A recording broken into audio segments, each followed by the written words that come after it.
Right, and we are in. We're just about to have the first match, and it's the losers bracket semi-final between Johnny and Mark Farmer. So that should be good. They're actually in reverse now, so I'll just switch up the name tags. But yeah, we're almost good to go.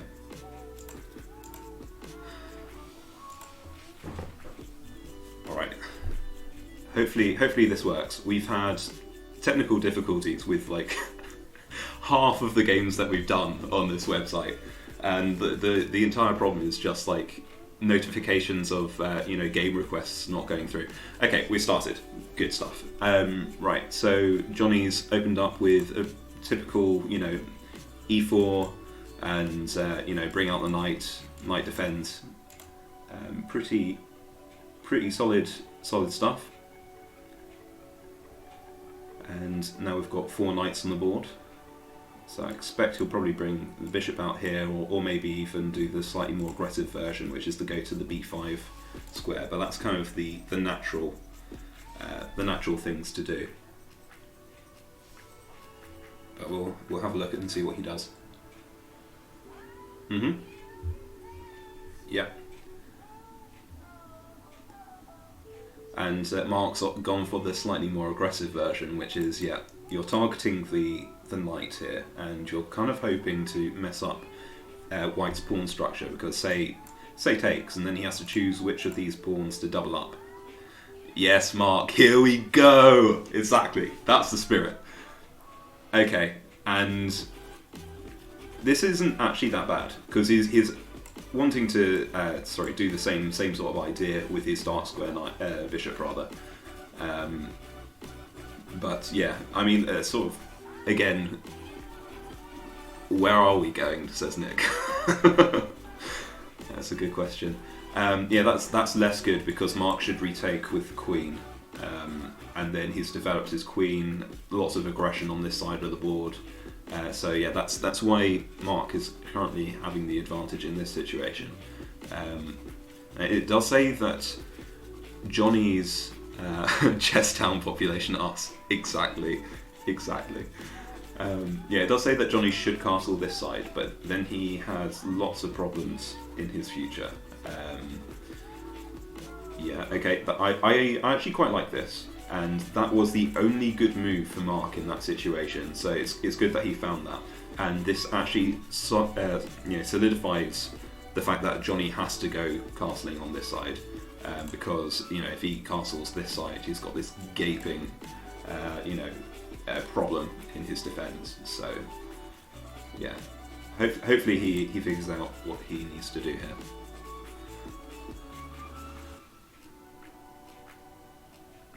Okay, Nick, I'm not going to say that one out loud, but yeah, I like the enthusiasm, so keep it up. Yeah, I got to say, very solid chess from Mark, and it's going to be kind of obvious to everyone at home, but there is a massive ratings difference between these two players, and just to clear that up a little bit, Johnny hasn't played many games on chess.com. So he has won a lot of the games he has played, but it's slightly skewed because of the fact that he hasn't played that many, and he's been quite defensive about his rating as well. He doesn't want to lose those points.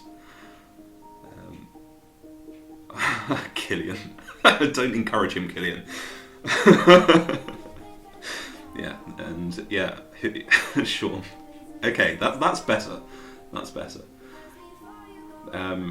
Okay, so we're now back to roughly even here, and the only pieces that have been exchanged are the knights and the bishops here.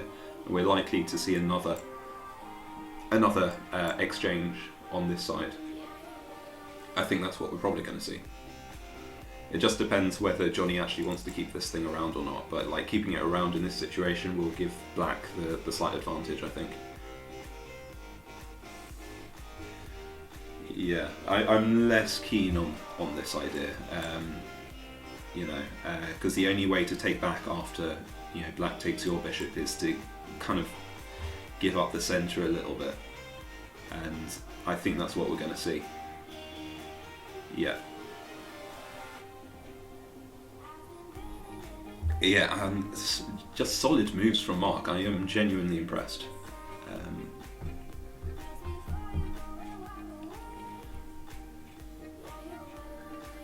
What about a bottle of vodka? Yeah, exactly. I think that sorts out the problem. Just extra content for the people who are watching on Twitch, I guess. Because you don't get to see these comments on the YouTube recordings. And yeah, in case anyone is wondering, I did remember to hit record this time, so so that's good. Yeah, he does the best move, which is to retreat the knight to d2, which is quite positive. And Mark should keep up the pressure by bringing the rook over and just really put the pressure on this semi-open file, push the pawn even further. That's kind of the game plan. And yeah, he's going for it. Ah, Ralph, you're here. Join the Discord server. Yeah, boy. Nice. You got your camera? Yeah, coming in. Sweet. Coming in hot. Okay, let's do this. Let's get you rigged up. Okay.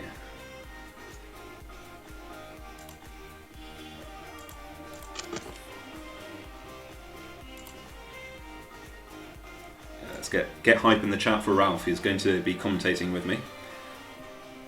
This will be good. And yeah, there you go. Smooth AF. And okay, I don't know what happened, but somehow. Oh, Ralph, we lost your camera.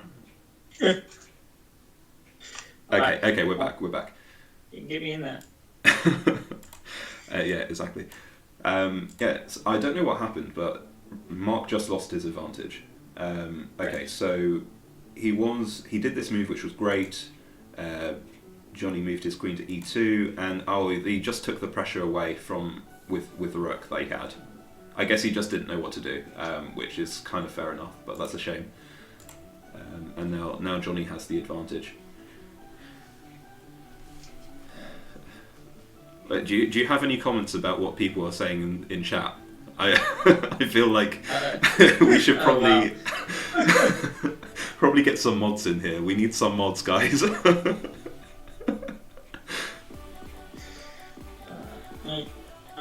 Is there a link to the game? I'm just sort of following on Twitch, a bit behind.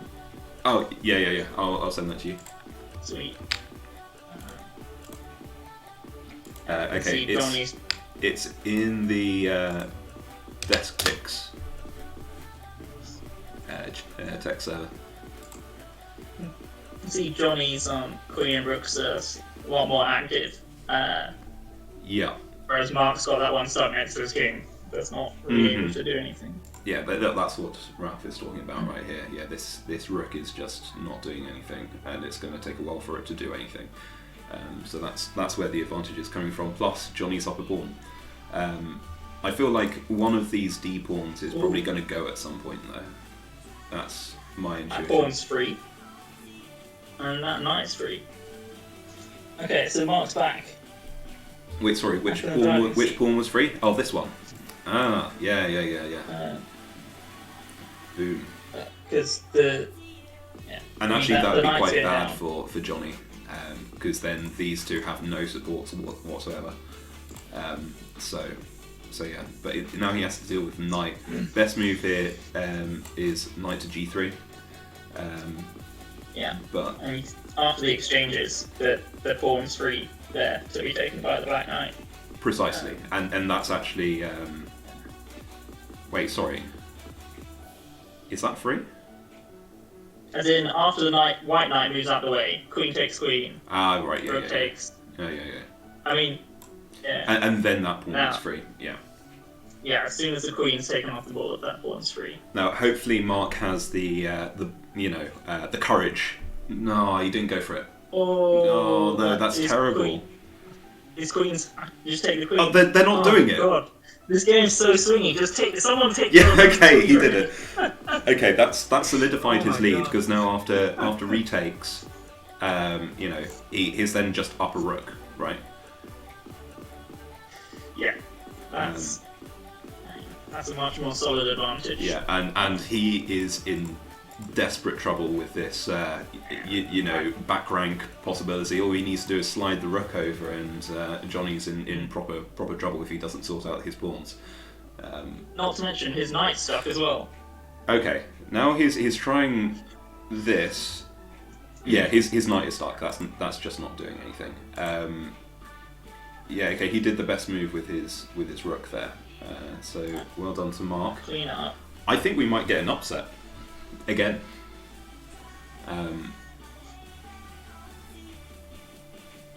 Just Mark's been playing very solidly all throughout this. I think that's kind of my takeaway.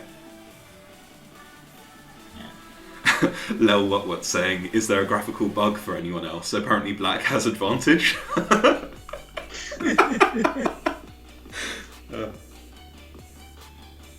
In case you didn't catch what I said earlier, Johnny does have about 550 points advantage in terms of rating, but he hasn't played many games on chess.com, so it's skewing his rating slightly, and he did lose to Kieran earlier in the competition,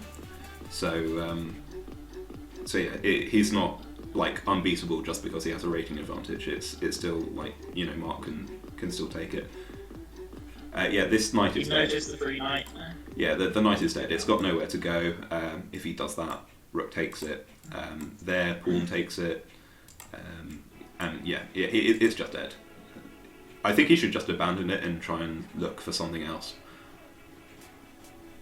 I'm not sure just taking the pawn is really worth it, because then you're eyeing up this other pawn to be taken. So, the d4.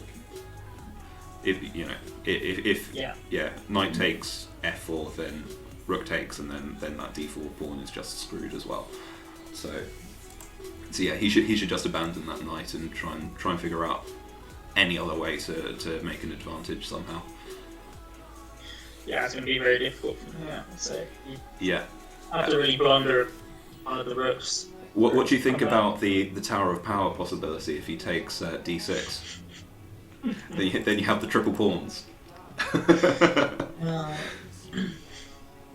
I think on chess.com, if you triple your pawns, it gives you an extra 2 minutes.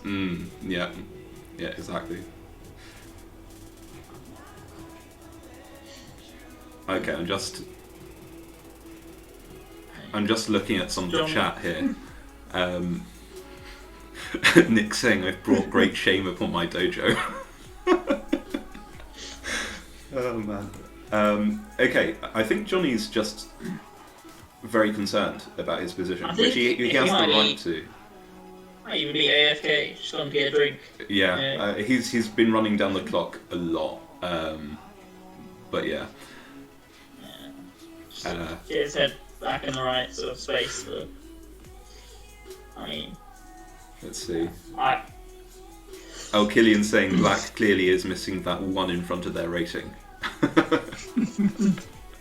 I mean, Mark has just been playing solidly all throughout this. I am utterly impressed. I've said that a couple of times already, but it's true. I'm gonna get back to the start and see how the opening went. I'll wait. Mark saying, any comment on my Among Us performance last night? I had fun. I was just playing like random stuff, man.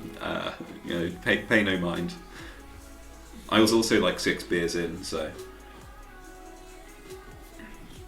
I think that covers me for that one, Mark. Killian, yeah, I'd be surprised if he remembers anything from last night. Yeah. Okay, in case anyone's wondering, the move that Johnny did a couple times ago took him 2 minutes 20. So now he is in quite serious trouble in terms of time as well as everything else. And yeah, I with that G4 move as well, I don't like it. Bizarre move. I don't like it, because what I'm thinking here for Johnny is get a draw, That's kind of like your best hope, really. And giving your king extra space is not going to help that. Okay, we're now. There was some. Okay, rook trade is definitely good for Mark, but it's also Johnny's best option here, and he doesn't go for it. And his if you're looking at the analysis bar, it's gone from mate in 9. No, not quite.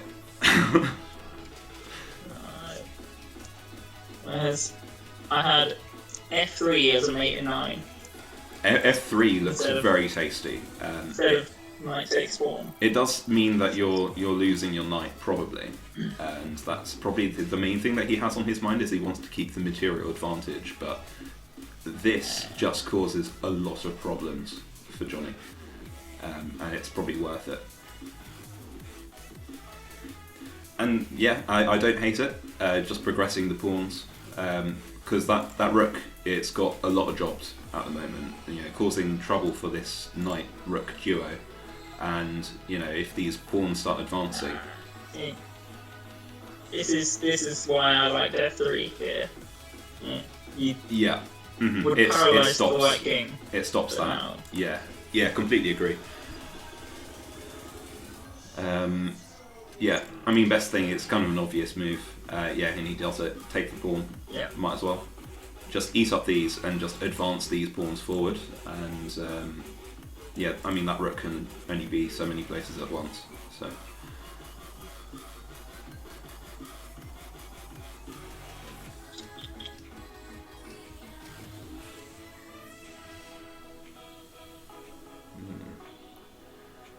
Alright, he's trying to gain back some material. I think, just targeting the B pawn there, which is kind of fair enough.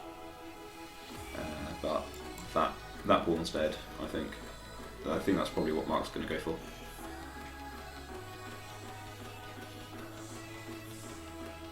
He doesn't. Not sure what he's trying to do there, though. Yeah, because you're just having his king go somewhere that you don't really want him. I think I much prefer the idea of going for a mate here rather than playing the game out and pushing some pawns. True. But it's going to be very difficult for him to find the mate in 7, unless Johnny helps him out by making bad moves himself. I think that's going to be quite tricky, and that's just a dangerous rook from Mark's perspective. So yeah, we'll see what Mark tries to do here. He has 7 minutes. Like, he has all the time in the world to try and calculate. Yeah, he has so much time to figure this out. The key, I would say, if you're looking for mating patterns, is you can quite easily look a few steps ahead if you just look at checks. You just look at checks and checks, because then white's move's forced. Yep. Like here, there's only one move. And then yep. It helps you see more moves further ahead than you'd normally be able to. Precisely, and the next move is very natural, rook e2. Yeah, he doesn't go for it, he just goes for the pawn. Mate in 37 now, I've got. 14 on my end. Oh. Mate in 37. I don't think it even calculates that far forward. Have you got on Stockfish? There's Komodo as well as an option. Oh. That might be. Okay, interesting.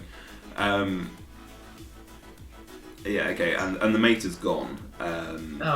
And he's going to lose one of his. Be careful he doesn't start losing things. pieces. Yeah. I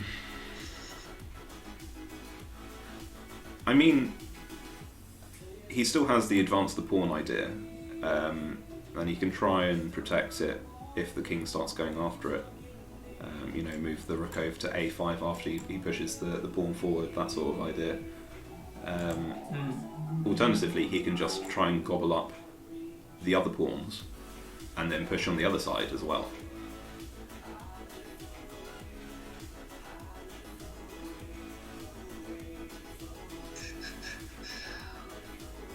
Okay. Best move here, yeah, and he does it. Yeah, take that pawn, and then you're also defending this pawn.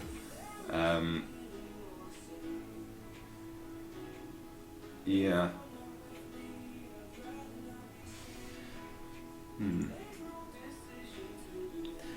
Sean saying all 14 million scenarios and Johnny only wins in one. I think that's a Marvel reference, isn't it? Was that like Doctor Strange or something? I didn't watch them. Yeah, sorry. That's the one. Wow. Okay. Oh, it's giving up the money. Lil what saying? I reckon Mark could find that that one game. I mean, he's to a good start. Mm-hmm.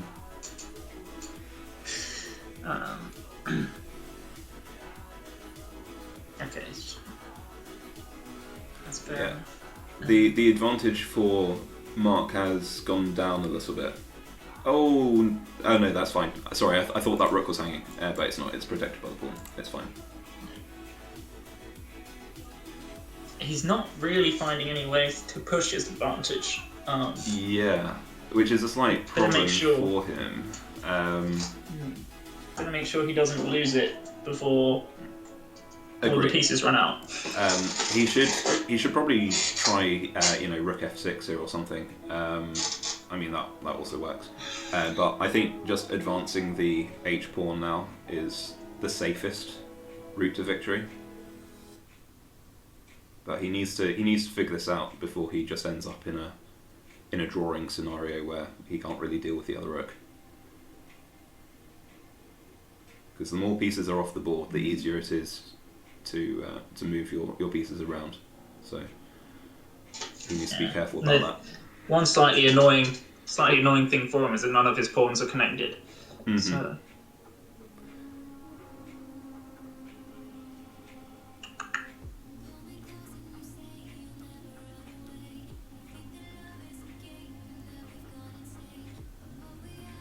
Yeah, and now the king's blocking the vision of the the pawn. Depth 26. I've got mate in 29. Mate in 24. Okay. Ah. What's it now? Recalculating. Ah, perfect.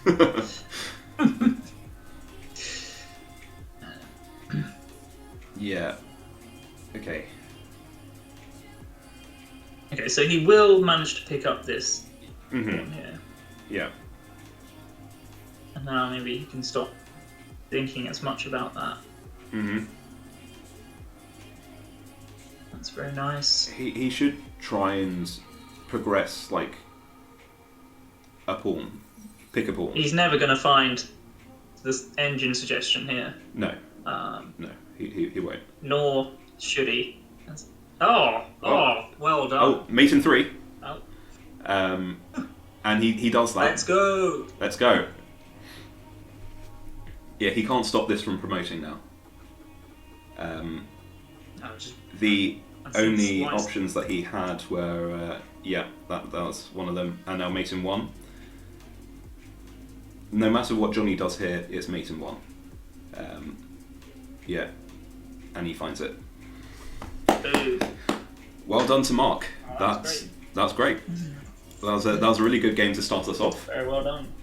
And now we've got even a chance for either an upset or a tiebreaker game, which are my favourites. Either way, we have I think we have an interesting end to this match. So okay, we're going to go on a. What was that? You Nico Taco in the chat yelling "Promote tonight" for the memes. Oh, that would have been good. But just end the misery and solidify your win, I think, is perfectly acceptable. Okay, we're going to cut to a short break and while we set up the next game. So see you in a bit. So that move, and he does it. So he's found the best move, and it's going to cause Mark to probably retreat with the bishop, or indeed take with the pawn. But then pawn recaptures, and he's in the same sort of problem.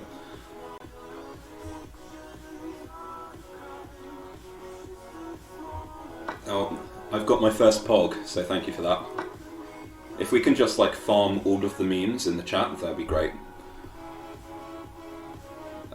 Okay, that's a bad mistake. He's now down material. he's done a queen exchange, which he's going to have retaken with the rook, and then he's got this very dangerous D column right here, which is not going to be too good for white.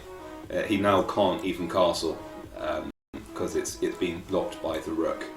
So he went from quite a solid starting position to now being in a little bit of trouble. So he's now going to have to figure out how to defend this position. And he's just blundered another piece, which is slightly unfortunate. Alright, seems like the attack's starting to happen. So he's got this check, and he can't retreat into that direction, so he's going to have to retreat over here. He also can't take the beast, which would be the other option that you usually have. So presumably black will follow up by moving the knight again, and then he'll have discovered check on the king. Yeah, so now he's checked, and that's a lost rook. So the story is getting significantly worse.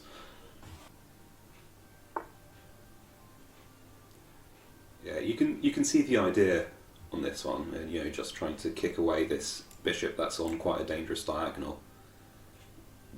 It also means that this bishop's going to have a tougher time trying to defend this square, which is the knight's only escape.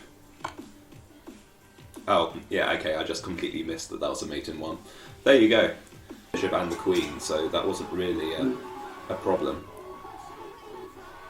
I'm really fine moving the bishop later today, but it seems quite slow. Oh, okay, that's not so good. This queen, this bishop, and this knight. So B takes h6 is the idea, and he finds it, and now he's threatening checkmate on the g7 square. Yeah, and the pawn can't take back because precisely. So he's going to have to think quite hard about how to get out of this, and the suggestions from the computer are basically move the pawn forward. Either of those two squares will do it, but either way you're not in a good situation. You're in big trouble, right? Because yeah, absolutely. So dangerous. Impressive on Joe to spot that move. That bishop taking the pawn on h6 and can't be taken back. So it's very, very impressed. Yeah. And it's mate in one. Okay, takes g7.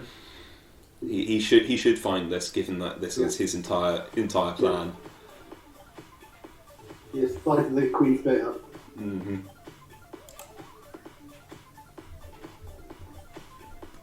He's thinking about it, and he goes for it, and that's game.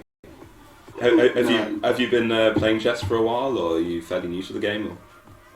I just started during the first lockdown, basically. Just been playing it loads. So I've played about nearly 1,500 games on chess.com now. So I've just been really going for it. Yeah. I've become quite addicted to it. It's very addictive. So I haven't really been improving as much as I'd like, to be honest.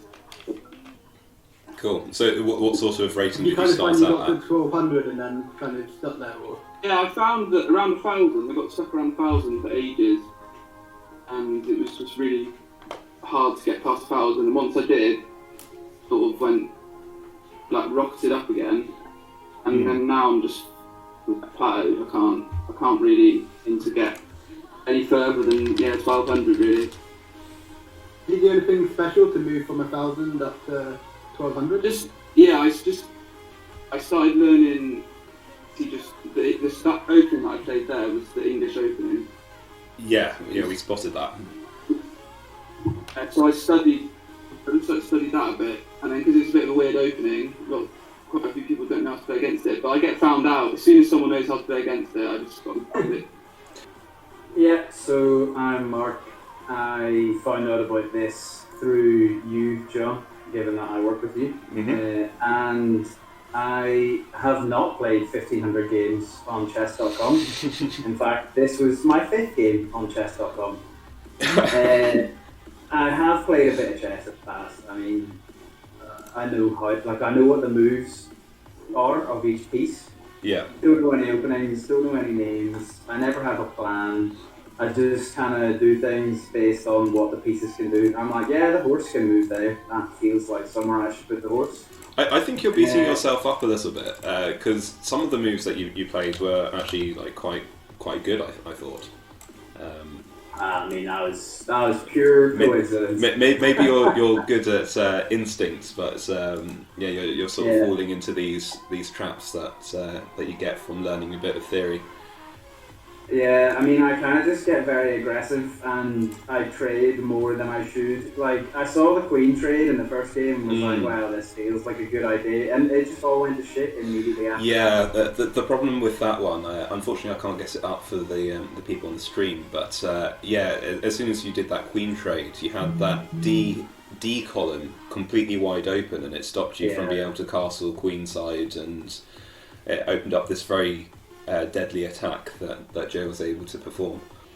I'm not sure how it's going to cope with 2 cameras. Yes, we're getting some funny stuff on the stream. They can see both of you at least. And we are back with game 2 of this match. What did you think of that first game? I mean, yeah. Are you going to It race was great them? watching, but it's just like it was just that bit in the middle with the rooks and queens, and suddenly you stop paying attention for a second, and suddenly one of them's a rook up, and that's the game basically. They've played it out quite well from there. I think so. But okay, they've just done the exact same opening. I guess this is just it's the sort of chess that you're familiar with. Lopez. Yeah. Lopez. That's what I want. And if anyone watches Hikaru and Gotham Chess, they say that this is like a legendary tier opening, attacking this knight. And he should... Well, I mean, I would take it, but you've got other options. You can also retreat. Yeah. Yeah, it's just simple, isn't it? Do a trade, then mess up his pawn structure in some way, and you're golden.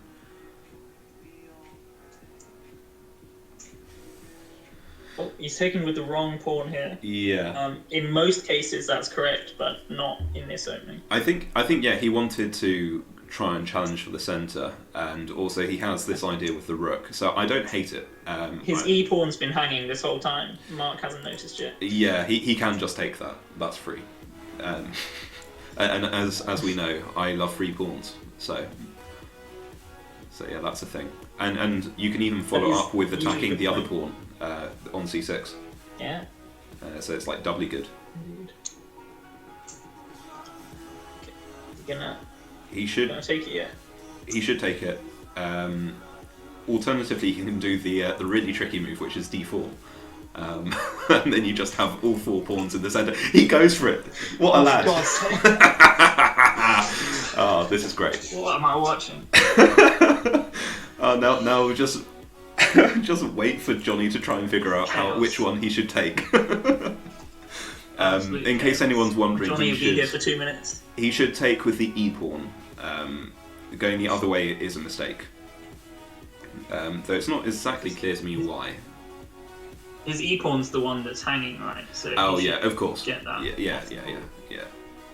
And he does the right one, so that's good.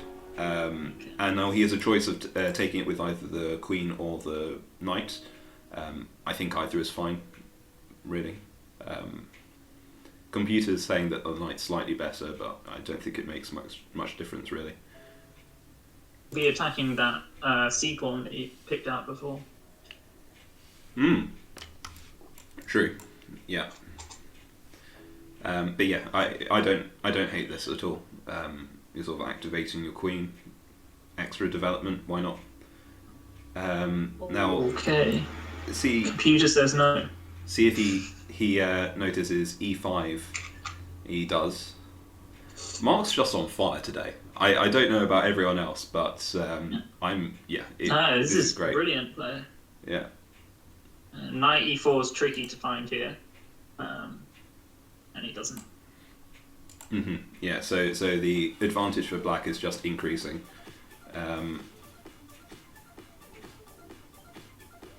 Yeah. So yeah, he should take the knight.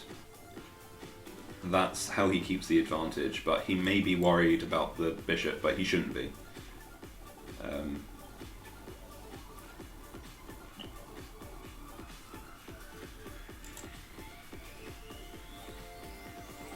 Yeah, he's taking his time, which is fair enough because it's a tricky decision. He goes for the right one. Fantastic. Queen should take here. Anything else just makes the situation worse. But if he does that, then he's offering up the queen trade, which isn't really what he wants to be doing.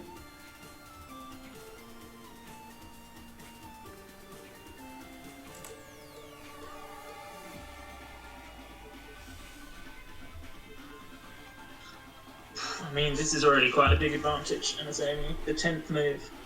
Yeah.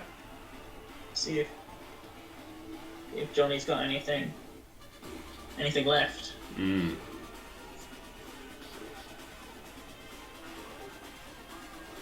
I mean, he realises surely that this pawn can't be allowed to live, and in which case he only has two choices, which is pawn takes or queen takes, and pawn takes, you're in a bad situation with your pawn structure.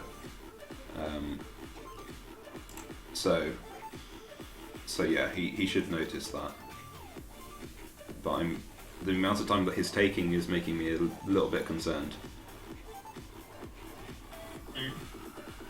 He really should take this amount of time before he makes the mistake. Yeah, if we're doing like optimal time management, then I agree.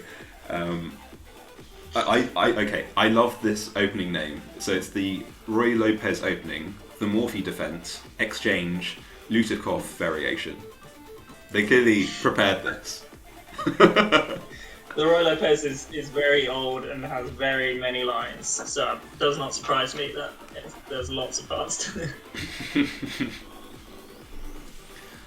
Oh, the beef has started in chat again, deciding who's the best mark.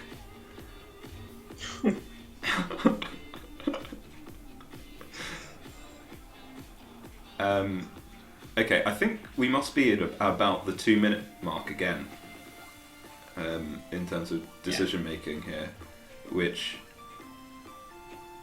I wonder if he's just wondering, like, do I have any tricks here?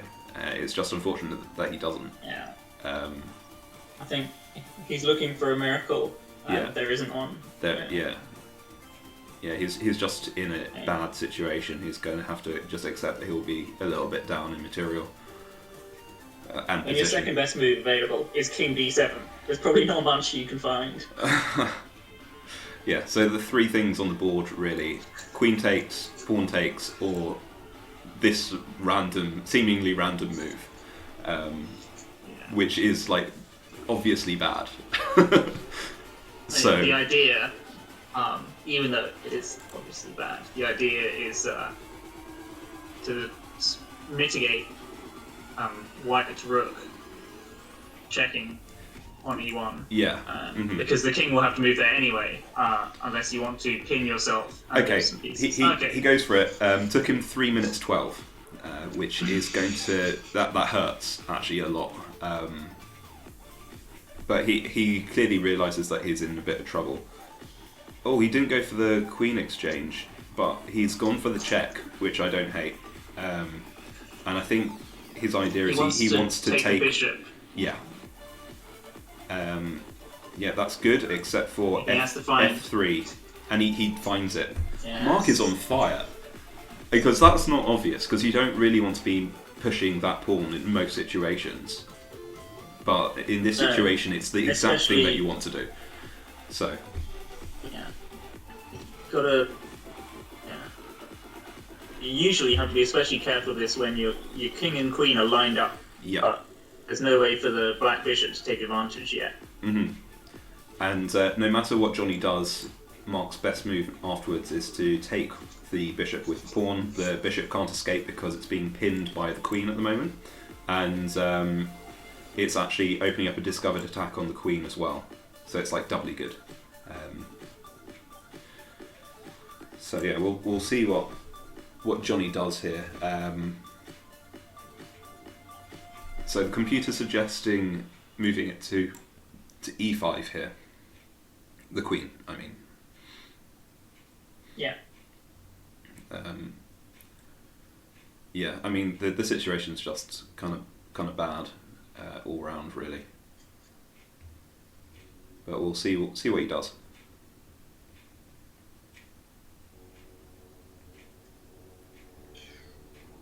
It looks like in most of the lines, the idea for black is just to develop the bishop and castle to safety. Yeah. Move that bishop somewhere, and then castle hidden behind your pawns. Makes sense. I think, especially after pawn takes the bishop and you've unlocked that rook, white has a lot of attacking ideas on black's king side. You know, the queen can easily maneuver somewhere where it's quite dangerous. You've got this dark square bishop. You can bring the other rook in. So yeah, it's going to be quite tricky for Johnny.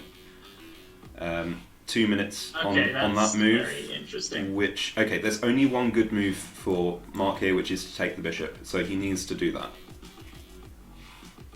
If he doesn't, we go back down to evens. But he should spot this, right? Yeah, you hope so. He's probably double checking to make sure that he isn't like losing his rook or something, but he isn't, and he finds it. So that's good. Queen's got to run away. Agree. So places it can go to d6, e7, h4 if you want to be slightly aggressive, but I think your queen's just in a bit of trouble if you move it there. That wasn't one of the suggestions.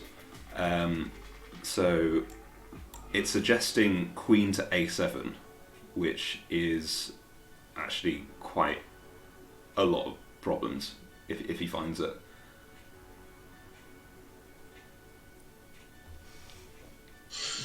Oh, I hope this does happen, because I'm curious what the continuation is. For white, yeah, because you need to bring in the other pieces into the attack. Like the queen can't do the job on its own. So yeah. Okay, not so good. I mean, he's up in materials. He's just going for the queen trade. I would have preferred to see him try and be aggressive and use his positional advantage as well. I agree. But I can But it's certainly understandable. Yeah. Mm-hmm. Yeah. And Johnny should go for it. I mean, he could delay it if he wants to move the bishop to c5 and put the king into check. That's a possibility.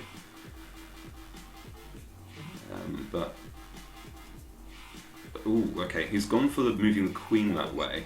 But that you have the bishop to e3 move to block the check, and it's protected by the queen. He finds it. And there it is. Yeah.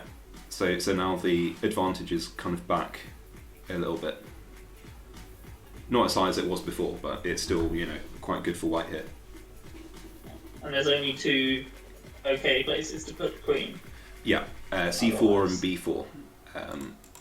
Anywhere else is a massive blunder for black.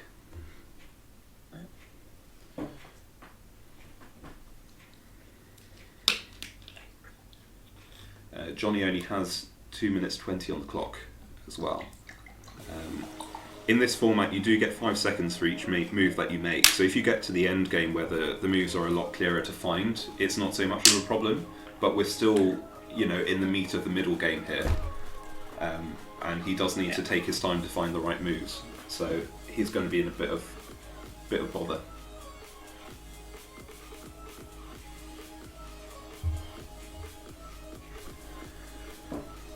Interesting here, though. Mark will presumably be looking at defending his b2 pawn, but none of the suggested moves actually do that.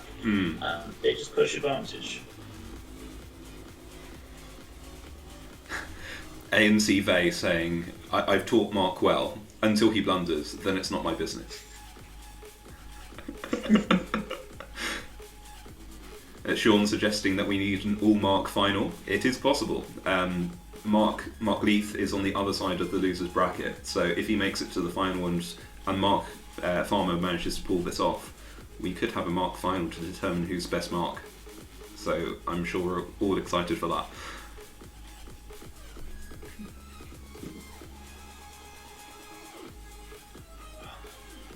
It's the only reason I watched this tournament in the first place.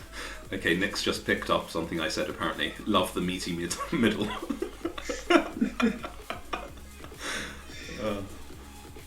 Okay. Yeah, having to move your bishop back there is not ideal. I can see why the engine didn't like it. Right, what was his alternative here? Oh, rook take f7. Oh, that's nasty. Okay, yeah, I can see why he didn't see that. Okay, so this is where we're at now. You know, even just, that is better. Yeah, So, agreed. Yeah, still only 2 points up in terms of material, but he's 5 points up in terms of position and material combined. Yeah, so he still has this rook takes f7 idea, or he can just trade the bishops. Either is fine. I think he's probably going to go for the bishop trade here. But that's my instinct. he was certainly looking to trade off material. Yeah, agree. Though, I mean, it's not bad. Oh, interesting. But yeah, he's opted to try and keep that safe, which is interesting. Okay, now he should attacking the G pawn. G pawn. Then white is now available. Oh. The queen's available to move. Right, since it's not having to defend the bishop anymore. Yeah, indeed. So black should bring his rook over to the center. Just develop it, bring it into the game, try and cause problems. He decides to try and kick away the queen. So the queen can put the king into check, or take the pawn, or just other ideas as well. Move the queen back to put the king into check. That's not one of them. So that's unfortunate for Mark. So the only good move, but the advantage is slowly going down. Only good move for Johnny was to push that d pawn, but it's reasonably hard to find. So it would create a fork here. That's kind of the idea. Okay, so he's just gone for the bishop trade, which is fair enough. And best move here is to push the king into the corner where it's safe. I think he'll offer the queen trade, I think. Queen f2. Wrong arrow, that one. Yeah, and that's perfectly reasonable. And in that situation, Johnny should go for it. But then, he might not want to, because the queen's actually doing a fair bit of good for him. So, okay, that's what he goes for. See if Johnny goes for it or not.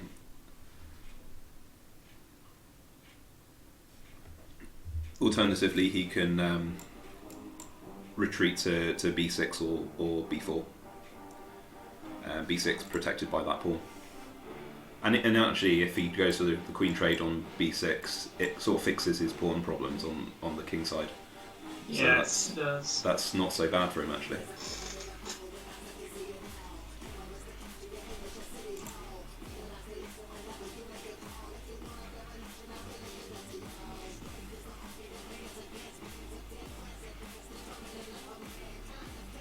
Only 1 minute on the clock for Johnny.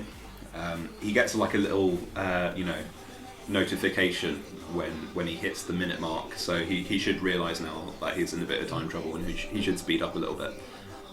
But yeah, he only really He's really got to stop. has those 3 options available to him, so he should just pick one. They're all roughly as good as each Stop other. overthinking the simple ones. Yeah, exactly.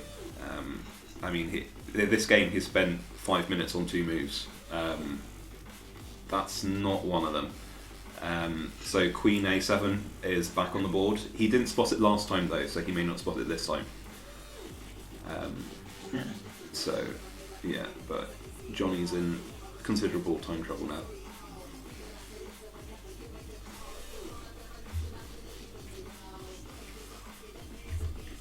Yeah, looks like a fork, but it isn't. Because you don't want to trade a queen for a rook.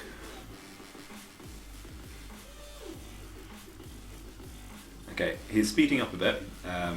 Still taking more time than he gains back at the moment, but he's not doing too bad. He's certainly angling for some tricking Mark into a draw. Yeah, like last few it's trying to seconds. repeat moves, right? Okay. I don't hate this pressure the knight. Maybe you get a free knight out of it. Yeah. I think you've got to try something like this. Agree. It's not about playing accurately anymore. You've got to push Mark into a mistake. Yes, I agree. And actually, if he starts moving quicker as well, it may cause Mark to want to play quicker in return, and then mistakes happen for Mark. Yeah. I've seen that before.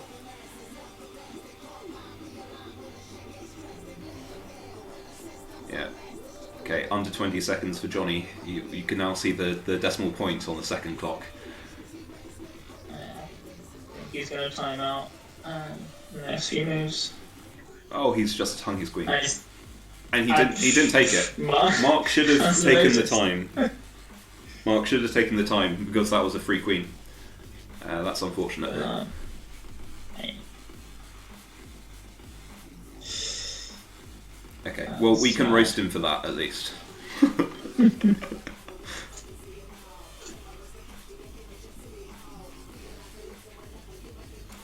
Best move here, just put the king into check on f7. But yeah, I mean, 5. there are 4. very few moves that Mark can make that will reduce his advantage. It's basically if he makes a mistake. It's really just go for annoying moves that Johnny will have to think Okay, about. now he's got the queen. Yeah, Yeah, okay. okay. He Yeah, probably all spotted it done. from before. Yeah, okay. Let's go home. Well, I mean, like, you know, maybe Johnny with his 13 seconds and 2 rooks can pull this off, but Let's go home. oh, I say. that looks like a misclick potentially. No, okay, it's protected by the knight, but that's kind of odd. That's fine. He finds the. Oh. Yeah, he He had found he had the that possibility. Queen F5 check. That was great. Oh yeah, that would have been nice actually. But okay, it's now queen versus pawns. So he should be able to manage this with 4 minutes on the clock. You know, he doesn't really have any excuses left. Not expecting any surprise here. Yeah, Sean's saying it right. Draw is not enough. Somehow Johnny needs to convert this into a win, and it's not going to be easy. Yeah. Um, Really, if Mark just forgets the king and takes all of the pawns, Yeah. then then He's he's done it. Yeah, exactly. Johnny is doing the right thing, which is okay. There's mate in 1, queen c5 check. find it, yeah. Wow. Okay. Very well played from Mark. Johnny's lost 200 rating points over those 2 games. So, in case anyone's wondering, maybe Yeah, we'll rating ask isn't him about everything. it. Yeah, it's true. It's true. So we had the upset, and we'll have a Mark Farmer in the final. So maybe we'll get a complete Mark final if Mark Leith manages to pull off his game. But we'll see. Okay, let's go for a quick break, and then we'll drag the guys in for a interview before we set up for the next game. So see you guys shortly. Yes, that's right. And Mark, you may be going against me if I lose my next game. I know. Yeah. Looking forward to it. All right. The host. Exciting times, yeah. You want to If do you- a takedown of the host? Is that your ambition? I would love that. I was throwing that game. I wanted to be against you anyway, so. That's John, what I'm if doing. someone beats you, do they become the host? Is that Oh, how it that should be how it works. I just give away my Twitch That channel. should be, Yeah. definitely.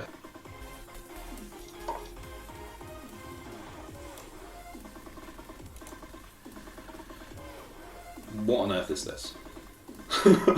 What on earth is this move?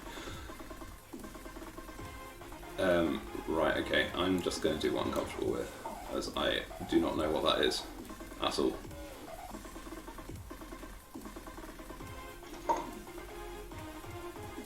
Interesting. What's that doing?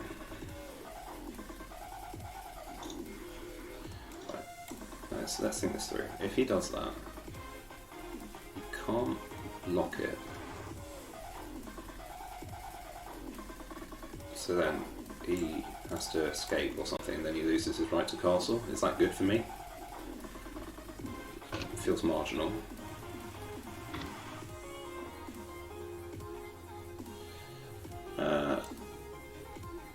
Actually, I feel like that might be okay.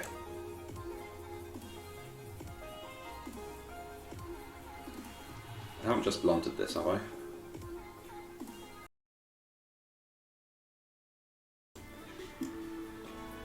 Alright, and we're back, and we're here to interview the two contestants, Johnny and Mark. Mark, how did you find those games? Stressful? Easy? Yeah, pretty stressful. I'll be honest, they were probably two of the best games of chess I've ever played in my life. In terms of my moves and just enjoyability as well. They were really good games. Yeah, they were very solidly played. And, Johnny wasn't making it easy for you either. No, I absolutely think, not. No. Hats off to you. Johnny, same question. How did you find those? Yeah, great game. Yeah, Mark played really well. I was pushed back,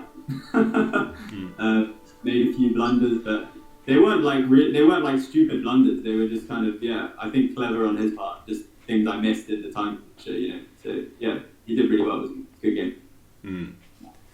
I noticed that in both of those games you opened in the same way, E4 and then bringing the knights out and all that sort of stuff. All reliable. You gotta do it. Yeah, straight down the line, nice, dependable. Yeah. I mean, if it works, it works. Why change things up, Yeah, completely fair enough. Is that going to be your strategy for the final games? I couldn't possibly confirm nor deny. That is very sensible. So we noticed, Johnny, that you lost a couple hundred rating points in those games. How do you feel about that? Yeah, it's all right. They've gone to a good cause, right? Because Mark's going to get more rating points now. So, I've passed them on to him. Not even. I've only gone up by 30 points. You've gone down hundreds. You've gone up 30. Yeah. You're kidding me. I got 15 in the first game and 14 in the second. I think all this rating stuff is just bullshit, really. I mean, like if you're only going up a tiny bit, that's probably because you played a lot of games on the website, right? Yeah, it is. Yeah. I've only played a dozen or so games. Had a few good ones out of that, got a good rating. Now I'm going down. It's equalising you real quick. Yeah. Ralph, did you want to talk about either of the games at all? You got any comments? I mean, they're both good games. In both of them, there was like a mess about 10 to 15 moves in. Loads of pieces get traded off, and you're just looking at queens, rooks, and like one minor piece on both sides. The games I thought were quite similar in that sense. But I guess there's one thing, right? In that second game, Mark, when right in the beginning, you pushed your D pawn out to get 4 pawns all in the center. What are you thinking about that? Just create some chaos. Yeah, I don't think there were any particular thoughts going through my head. I think I'd looked and I had more attackers than he had defenders, but maybe I did the maths wrong if you think that wasn't the case. But I mean, it seems to have paid off, so yeah, just throw a little chaos in there. It's second game you're saying, Ralph? John was hoping for that move. Which one? The second game, move 7. Move 7. Oh yeah, the D4, and then you have all 4 pawns in the centre. Yeah, that was very tasty. Before we go back to the first game, Mark, did you realise that Johnny had his queen hanging near the end? In the first game? Sorry, second game. A few moves. Oh, but he took it, no? He took it, but there was an opportunity earlier where he could have done that. Where it was hanging? No, I didn't notice that at all. Same square. Okay, yeah. So it was just before this. Give me the number. Okay, it's about turn 28. 27. Yeah. Okay, so Johnny's Yeah. turn 27. He moves the queen to c3, and at that moment, Mark spent about 5 seconds. Oh, Yeah. yeah. Yeah. I could have taken it with the knight, yeah, of course. Yeah, but then you moved the knight back and then took it. So It was wild. His knight was attacking my queen, didn't notice. He moves the knight away. He moves the knight back to attack the queen again, didn't notice. that's what it looked like from our end. It looked like you noticed and then just corrected your mistake. Yeah, I think I don't know how I missed it to begin with, but I think when I sent the knight on his conquest, he was looking to take some rooks, and then they moved, and I was like, nah, I can't do that. Oh, but wait, the queen is here. Fair enough. Yeah. I didn't even notice at the end. Like I got down. I got down to. I mean, my plan was like just try and take it a bit slow. You know, have some time to think about the moves. And then if I'm stuck with time at the end, then I'll just move every 10 seconds. So I've got like 10 seconds on the clock. And so obviously that's what I was doing. But then once you do that, you're just going to make loads of blunders. So. Yeah, you in the second game you spent 5 minutes on 2 separate moves, which probably didn't help you out, unfortunately. But yeah, if we go back to the first game, there's a particular point that I'd like to draw your attention to. So turn 20. Is the situation you have the rooks and the queens staring each other down, and oh god, yeah, that was an interesting one, I think. Yeah. So Black's move was f4, and at that point, Johnny, if you went for the queen exchange, you would have ended up a rook up. Yeah, I know. Yeah. The moment that he took my thing afterwards, I realised like, oh crap, I fucked up the exchange, because obviously we were kind of in this symmetrical position, but it was my turn. Yeah. And then I just let that pass, and then he was in the same position I was, and then immediately he takes me with the queen. I realised, with his rook. Yeah. And I realised I'd messed up immediately, but. Yeah, so that was the crucial point in that game, because it was about even before before that. Yeah, once I missed my rook, that was it. Yeah. Yeah. So yeah, I think that's basically all my comments on those 2 games. But actually no. If we stick with the first game, it seemed like you were having a little bit of trouble, Mark, trying to figure out how to finish this off. You had completely, 2 rooks. He had 1 rook. My pawns were just getting in the way, and I was like, honestly, can he just take all these pawns so that my 2 rooks can like do their job? Because they're a pain in my ass, and I want rid of them. But then I can't remember how it actually ended, but I think it was a surprise to me almost when it happened. I kind of saw it at the last minute and was like, oh, I could get this. Yeah, The using pawns actually pulled through. You protected your f pawn with one of your rooks and then just made it promote, and that's how you won. That was my favourite move of the game. Was move 56, because the engine suggested this move, and I did not think you'd find it at all. And I don't know if you realised, but when you moved your pawn forwards, you left the rook completely undefended. And it was the right move. Yeah. It was so ballsy. Yeah, because even if Johnny takes, then you can still just promote the pawn and you won. Yeah. I didn't notice the rook was hanging until just a split second after you moved the pawn. But then I was like, oh, it doesn't matter because the pawn is charging forward and he can't do anything about that. Wait, when was there a rook hanging? Turn 56. Yeah. Wait. Turn 56 of the first game. 56, let's have a look. Oh, why didn't I take it? Oh. It wouldn't have mattered though. That was my whole game. I was hanging around waiting for mistakes to happen, and I finally got one, and then Yeah. Well, I mean, it wasn't like a mistake, really, was it? I mean, Yeah, no, yeah. that would have been a queen promotion. It would have made you feel like you had a chance, though. I think. Yeah. Well, what I mean to say is, I spent the whole end of the game trying to wait for like a loose rook or something to take. And then when I saw, I mean, this happened in my first game against Kieran as well. I was bouncing around with my knight, and he had a queen, and I was spending the whole time waiting until I can just take his queen, maybe. Yeah. And then I actually had a chance, and then didn't take it, didn't see it. Easy to happen. But then this one, I mean, that would have been it. But anyway. Yeah, indeed. Okay, so Mark, you'll be progressing on to the final.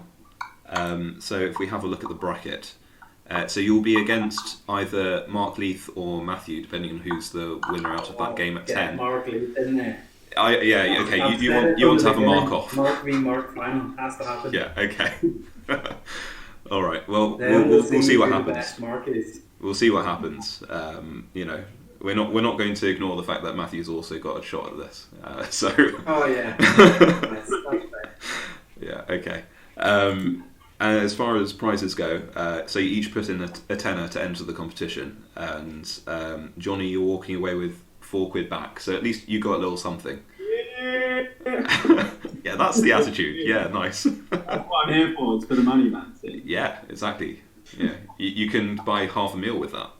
You know, exactly. And Mark, you'll have at least £7 with the possibility to go up to 15. So you still have a chance to make a profit. Yeah, I mean, those are big numbers, like. Yeah. £7 whole pounds. I know, right? That's like 2 Tesco meal deals. with £1 left over, even. Yeah, I'm basically rich. Like, this is the dream. Yeah, exactly. All right. Well, I'm going to let you guys go. You've been great to have on. So yeah, hopefully you guys enjoyed the competition and your part in it. Yeah, thanks so much for Great, thank you. Yeah. Cheers. Yeah, and thanks for your commentary, Ralph. I'll welcome. look forward to watching you back tomorrow on YouTube. Yeah. Yeah. Sounds good. All right. So yeah, cheers for that, and catch you guys later. Hopefully you'll stick around in chat and watch the games. But yeah, good to have you. Yeah, cheers, John. Thanks. Cheers. Bye. Bye. Yeah, all right. So the next game that we have is actually my one. It's the one I've been dreading. So yeah, it's me against Killian, and so no commentary unfortunately because I'm the one running the stream. But in the chat, in the chat you can roast me. We can do it that way. But yeah, okay, we're going to go on a quick break while we try and set that one up. But yeah, so stick around. We'll be back shortly.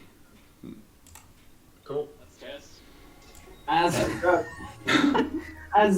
always, you can catch mine and Nick's podcast about That's Chess on Tuesday evenings.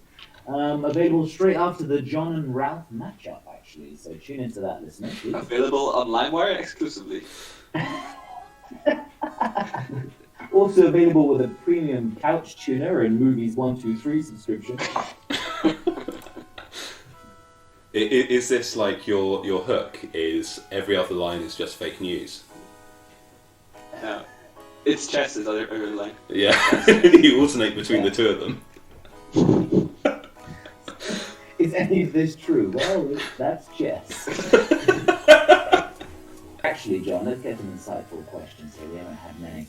How are your stress levels? You know, are you sweating? Your heart rate? What was going through your mind? Check your Fitbit.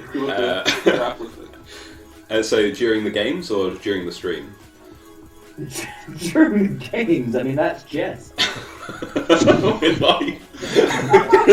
Very smooth here. That is so smooth. I'm impressed. Were you actually a radio announcer in your past life? Like one, Jesus Christ. I've dabbled. I've dabbled, John. He's the one that you get at 4 in the morning that no one listens to. Alright. It's called, and you may have guessed the title already.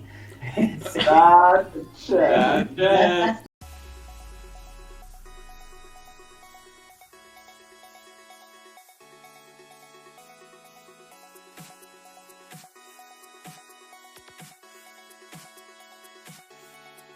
well, isn't that chess, Nika? Chess, folks. them beforehand, That's and chess. they're okay with it. So Yeah, that's fair.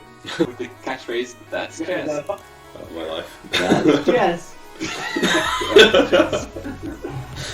You know what they say, Don? That's chess. That's. I mean, clearly he didn't agree, but that is chess. Yeah. And spoiler alert, that is. That's chess. As always, you can catch mine and Nick's podcast about That's Chess on Tuesday evenings. Available straight after the John and Ralph matchup, actually. Is this like your hook? Is every other line is just fake news? No. It's chess is other favorite line. Yeah, you alternate between the two of them. Is any of this true? Well, that's chess. I'm glad. That is chess. True games, I mean, that's chess. Sadly, that's chess, but there you go. Wolves, and you may have guessed the title already. That's chess. That's chess.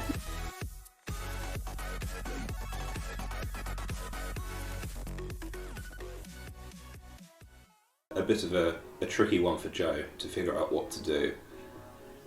What the computer's suggesting is this e5 move, which is going to crack open the centre that White's developed for himself. And he's got quite a strong defensive line with his pawns, and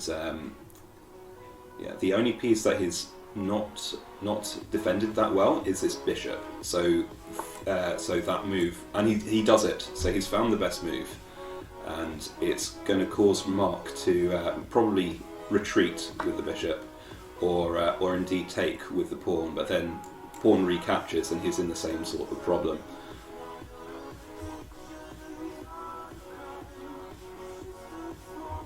Oh, I've got my first pog, so thank you for that. If we can just farm all of the memes in the chat, that'd be great.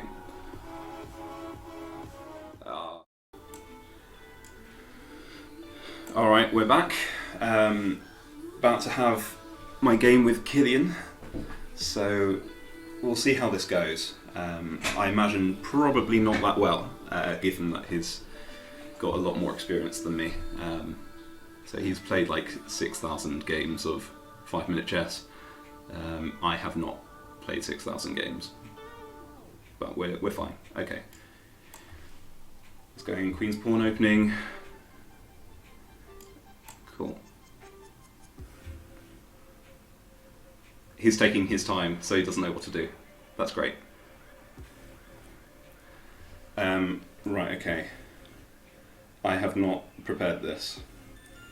Okay, let's try and figure this one out. Right, if I do that, that looks like a Queen's Gambit, so let's not do that. Okay, let's do that. Oh, he gets a Queen's Gambit anyway. Oh, drat.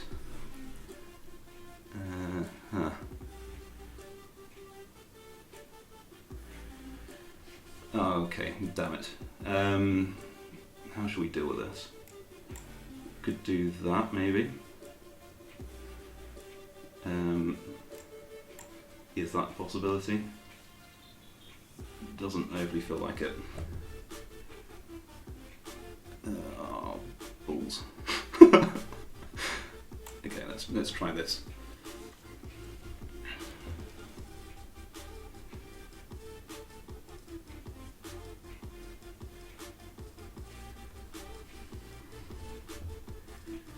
Okay, he's gone for that.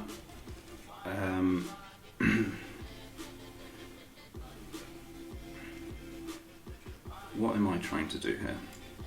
Pin the knight. That seems good.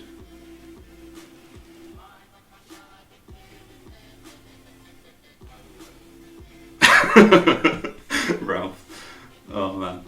Yeah. I can read chat, so don't give me advice. But yeah, basically this is my preparation to counter his Queen's Gambit, and he did the move that we were not expecting. So that's nice. Is this an idea? It doesn't really feel like it.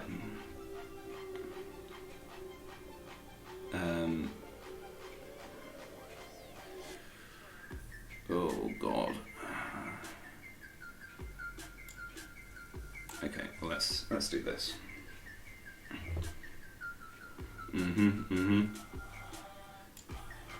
Pin the knight.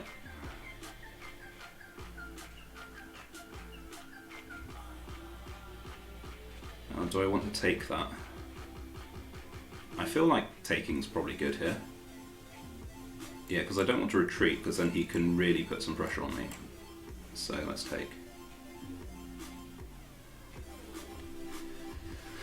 Okay.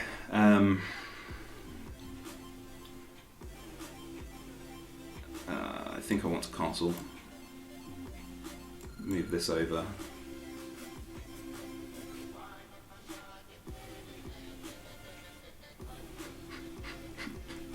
Oh man. All the preparation to make it not look like a Queen's Gambit game, and yeah, that's what we get.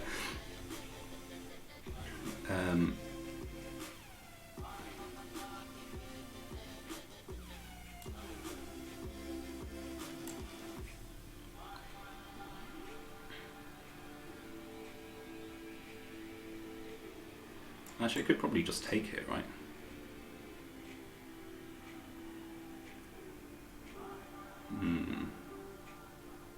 Is a possibility.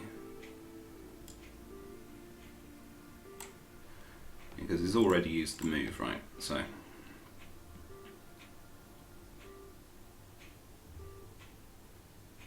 And I should have moved that one there. Oh well.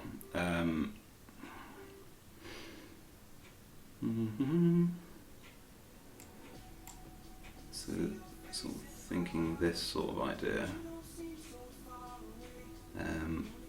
I don't like this knight. I need to sort that knight out.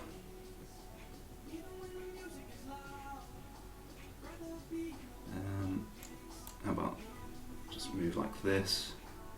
Maybe can reroute the knight to somewhere more useful.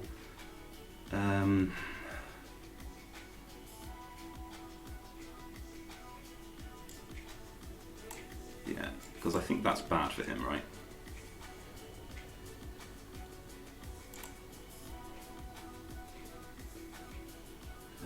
Yeah.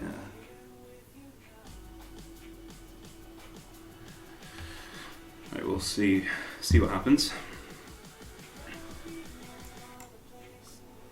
Is there sneaky possibilities here?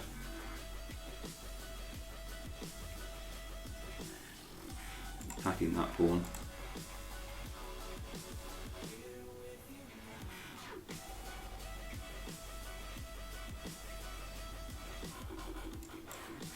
Could also do that. I should probably do that at some point.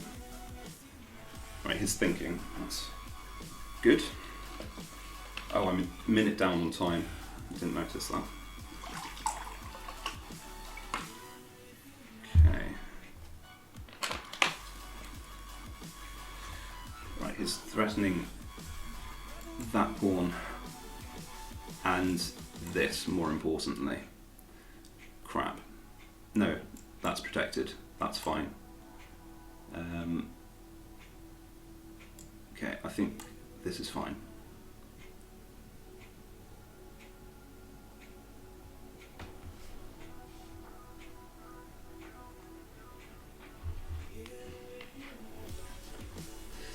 Okay, interesting.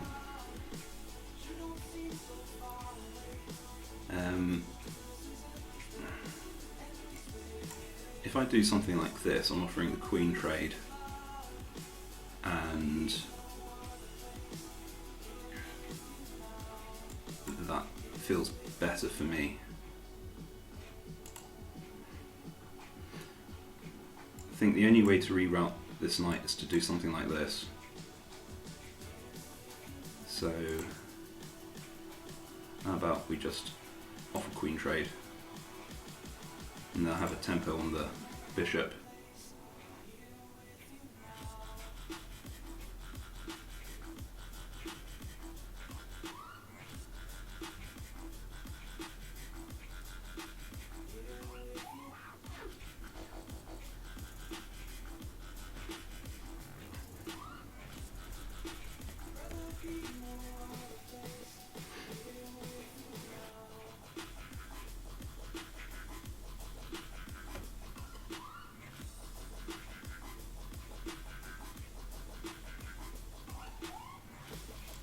need to push that pawn.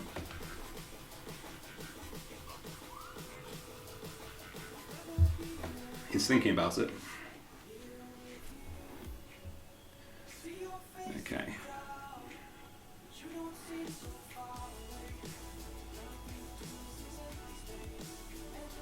Okay, what ideas do I have here? If I do that, then he just takes it, right, and then I'm in the same situation. So that's not a thing.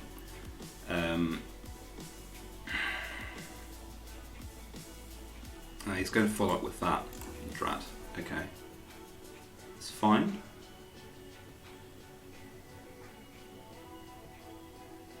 How do I want to reroute this? If I go there, is that a blunder somehow?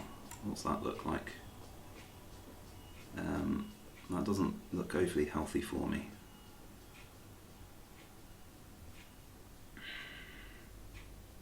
It's not so bad. I'm taking too long.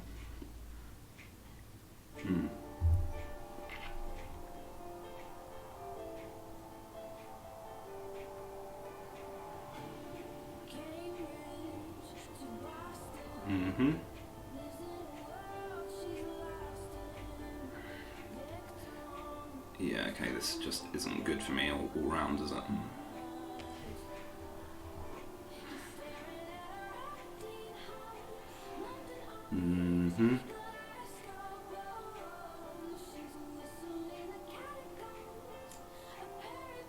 No, that's bad.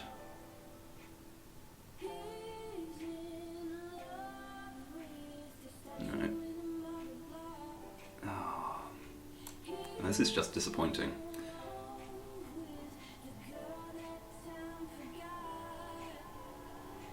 It's probably going to push that.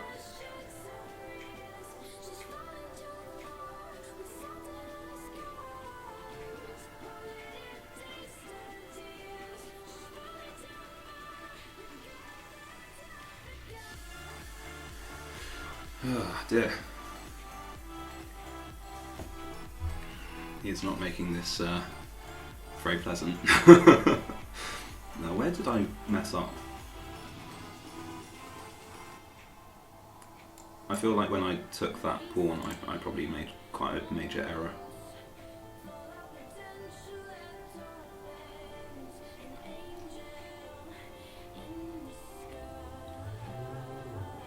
Right, how do we start breaking this apart?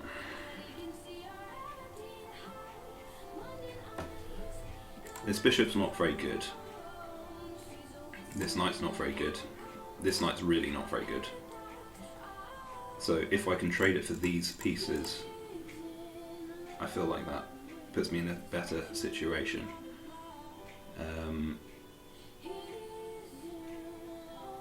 Okay.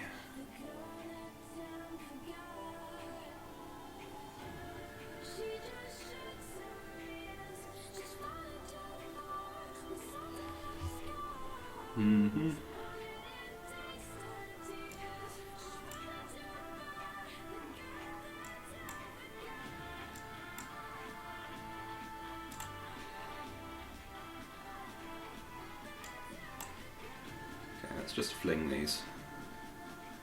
And yeah, okay, so now I need to protect this because that thing's there.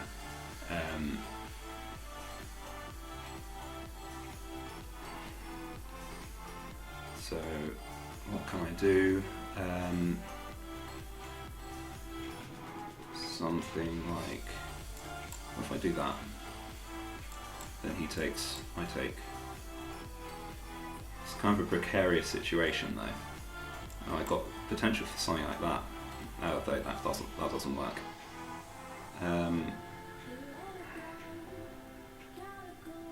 Feels like a potential mistake though. Oh, come on. It's interesting.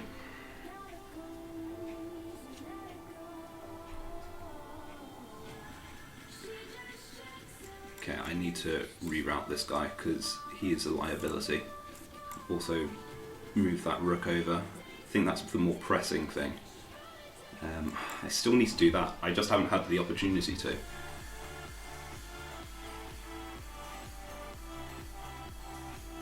I want to make 3 moves and I only have 1 each time.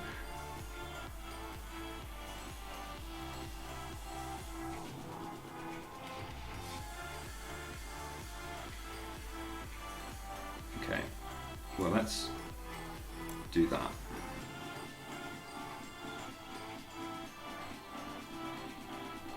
So it stops him doing that move, which would have been very good for him. And then sort out that one. Then this white guy's stuck. Actually, okay, let's see. So that's now opened up.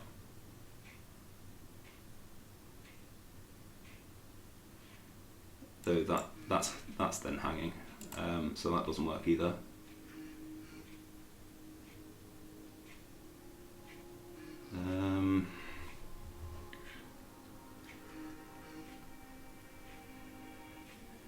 But is there any potential there?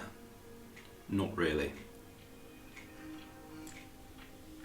Oh, there's no rerouting possibilities. I have to go this way.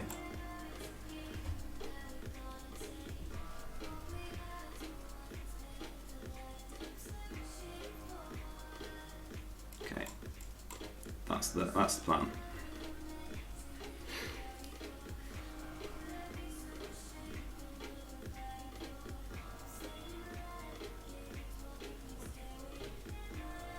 Okay, I can move this guy now.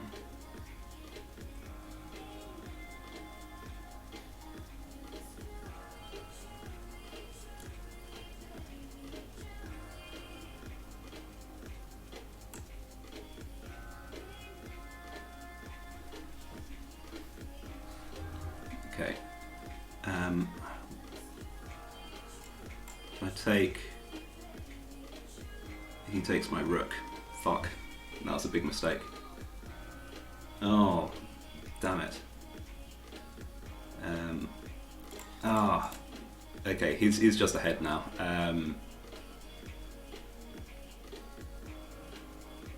Rook for a bishop. Suppose it's not the worst thing in the world, right? There's no tricky things I can do here either, is there?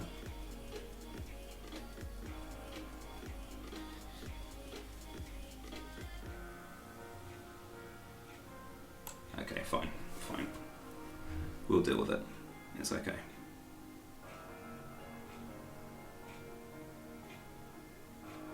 Oh wait, is that checkmate? No, I bring my queen back. Oh, that was a big mistake. Oh, I should think these things through. Yeah, okay, fine. Oh, that's bad. Okay, it's fine. I have to take that.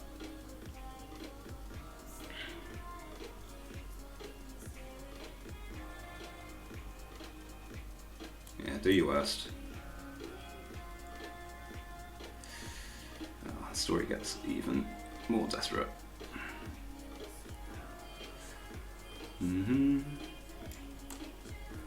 Yeah, crumbling now.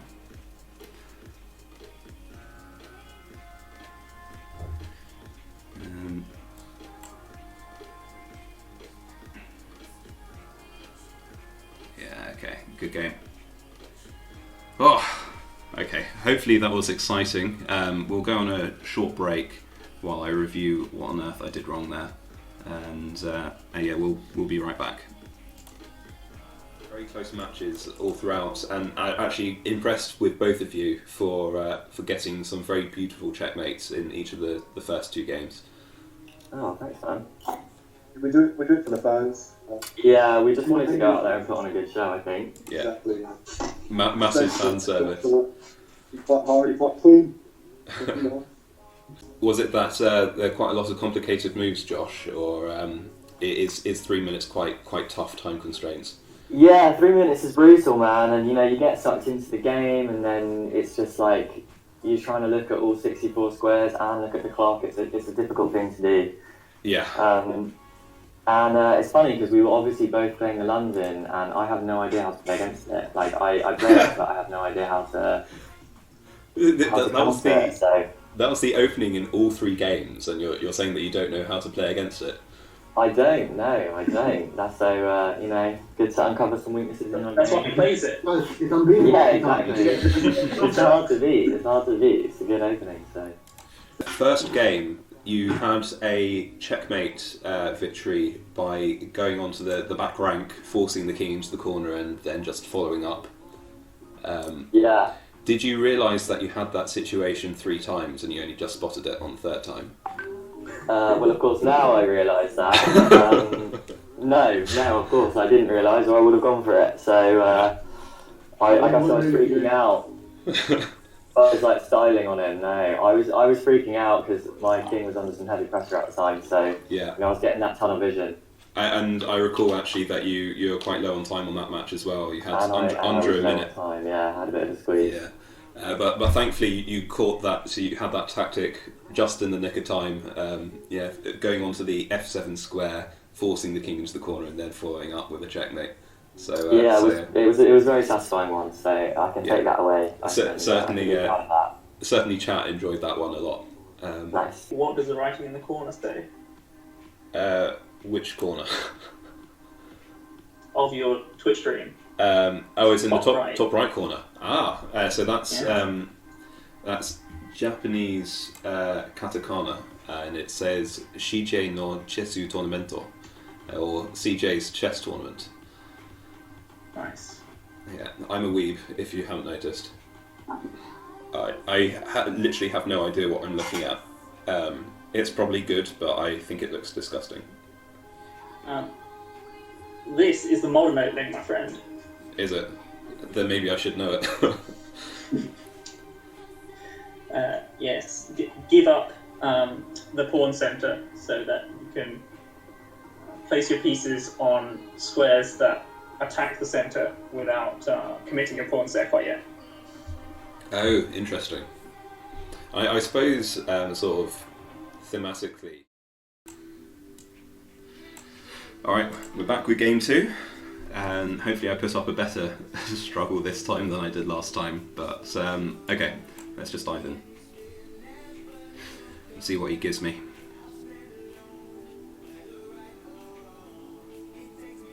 Okay, it's going Scandi, that's fine.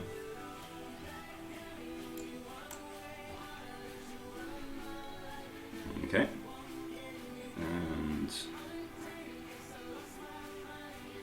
I think just take the center, right?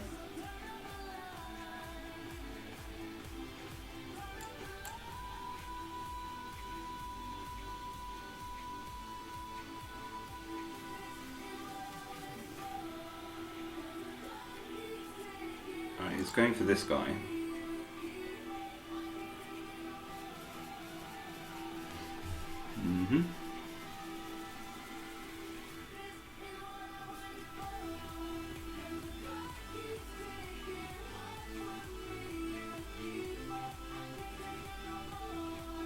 I think we're just going to decide that that's fine.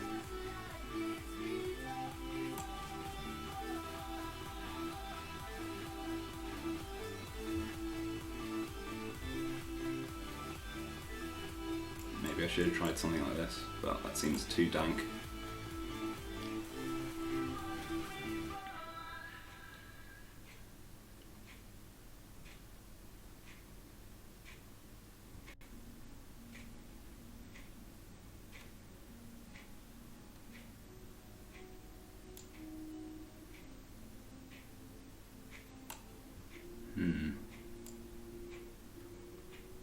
Develop first, probably.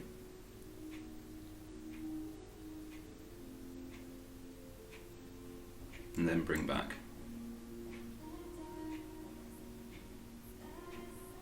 I just want the discovered attack man.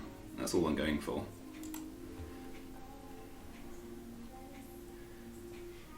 What's he setting up there? Just bringing his bishop out.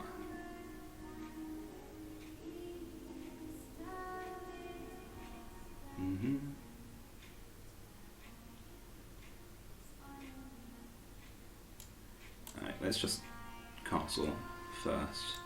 I'm still thinking about this.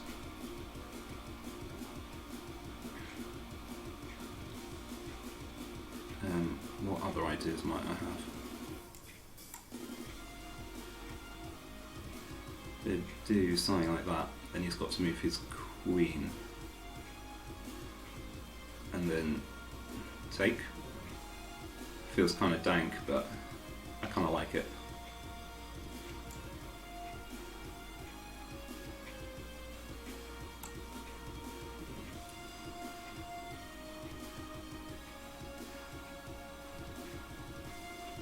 Cool. And right, he's lining up an attack here. Well, that's fine. Could do Knight Outpost or just take, but I feel like that's just better for him, right?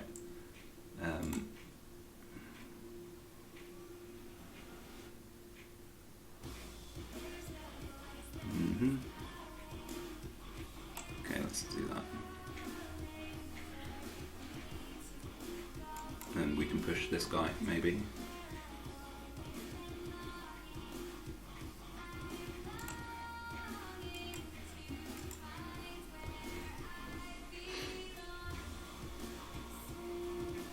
Okay, he's just gone for that. That's fine.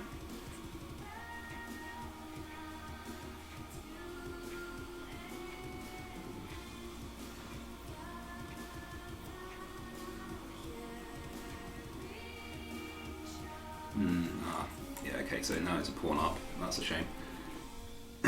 Should have thought that one through.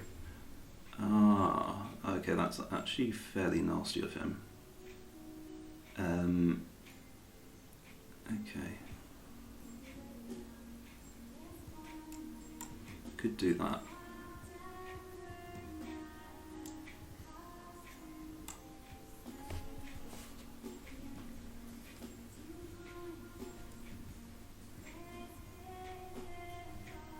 Alright, I need to be very cautious of this D column.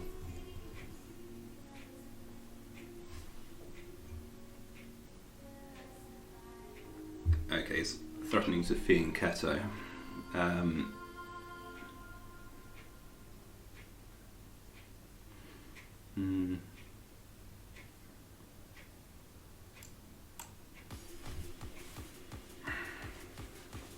Yeah, so that is what he's done. Okay, how do we deal with this? We can fork him. Oh, for fuck's sake. What's wrong with me? What is wrong with me? That's the move I take 10 seconds on. What is wrong with me? I was thinking too far ahead. I was thinking this first. And I just didn't think it through at all. What's wrong with me? I'm so dumb. Oh well. We'll try and close this one out with honour.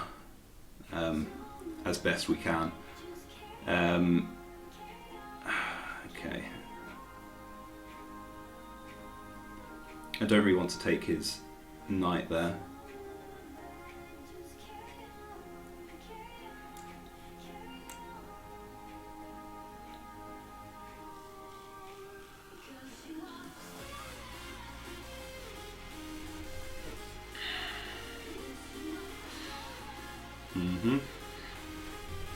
Right, well, he's threatening this sort of idea, right? Oh, I can't believe that. Okay, it doesn't matter. What can we do? What can we do?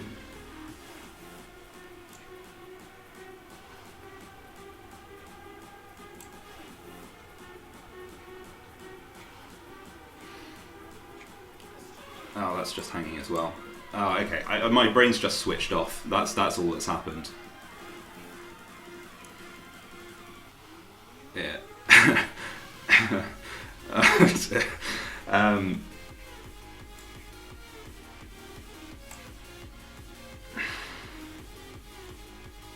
I'm just like, I'm hugging this bishop. That's what I'm going for right now. Giving it all the love.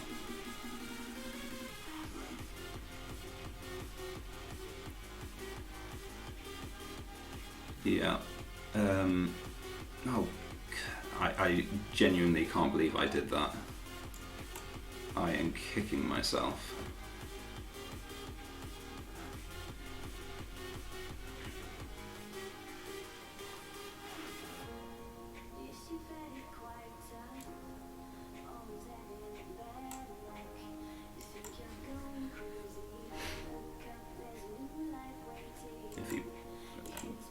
If he progresses. Okay, fine.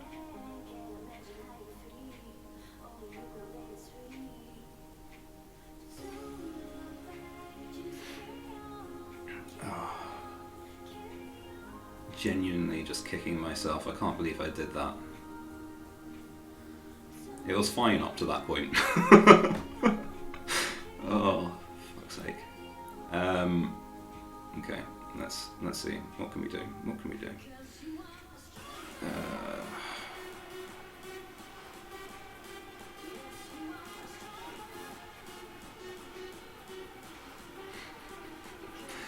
Cry, I think, is the answer to that one. Okay, well, this is the thing. Exchange. Try and make this bishop a little bit better. And then we can push this guy. Yeah.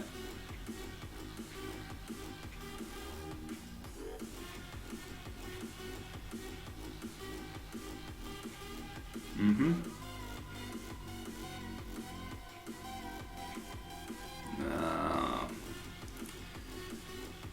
Balls.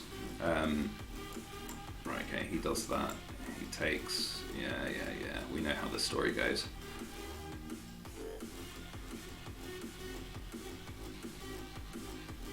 There's no opportunities for me to just like cheese this either, which is the second annoying thing. Okay. I mean, this bishop is just trapped, right? So let's just end my suffering, please.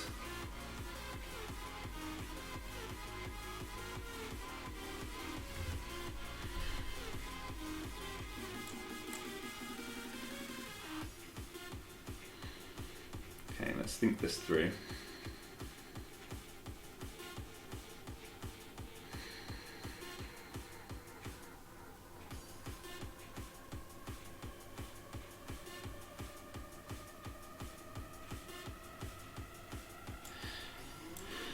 He has a lot of things going for him, which happens when you're 9 points ahead in material.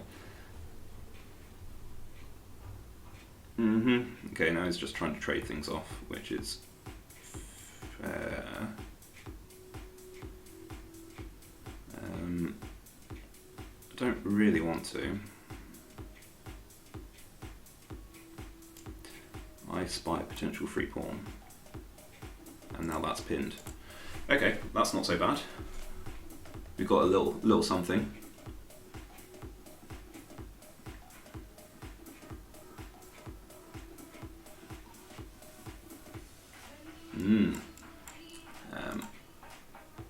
Okay, he's done that.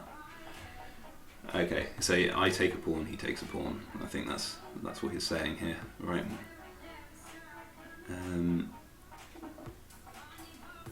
Still probably my best option, right? And then he just takes that one. Okay, he's setting up a checkmate idea on this place.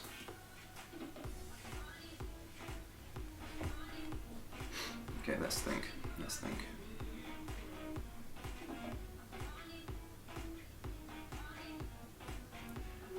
If I just let that go, right, he does this, that forces me here. Not quite checkmate. Right. I don't think. Oh no, then he does that, right. That is pretty. I almost feel like letting him do it. Okay, so let's not let that be a thing. How do we make that not a thing?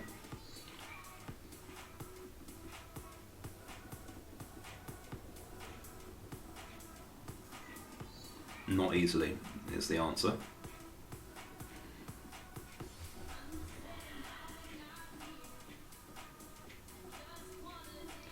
My rook's not in a very good place.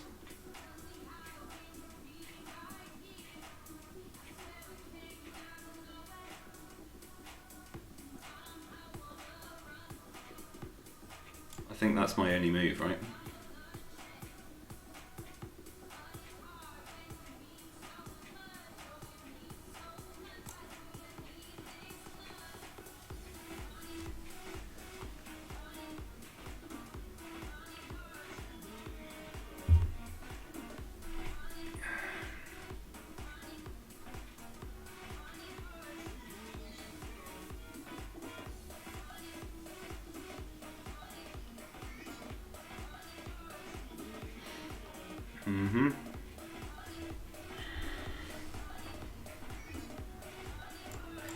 Threaten to try and take his knight. I just need to protect my balls.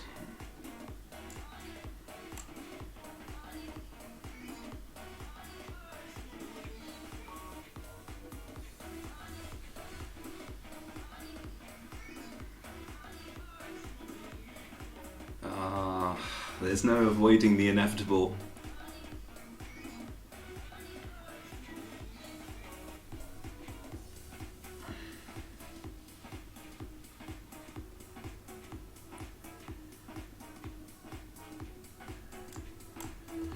Okay, I think, I mean, that just frees up this rook, right? So now I can do this. Is that better? One of these two.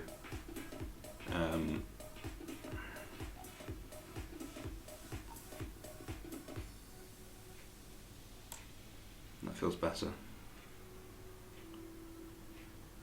Okay, need to keep that in mind.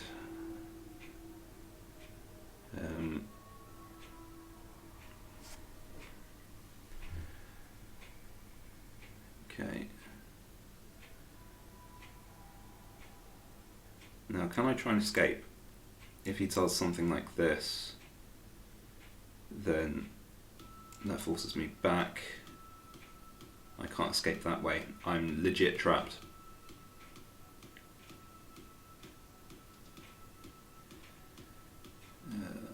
God. Okay, well, let's see if he spots it. He should. He should be able to spot that.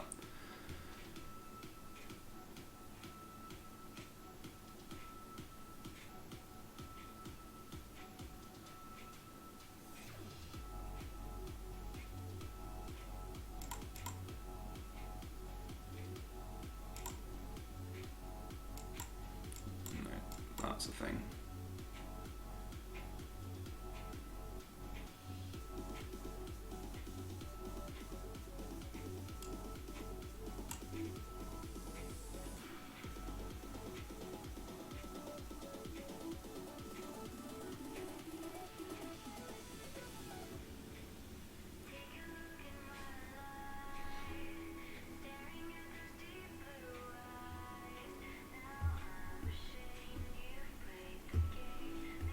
Let's get my king into the open.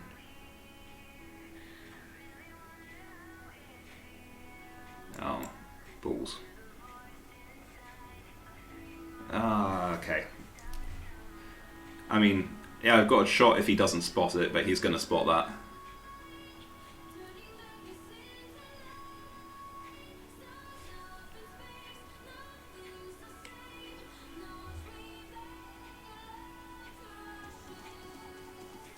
He is going to spot that. There's no way he doesn't spot that. Yep. Okay, how do I get the most material out of this?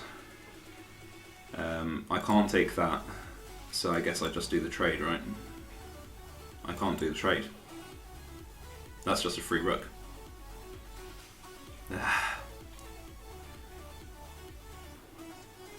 Oh, okay. Well, okay. Game over. Good game. And all that sort of stuff.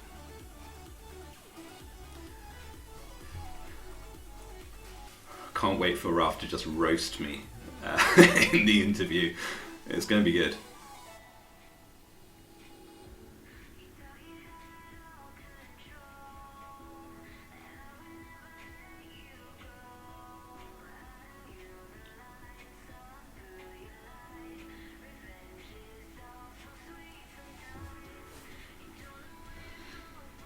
Go on.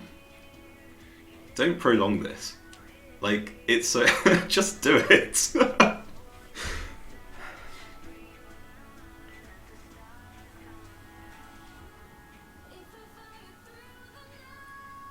Am I able to put free moves on? He doesn't take it. What's going on here? Why doesn't he take it? I guess he doesn't need to, right? That's probably what he's saying. He's just flexing on me. It's like, I don't need your rook. Okay. That doesn't work. That might work. Let's try it. Oh, I'm in check. Okay, he gets it anyway, right? Okay, fine. Whatever. Can't go there. Can go there.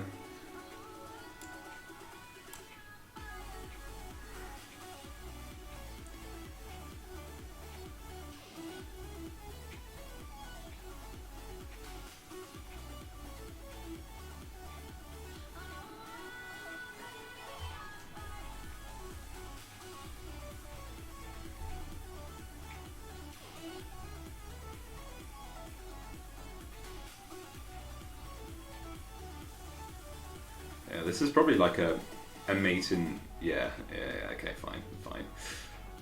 Oh dear. Okay, well, hope that was enjoyable. Just watching me get absolutely creamed in both games. It's a shame I didn't actually manage to put up a proper fight. I just hung my queen because I wasn't paying enough attention. But, oh well. Right, go cut to a quick break and then we'll set up the interview I've got with Killian, and probably Ralph is probably doing that. But yeah, see you shortly. Know how to make food. Yeah. And thank you to our Greek sponsors. Thank you to the Greek heroes. Yeah, so it looks like Vid's going to be up against Mark Leith. Oh, very nice. Well, we have Mark Leith on the line over here. Mark, Oh, what do you think about your potential matchup? Nick, I think you're right. Let's bring him in. Hello. Yeah. So yeah, just heard it. It's me and Vidur next round. Yeah. I think it's gonna be a good one. I think it's gonna be a good one. It's gonna be a good one. Yeah. You know, Will both had you tough be first using round. Greek food? It's gonna be a good one. I think it's gonna be a good one. Both had tough first rounds. Probably hard done by with the draws. I'd say could both be in the main draw. So you know, high quality. Wow, big claims from Mark here. Yeah. You saying that the draw was rigged? Well, I'm not saying it was a fix, but Okay, well, it looks like Mark there. I think Mark's gone. Anyway, the draw is legitimate. We have to, again say that for our sponsors. Thank you very much. We have a quarter-final match actually. It's the first quarter-final. It's going to be Ronan against the winner of the first match of that day, Andrew and Matthew. Wow, the first matchup has a potential, second game ahead of them. Wow. Yes, Very so nice. For the wicked. I did check with each of them beforehand, and they're okay with it. So. Yeah, that's fair. That'll be interesting to see. Yeah, indeed. And the final match of the day is Adrito versus Sean. Match of the day 2 is on. Yeah, well, it's Sunday evening, isn't it? Yeah. Sunday. Yeah. You two make a great radio duo. Yeah. So we're making a chess radio from now on, right? Chess radio show. Yeah, I think that's a good idea. With the catchphrase, that's Okay, chess. the final question for the night. Alright, we are back, and that is not a very helpful view for people. Okay, hold on. Never mind. Do you want to start us off, Ralph? Okay, well, first of all, congratulations, Killian. In the final now. A very strong performance. basically I made very few mistakes, pounced on whatever John made. That feel good? Yeah. I think the first game was very even for a long time. Second game, when he hung his queen, was a bit more, in my favor. Yeah. For the rest of the game. You could put it that way. I quite enjoyed the first game. The second game was, well, once you lose a queen, it's very hard to come back. Yeah. I'm mostly annoyed that I basically didn't give you a proper challenge in the second game rather than losing. Just because of that. Oh well. I guess if we do go back to the first game, it's going to come up at some point, so I suppose it might as well be now. Sure. I don't know if John told you this, Killian, but he prepared with me his opening against your Queen's Gambit. I did consider not playing Queen's Gambit because I told him before I played it, and then when you played that move, I was like, oh, that's such an annoying thing to play against. What is it? The Counter Gambit? What's it called? Yeah, Albin Counter Gambit. Yeah. Albin Counter Gambit. Yeah. Yeah. So yeah, John, how did you feel when he played the move that you hadn't prepared for? Well, the first thing that was running through my mind was just like quickly scanning through my memory of, did we actually cover this one? And then it was no. What was the move that you hadn't prepared for? Was it it was E3, so your third move. Alright. What were you expecting to take the queen or something? So either of the pawn takes or move your knight to C3. Right. That's one that's probably learning openings. Like, you'll know a couple of moves and then someone doesn't, and you're like, I have no idea what to do now. Yeah, but I thought, like, we covered 3 of your possibilities, and they seemed like the most likely ones. Sorry to disappoint. What I was trying to avoid was just getting into a Queen's Gambit, because I know that's what you mostly play. And given that you've played a lot of games, if I just get you in a situation that you're not familiar with, I thought that would at least give me a chance. But as soon as you did that, it quickly transposed back into a Queen's Gambit. So, well, I was unfamiliar with it. I just was like, I guess I'll just play E3 and see what he goes with. Less familiar. Let's go with that. Yeah, well, I think I've played him many times. Okay, fine, whatever.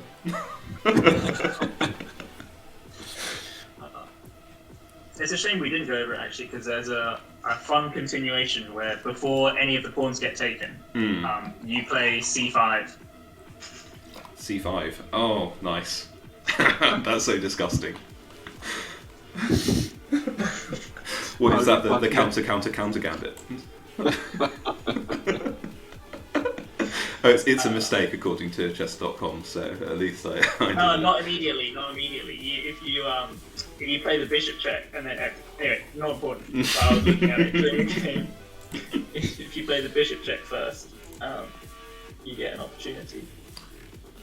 Okay. But anyway, so like you said, it went into basically a Queen's Gambit, but like with an open e-file. Yeah. And played out a bit. And the engine had a very small advantage for black right up until move 10. It's small. It was basically pretty even right until we had turn 10. Yeah, turn 10 is very small, and then 14. Yeah, there's some additional moves, but if we skip ahead, like 18 is where would you say where it started going wrong? Yes. Yeah, I was reflecting like just before I made that bishop capture move, and the conclusion I came to was I don't like where my bishop is. I don't like where either of my knights are. You have some very aggressive pawns on C and D that I don't really know how to deal with. So I was just like, okay, if I just trade all of my pieces for your bishops and your knights, then I'll be Gucci. And that was the beginning of the end. So. Well, I was very happy with we heard that. Yeah, I was gonna say we heard on the stream, John, that you wanted to trade your pieces off. But Killian, just before he took your knight there, what were you thinking about the position? I was hating that bishop there. I was really wondering on move 17 whether to go for like a more aggressive stance and just let him take my knight and ruin my pawn structure, go back to defend. And then when he took it after I moved it back to defend, I was very happy. So then I could start my attack properly. I was thinking of moving my knight away to be honest, but then it was just gonna get traded away and I would lose the pawn. So yeah, I was happy when John did that for sure. I'm just checking the analysis, and it looks like you didn't make a mistake the entire game. Does it? Mine says I made. Which one? The first one? First game, yeah. No, it says I made a mistake on mine. Oh, okay. A couple of inaccuracies, one mistake. Yeah, it's mostly something. It's after. It's when the advantage is really significant. Okay, those don't count. Yeah, those don't count. Right, +5 to +2. Right, okay. It's good to know my chess engine's good then. My cheating's going well. Get a slightly better one final. You just throw in the occasional, like, slightly less than optimal move, and you get onto chess.com's radar.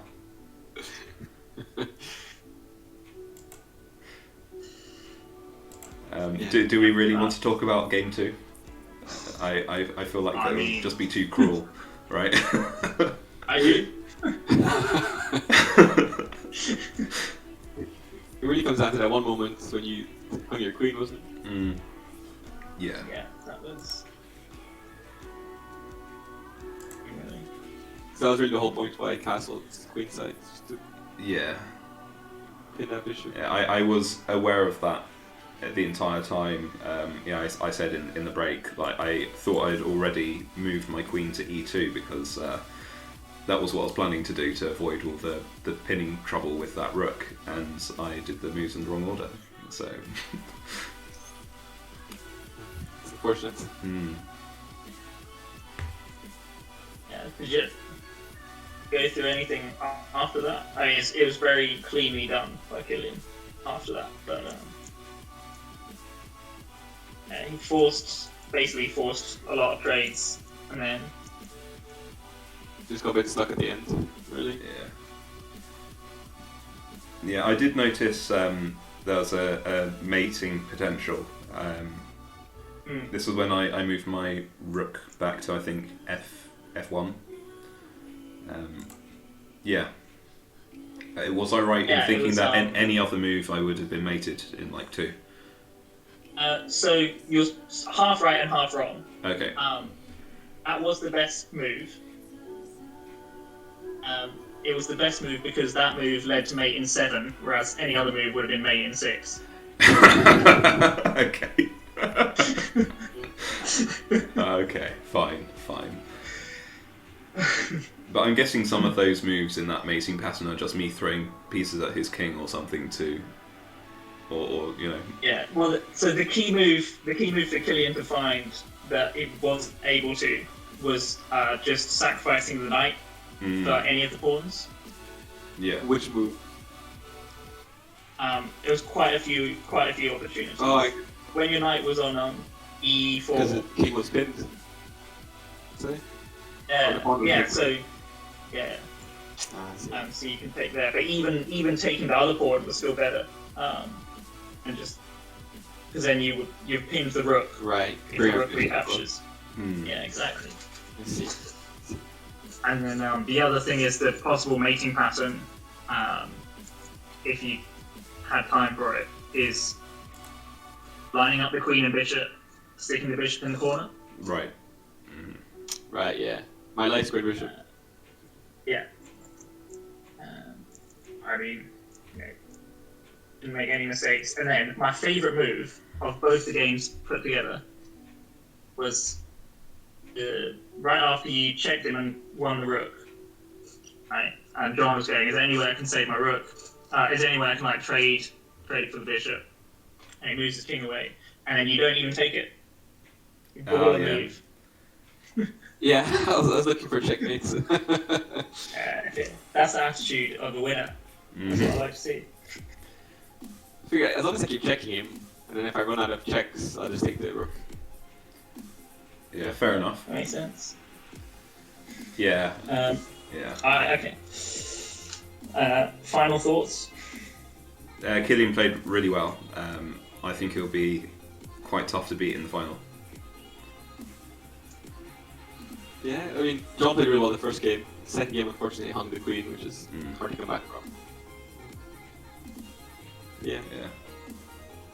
Yeah, but I quite enjoyed them. The second game, less so because of the queen blunder. But yeah, I did quite enjoy playing against you. It's quite a challenge. So yeah, it was good. All right. Well, apart from that one thing, very well played. Good games to watch. So if we look at the bracket, your next opponent in the final will be either Ronan or Adrito. Do you have any thoughts on that? Who you prefer to play against? I really know Adrito is a bit of an unknown quantity for me.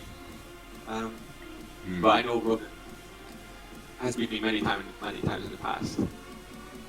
Okay. So you, the danger you know versus the unknown is kind of the situation for you. The devil, you know.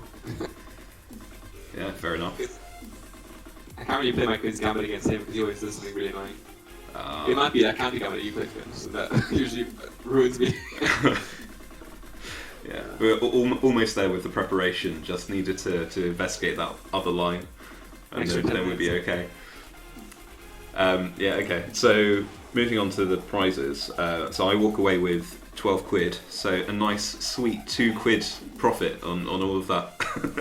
All of that work. You take 10% of all the initial bets, right? So. Well, I mean, if we're talking about that sort of thing, I'm paying subscriptions to actually run the stream, so this is just a flat loss for me. In all honesty. What is it? Yep. I'd probably just about break even if I won the whole thing, maybe. Well, I mean that's an exaggeration, but yeah. So you have at least 30 quid, and potential for 60 quid if you win the whole thing. So yes, big money. Exactly. Cool. Okay, so looking forward to it. It's tomorrow, isn't it? Yeah, finals are tomorrow, so everyone stick around for that. Should be good. All right. Do you have anything more for us, Ralph? No, just well played.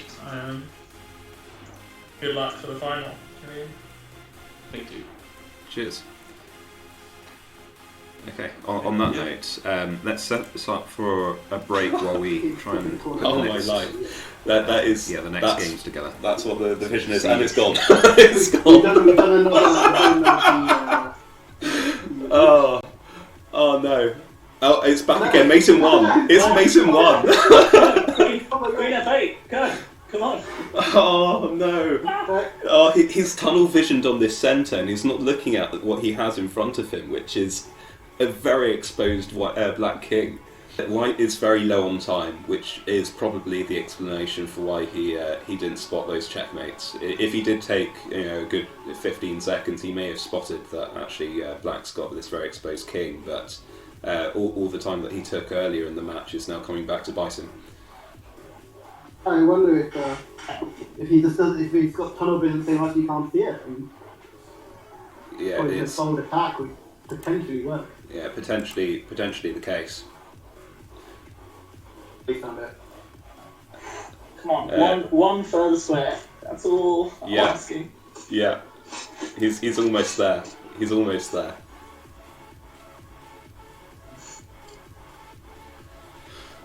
Black only has the one move here, so taking up your time isn't going to help you anymore.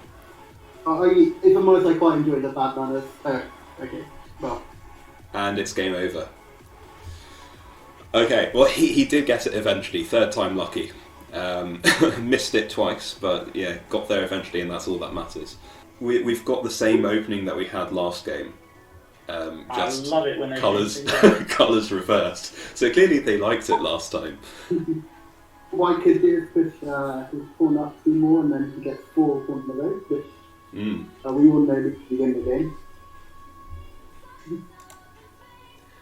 Maybe Nick's thinking, if I just don't hang my king like last time. Yeah. Ouch. He finds that the bishop was just left hanging. It's going to be a lot harder for white to catch up now. He's saying that the losers bracket is going to be a bloodbath. I think I agree. It's going to be quite tough. Lots of interesting people in there, and that is a massive shift.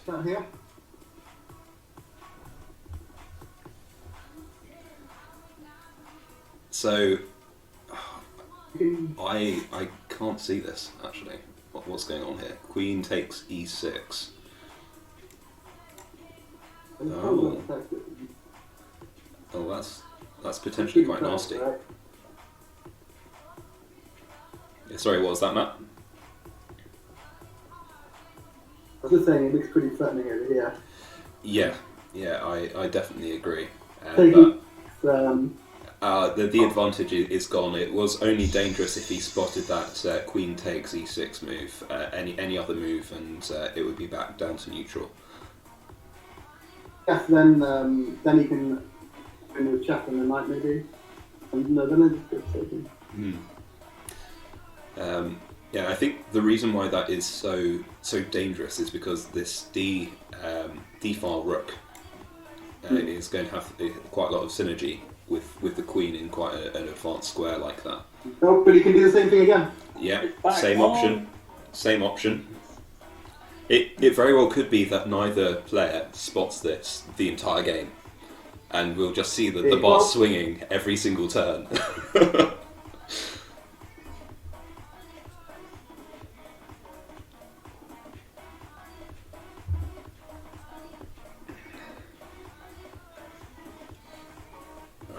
Question is, and he spots it.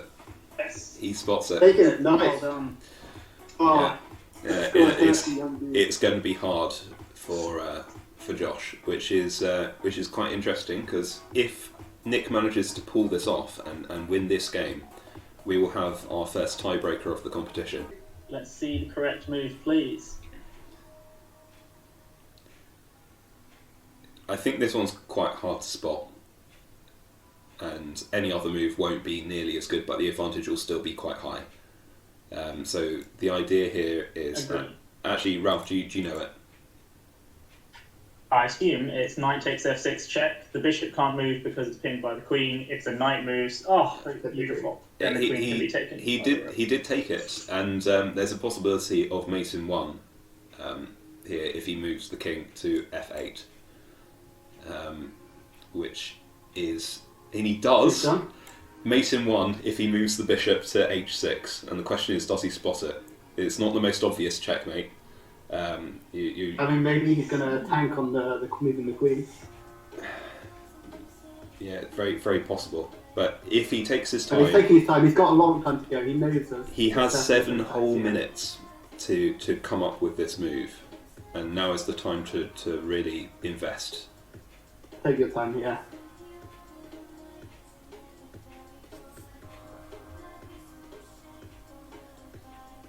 All on the edge of our seats. He finds it. Found it. That's great. That is classy. That is incredibly classy. Oh, that is a very nice checkmate. Yeah. So the one opportunity he had after giving away a piece. Yeah. Yeah, absolutely. Absolutely.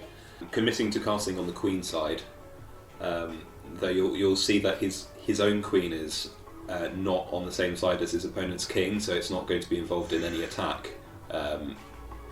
Whereas, yes, that's such a good move. Lovely move. And no matter what. And that's gone. And I think that was the correct move because now he needs to switch his queen over to sort of F to H side of the board, so that he can do some sort of attack towards Black's king. So I think I agree with that move. Oh. That's blundering the bishop.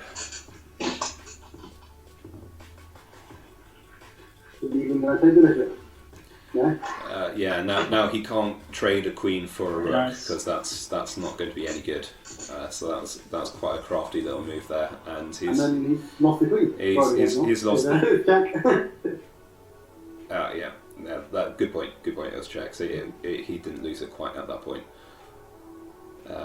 But certainly All the pieces are disappearing now. he's in a bad way, and that wasn't a bad move. He's pinning the black rook that's next to the king, but it's not going to do much against help. Even. Yeah, everything's done. that was That's excellent. fine. That was excellent by Nick. Well done to him for spotting that tactic. Taking advantage of having all of the time in this game. Yes, and Josh only 12 seconds. He only gains 1 second per move. His But you startering. need to all the pieces. You know, maybe he yeah. just move the pawn all the way down. Certainly he has some attacking ideas, and Nick We should really need be. to see some free moves here. I wonder if he's got them turned on. Yeah, Nick should be using his time to try and come up with some tricky moves that causes Josh to think. I think that would be the best use of his time, rather than good moves, just tricky ones. Now this white pawn is very close to. Yeah, indeed. And they both have the same idea, but I guess Black can just start advancing the other. At time. And he won it on time, despite having a disadvantage. He won it on time.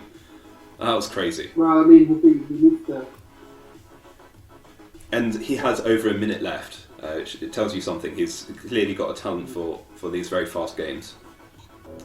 Yeah, it's very, very close matches all throughout, and I'm actually impressed with both of you for getting some very beautiful checkmates in each of the first two games.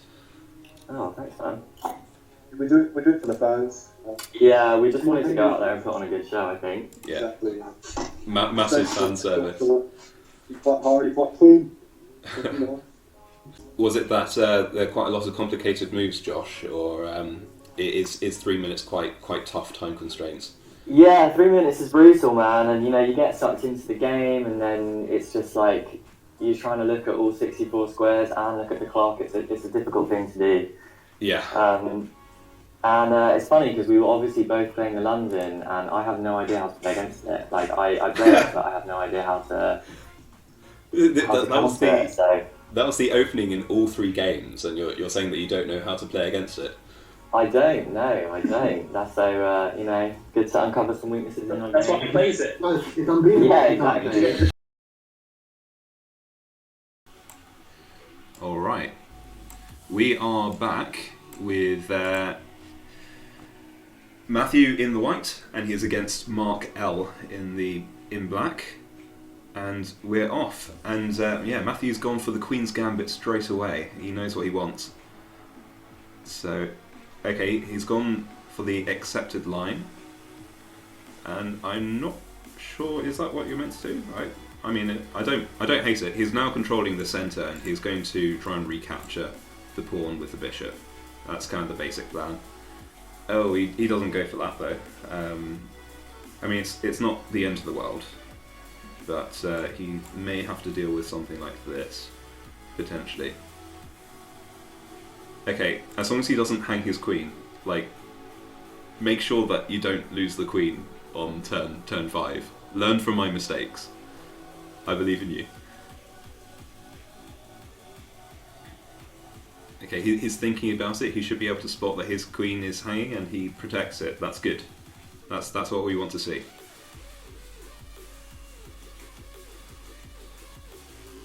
And so Matt does have the advantage here. He can recapture the pawn. He's down on material, but he's got the better position, and he can take back the pawn that he's lost quite easily. So that's why he's got the advantage.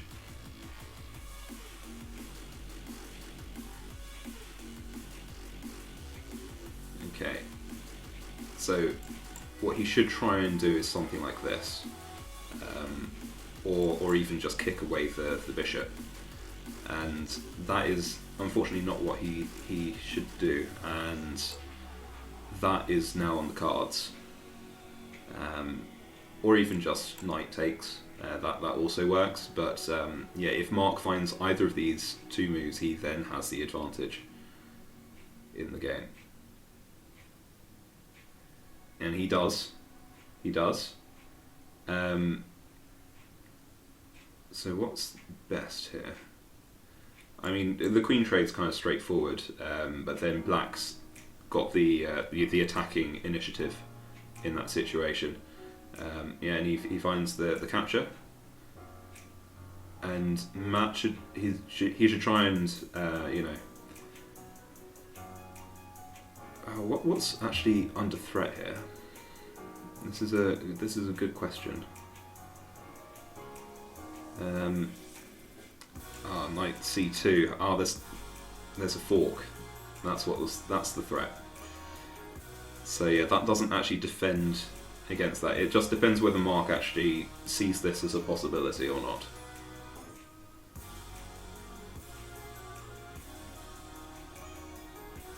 He's thinking about it. Yeah, the unfortunate thing about moving the bishop to that position is that it kind of forces Mark to move his knight, and you think, where can it go? And he finds the right place for it, which is this fork. And yeah, there's no way to save the rook here. A move like this is probably best, but yeah, either way, you're not doing too well. The reason why this is good is that after the knight takes, that's he wants to return to that space to escape. So if you're going here, you stop him escaping. So yeah, okay, he finds that. So he'll at least have this knight just trapped in the corner that's not able to do anything. So it's not great for Matt here, but at least it's not completely losing. He can still take this back.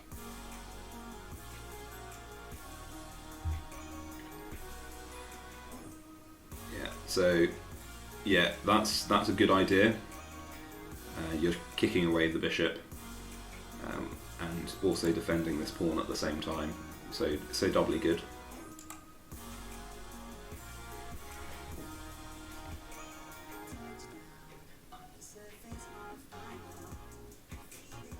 So yeah, if he doesn't want to retreat the bishop straight away, he has this idea, which would put the king into check, but instead he's gone for the offer of a bishop trade, which is fair enough. It will mean that his pawn structure is slightly worse, but I mean he's ahead in material, so he can take that sort of negative, and he'll still have this idea. Ooh. Okay, that is a hanging bishop. So yeah, either just taking it, castling, or rook over. The last two moves, putting the king into check, would work. He doesn't go for either of those, so I guess what he's trying to do is he's trying to target this pawn, but he hasn't realised that that's a free bishop that he could just take.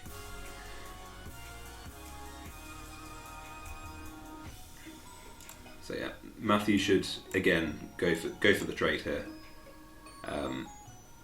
It's actually the only good move that he has at this point, so hopefully he finds it.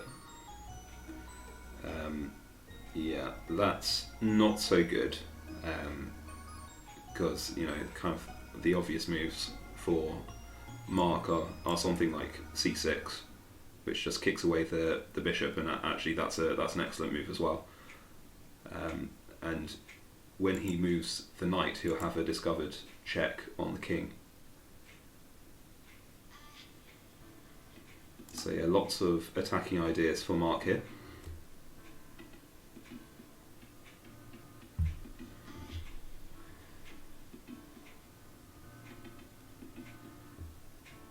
Yeah, so interestingly, even though Matthew has defended the pawn, it isn't really a defense, because as soon as Mark takes it with the knight, he's got check on the king, so Matthew can't actually take back. So if he wanted to be a little bit spicy, he could actually just take the pawn if he wants to. That's probably the best move for him. Alternatively, he could push away the bishop, or try and do some sort of fianchetto, just improve his position, develop the bishop that's literally not doing anything here. So lots of potential ideas. So interesting to see what he'll go for.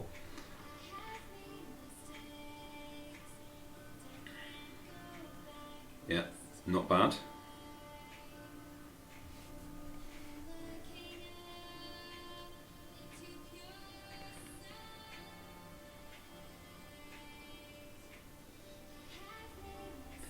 And what this does is it's actually making this space safe for Mark to retreat his knight to, and so that is no longer a lost knight. He can use that to retreat, which is good for him.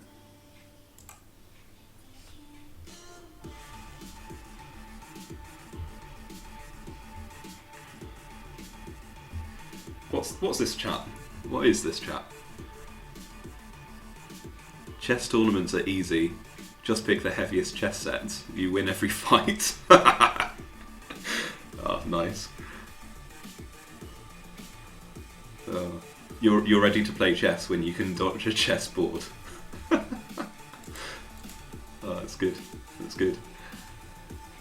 Yeah, again, taking the pawn. That's the best idea here. But given he didn't go for it the last time, I imagine he won't spot it this time either.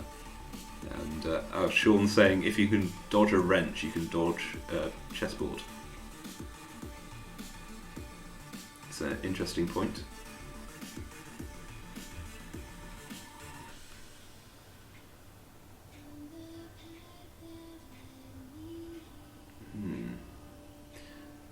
So we do have a free pawn opportunity.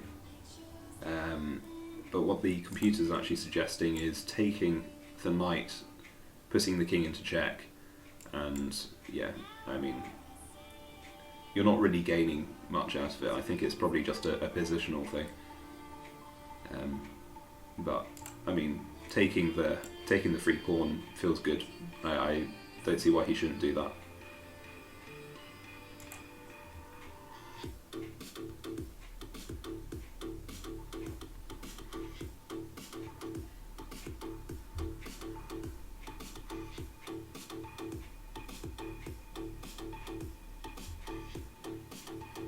Okay, so he's going for an offer of a bishop trade here. Slight other thing going for it is that it's stopping the potential for a discovered check with the rook once this piece is moved. So I don't hate it. I think just pretty much all the options available to Matt are not that good. So just making tricky moves is probably a good idea here. Oh, it's a dodgeball reference. Okay, sorry Sean, I haven't seen the movie, so yeah, that's I was not understanding your wrench comment. But okay, I sort of get where you're coming from now. Okay, the best move again is this taking, and okay, he finds it this time, so that's good. Yeah, so Matt has to retreat his king somewhere. So that's kind of up to him where he goes. And there's a potential for trading the knights, which, I mean, you're ahead in material, you might as well just start trading everything and then see what you're left with. I do like the fact that all of these pawns have not moved this entire game. Just Mark being like, I don't need pawns, and he still refuses to move the pawns, opting to go for this idea instead.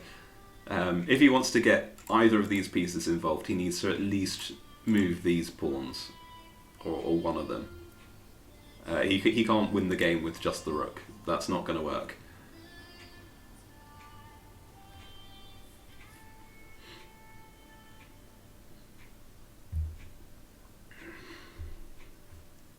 Okay, so he's opted to just trade, get the knight off the board.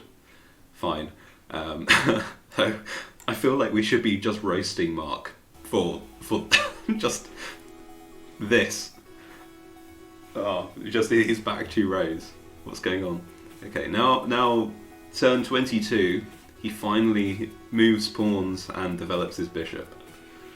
Oh dear.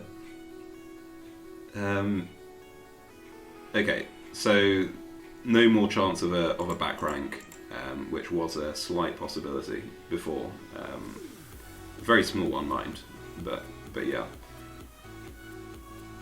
Yeah, and I think he's just like saying, "Hey, let's just trade," which it seems fine. He doesn't have to. He can just move the pawn forward, but it is probably in his interests to do so. So yeah, he can check Matt in 2 different ways. Yeah, or this way, indeed. So yeah, and actually this way he can just get the knight trade, the rook trade done, and then he's got the bishop to help him just mop up the pawns and then get a promotion.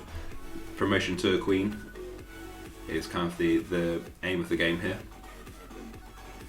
Though if he wants to attack these pawns, he has to maneuver himself so that he ends up on g1, so that he can actually attack this guy on h2. So it's going to be slightly tricky for him. Yeah, Matt just charging in. Let's see if we can take down this bishop. Not going to work, unfortunately.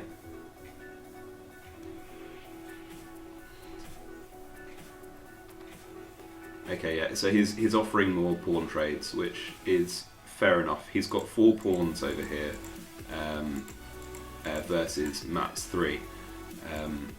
So he should win, a sort of battle of pawns. And then he can use his king and his bishop to promote one of them, and then that should be game.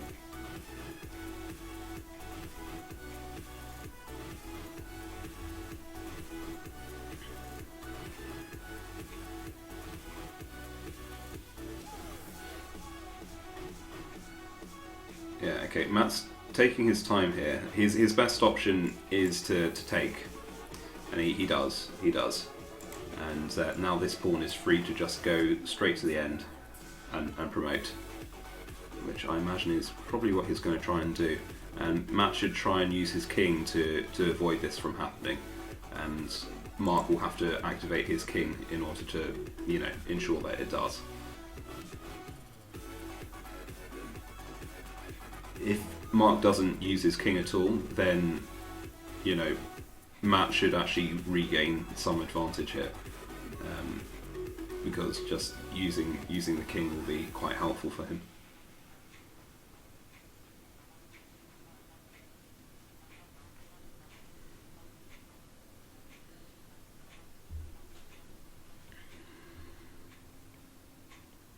Yeah, so he's realised that his main 2 pawns here are these 2, because there's no other pawns that are blocking their way.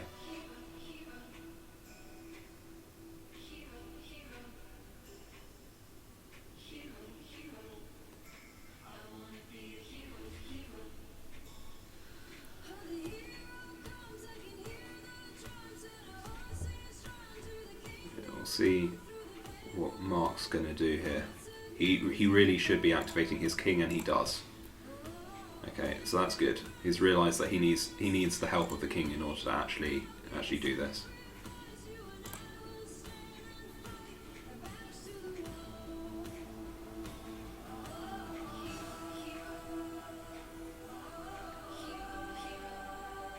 Yeah, best thing for Matt to do here is to move his king over this way, but Mark should be able to still progress this c pawn to the end.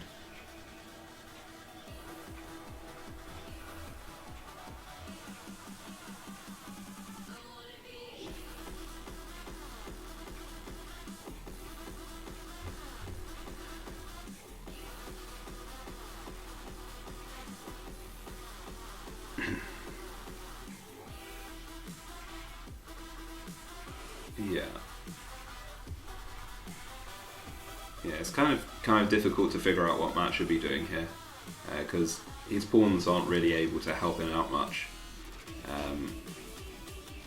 and his king can't really play defense on both of these.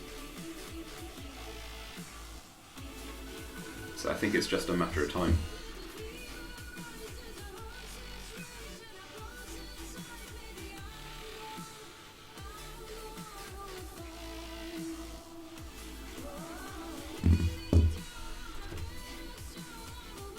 Yeah, Mason 15 apparently, but that's going to be difficult to find.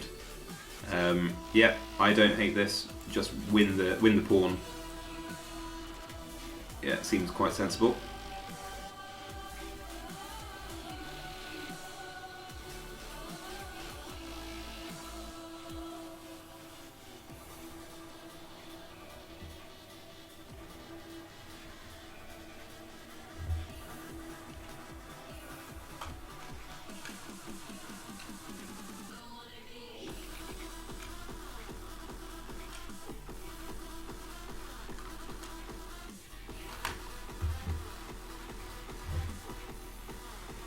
Yeah, so yeah, Mark's got the right idea. He wants to be progressing these pawns, but if Matt is occupied with his king, protecting, sort of defending against this guy progressing, he can always just move his e-pawn forward, which seems to be what he's going for.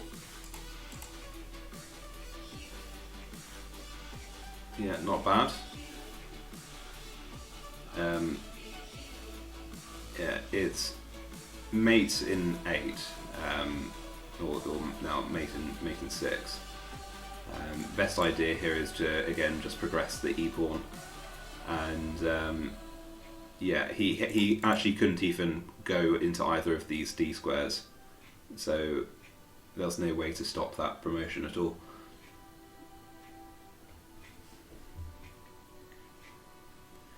Okay, now Mark has finally got the queen. He should hopefully be able to wrap this one up quite nicely. There's a mate in 1 option, and the mate in 1 is here. If he goes to d5, okay, he's just opted to go for the safe version, which is get 2 queens. But if he's not careful, he might accidentally stalemate himself. So he should be a little bit wary of that. Yeah, lots of mate in 1s here. You know, move over to a1, for example. That works. Queen over to a4. Yeah, or even that. Yeah. So good game. Good game. All right. We will cut to a break, probably slightly longer than usual, given that we're a little bit ahead of schedule. But yeah, we'll be back in about 10 minutes, I think. So stick around for game 2.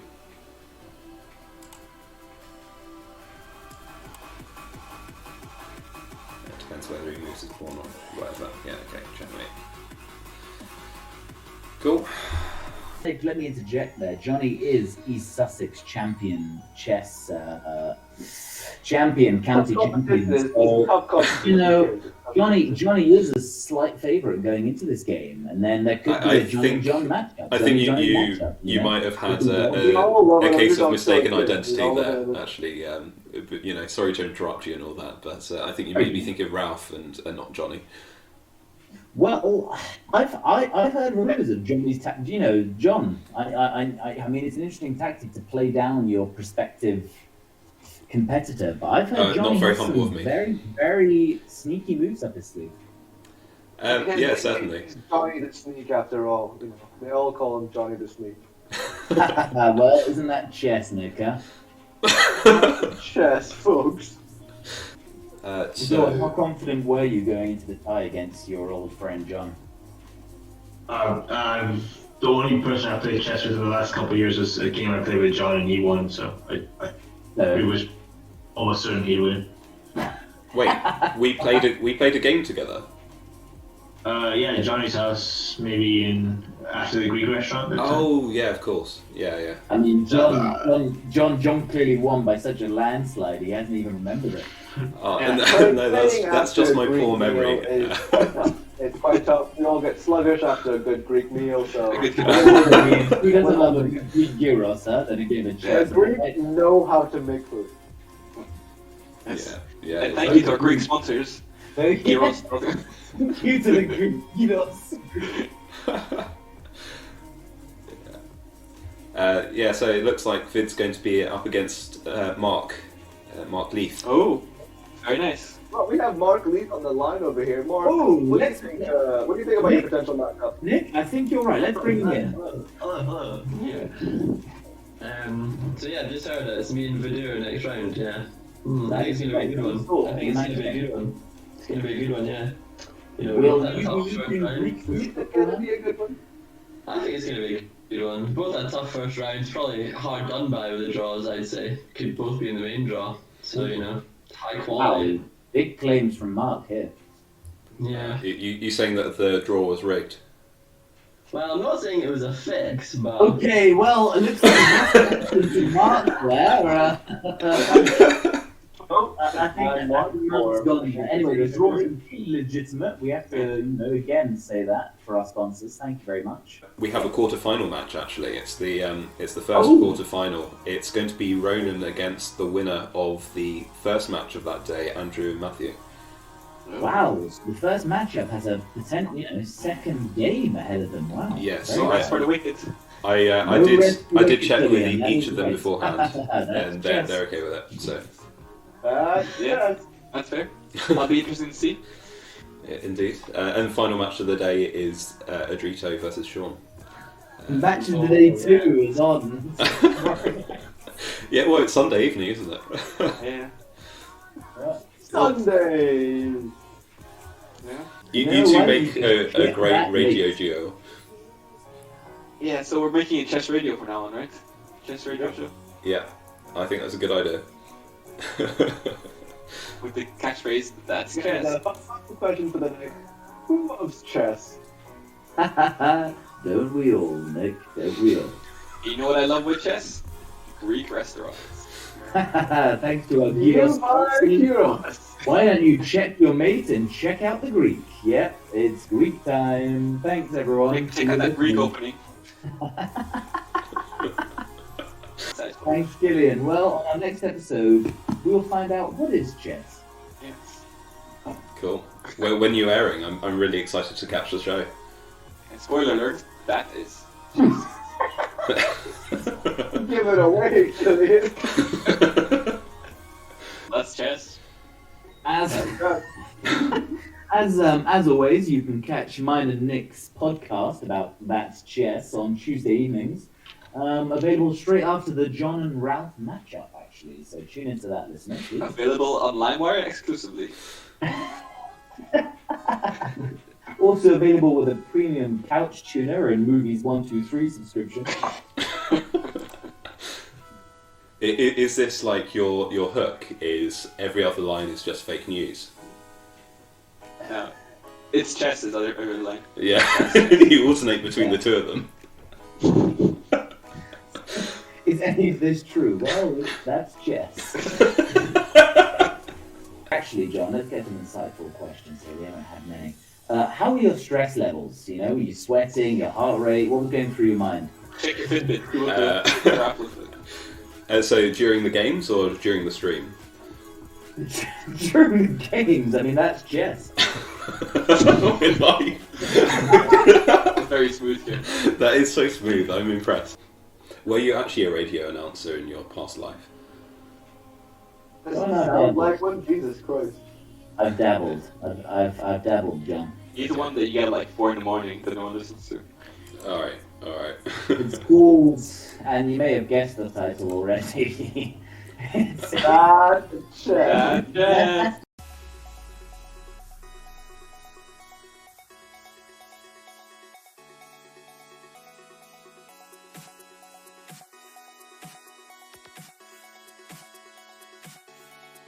Well, isn't that chess, Nick? Huh? Chess, folks. Them beforehand, and they're okay with it. So Yeah, that's fair. With the catchphrase, "That's chess." oh, my life. That's chess. You know what they say, Don? That's chess. That's.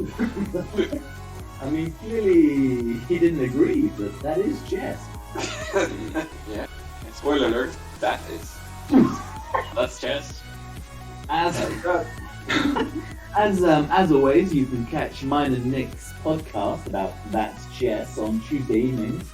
Available straight after the John and Ralph matchup. Is this like your hook? Is every other line is just fake news? No. It's chess is other line. Yeah, you alternate between the two of them.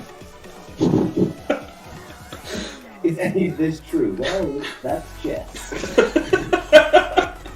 I'm glad. That is chess.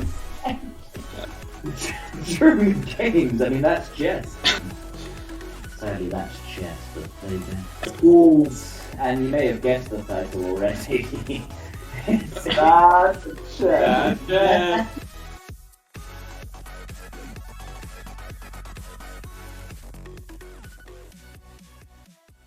A bit of a tricky one for Joe to figure out what to do.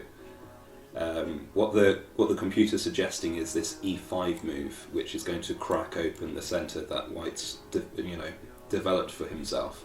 And he's got quite a strong defensive line with his pawns, and the only piece that he's not defended that well is this bishop. So that move, and he does it. So he's found the best move, and it's going to cause Mark to probably retreat with the bishop, or indeed take with the pawn, but then pawn recaptures and he's in the same sort of problem.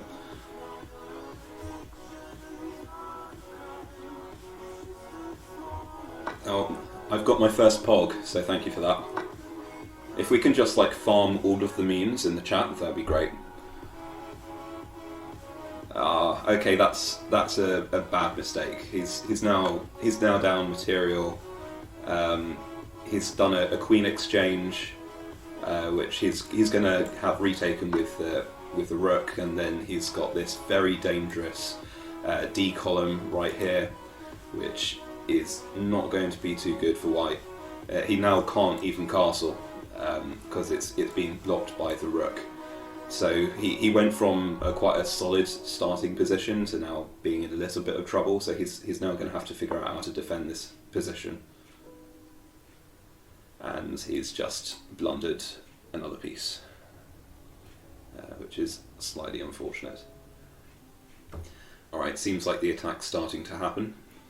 So he's got this check, and he can't retreat into that direction, so he's going to have to retreat over here. He also can't take the piece, which would be the other option that you usually have. So presumably Black will follow up by moving the knight again, and then he'll have discovered check on the king. Yeah, so now he's checked, and that's a lost rook. So the story is getting significantly worse.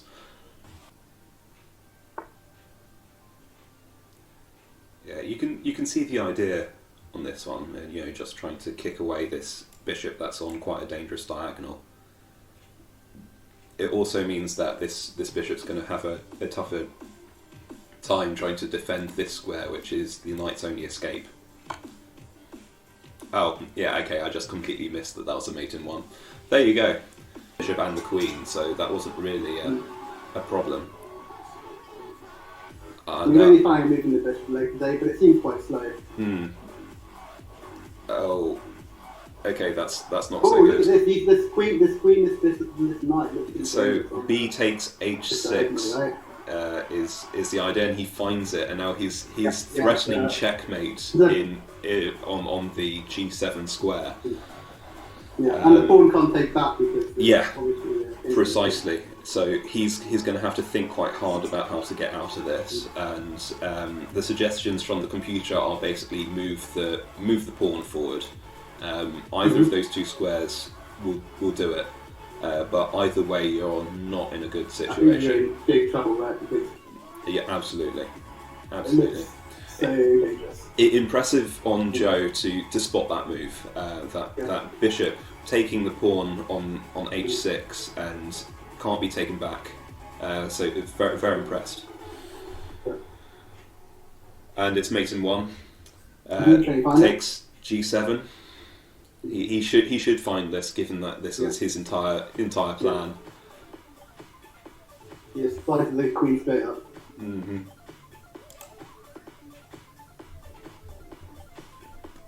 He's thinking about it, and he goes for it, and that's game. Have you been playing chess for a while, or are you fairly new to the game? Or? I just started during the first lockdown, basically. Just been playing it loads. So I've played about nearly 1,500 games on chess.com now. So I've just.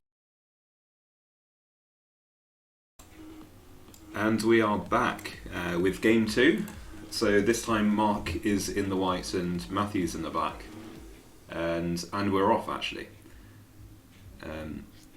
So yeah, and the Scandinavian, nice. I think Matt is reasonably well versed in the Scandinavian. Probably not to Grandmaster level or anything, but just he's played quite a lot of games with it. When he was Grandmaster level, he'd worry. Yeah, he'll probably have a slightly higher rating as well.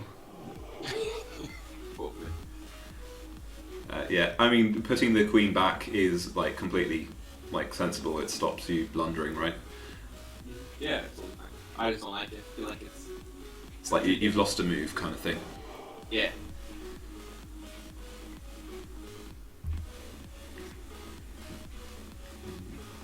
Yeah, so we were saying in the break that both of Matt's previous games have ended in tiebreakers, and if he wins this game, it will be another tiebreaker. So we'll see if he continues with the trend.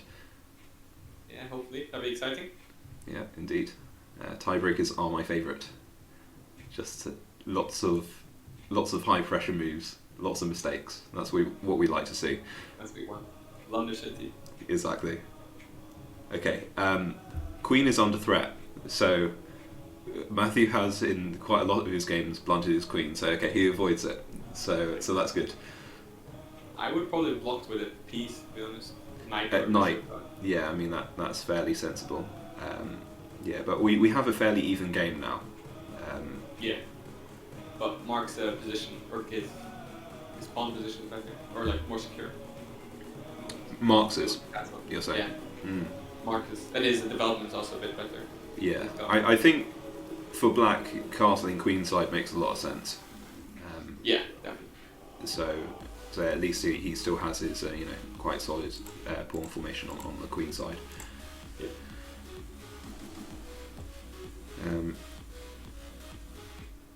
Yeah, that's quite a good move, quite aggressive.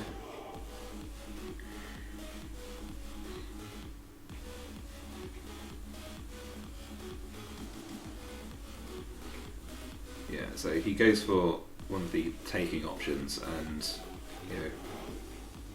Mark should see that he should take back.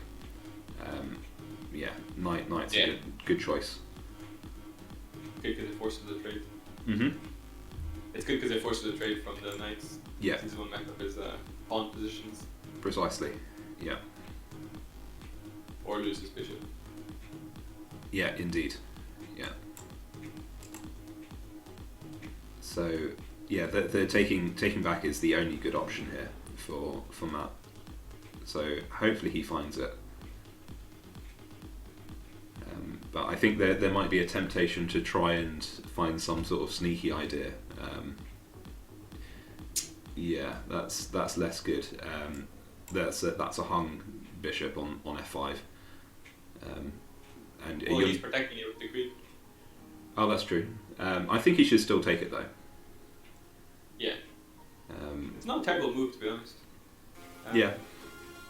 No, you're right. You're right. And he opened up to castle queenside.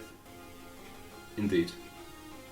But the engine doesn't seem to like it. The engine doesn't seem to like it, but I think that's more of a positional thing rather than forced takes being possible. So if Mark plays inaccurately, that advantage will just drop back down to 0. Yeah. Yeah, he should see the queen takes knight idea here.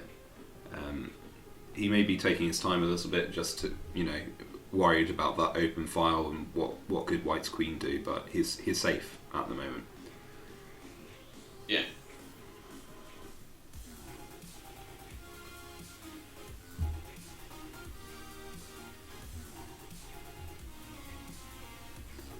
Pretty much has to take there, yeah.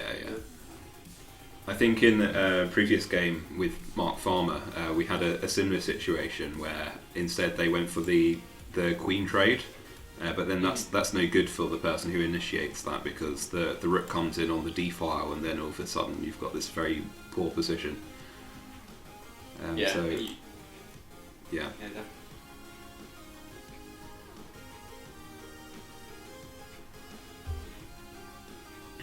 Oh, you've got a fan, Killian. You've got a fan. I was gonna say, Sean was flirting with me in the chat. And now Nick, you got so many fans. Okay, castling here is the only good move for black, and if he does that, he will have quite a big advantage.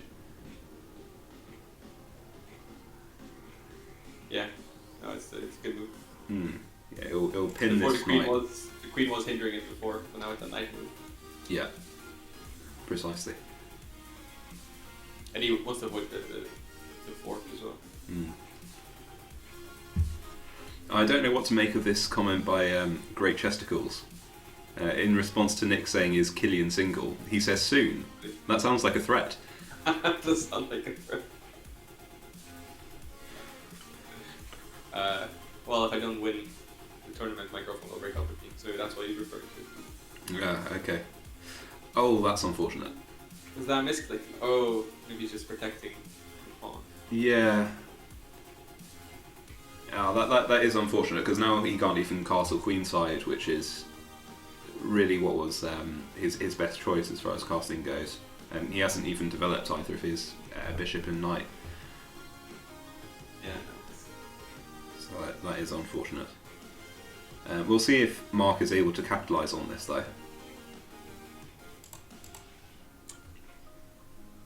Yeah, I think Mark's definitely in a much better position at the moment. Yeah. Good.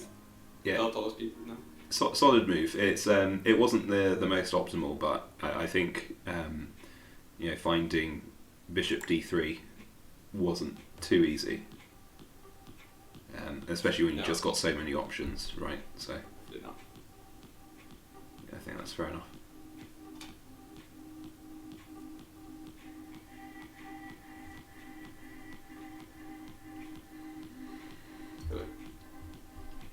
Reply to some of these chat comments. Yeah. Just taking a break from my call center work. That's right. Nick was asking which call center do I work at. Ah. Fair enough question. That is it's a fair enough question, but you don't want to dox yourself.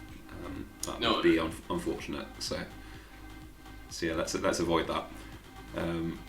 And not quite sure what Great Chesticles is quite asking for here. Is asking you to show your bishop.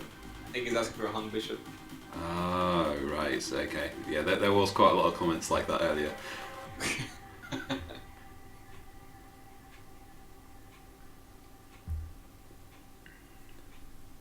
Yeah. I feel like Mark needs to castle and get his rooks into the game. I completely agree. Yeah, he has quite an advantage at the moment. Yeah, best move here, queen takes d5, actually. There's a queen takes? Yeah. I thought maybe pawn, and then... I guess it's because you're offering the queen trade, so take, and then you take with the pawn, and then you're putting... you've got a tempo on that knight, and you've got a very aggressive pawn. So I think that makes quite a lot of sense.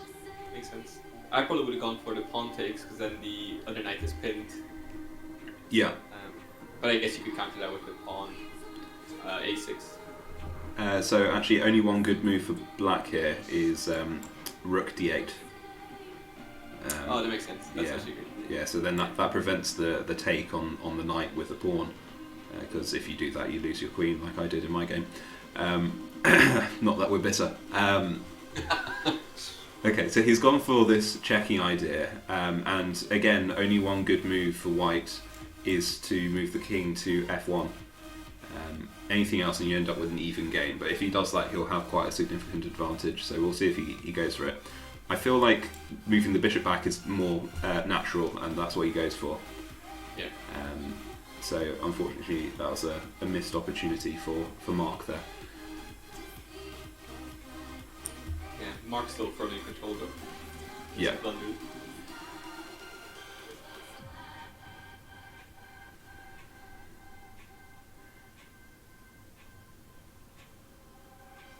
Okay, he's castled, which is good. Yeah, slightly weaker pawn structure than you usually have, but it's still, you know, fine, and it activates his other rook, which is probably the more important point. That was definitely a necessary move there. Yeah, I agree. And the best move for Mark is actually to do the same, castle. Yeah. And you know, when you see your opponent's done it, you're sort of mirroring what they're thinking. So I would have thought he would have gone for it, but this move's too late. It's no longer pinned. Yeah, agree. But even game could go either way. Matthew's gone back into the game for sure. Mm-hmm. Yeah, it's actually been quite interesting because both players have had opportunities at various points to try and take the advantage, but end of the day we're still even. Yeah, it's an interesting game for sure. I'm sorry, I'm just reading the chat again. What's going on here? More of a Okay, so they're worried about catfishing. So that one person wants the other person to eat yogurt, and the other one wants a shoe on their head to prove that they're not they're not fake or something. Very sensible. Yeah.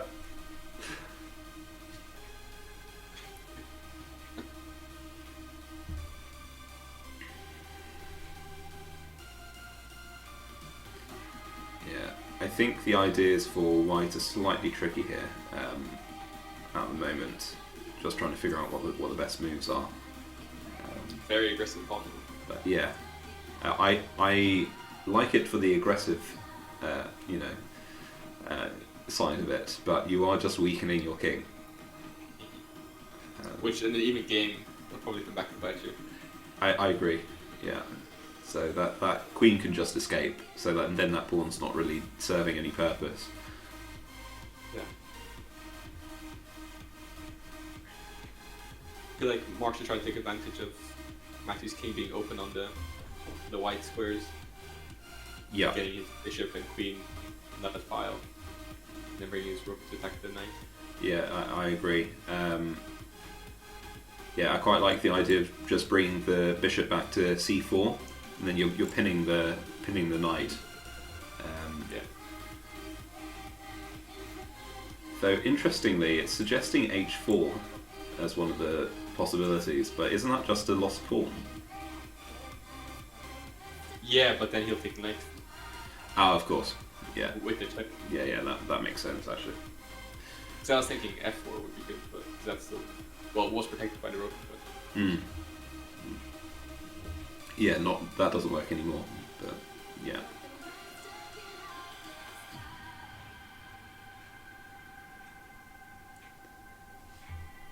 Okay, slight advantage for Matt here. I guess it's just he's got the material advantage and no real problems going on for him. Oh, though that's less good. Blocking the vision of the knight, so now that's a free knight if free if knight Mark with spots check. it. Yeah, indeed. Yeah, take your time, Mark. You got loads of time. Yeah, you got a whole 5 minutes to figure this out. Oh, does it need 5 minutes? Yeah. I only took him 20 seconds rather. Yeah, only one good move. Move the king into the corner. Which is quite easy to spot, thankfully. Yeah, if the other possibility was moving the rook in front, but that is definitely a bad idea. It's causing trouble for yourself. Yeah, I completely agree. So yeah, now Mark just needs to take advantage of the material, edge that he has. Try and come up with some sort of attacking idea. He's got to be careful because the queen is lining up nicely on this king. Yeah, and this pawn is no longer protected on g4. So Nice. that is nice. I like that. The best idea for black is to take this pawn on g4. With the queen. Yeah, with the queen, and Then move the rook over. and then you're in check, and then you can escape the knight. The rook. Otherwise, moving that rook over to d8 also seems like a sensible idea. Yeah, good.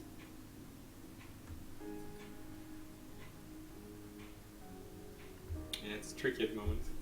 It is tricky. Go back for it Mm-hmm. if Mark makes a mistake.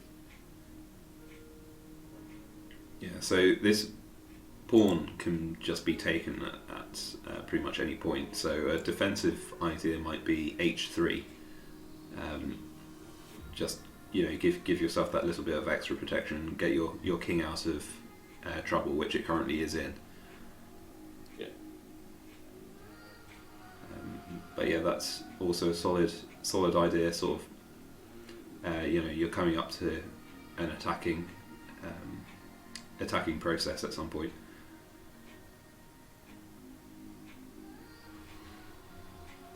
It's like Great Chesticles is disappointed with the lack of taking off clothing. Says it's now a very good OnlyFans channel. Oh, sorry to disappoint you. If we get up to 50 followers, this Twitch channel actually will qualify for what's it called? Associate status, I think, on Twitch, and then we can start monetizing and get the OnlyFans running. Maybe. I mean that's no promise, but it's on the table at that point. Get those people in then. Mm. Let's make it happen.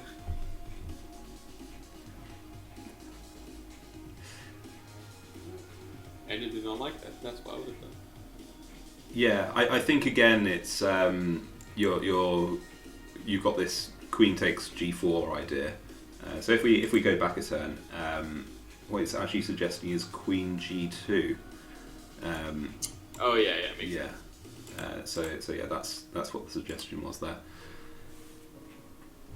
So we'll see if Matt actually sees this. He's passed off on the opportunity to take that pawn for quite a few turns so far. So it might be a blind spot for him. Okay, he goes for it. So that's good. He's sort of clawing back some of the disadvantage that he's in. Problem is after this move, I don't really know what he can do once the king moves. So the engine is just suggesting putting him in check. So whichever way he goes, if he goes to the opposing pawn, so if he goes to f3 here, not quite sure what it's achieving in honesty, but I guess it's just keeping up the pressure. We could perpetually check him, potentially, and get a draw. Yeah. But that would be good for Mark though. So Yeah. we can't. Yeah, a draw isn't good enough. And Mark could escape in front of the rooks, sort of thing. Yeah. Or move a pawn. Well, no, actually.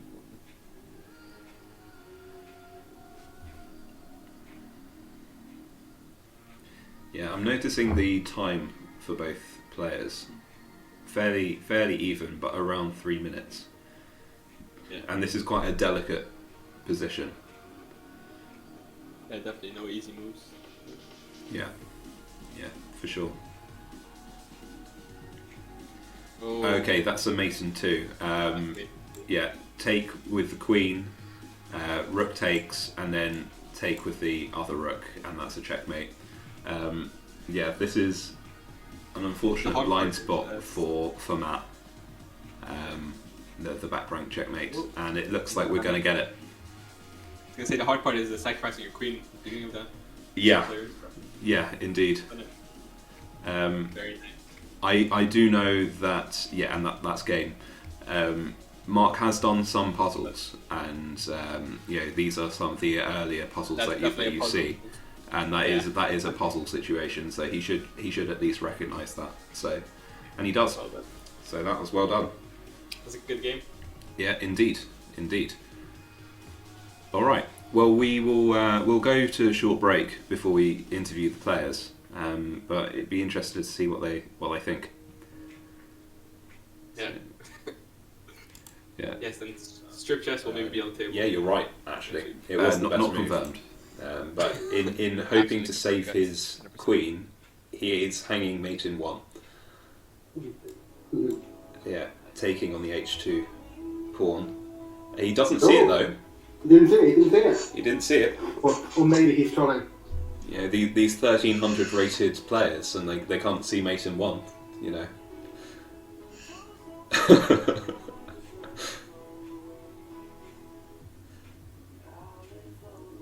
Now he sees it. He was just playing with us. Alright. Well, that was... I'd like to say that was balanced, but I think it was actually fairly one-sided, that game. The advantage was just... quite well, did he not?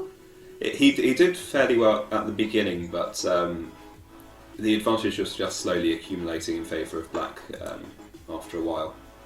Knight on the rim is what, Matt? It's a sin. It's a sin. It's pretty good according to Ralph. That's not great. Guess White's next move here. Yeah, I think it very well could be capturing queen. That is quite unfortunate, and it's doubly bad because it has a tempo on the h7 pawn. So yeah, just extra pieces into the attack is not what you want. Also discovered attack on the knight. Lots of issues with that. Killian is thinking about it though, so maybe he's tunnel vision into. Well, yeah, I think for Mark's sake. With the pawn, maybe. Oh, he's taking it. Has he? I think. Or no, maybe that was my guess. Oh, right.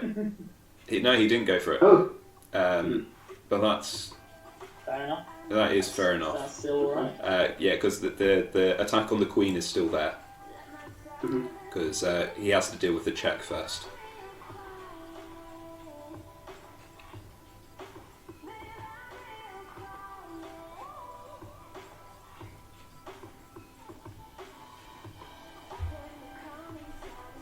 Yeah, now he takes it. There we go. And So which way is thinking you're going to come? yeah, if he comes forward, the queen takes the knight, and then the white knight's protected. So, yeah, I think this is just bad news all around. I think. Yeah. Although I think you do need to be brave in these situations. Good. Well, Take the initiative. The king's a very important piece that can move in all directions. Quite powerful. So good attacking weapon.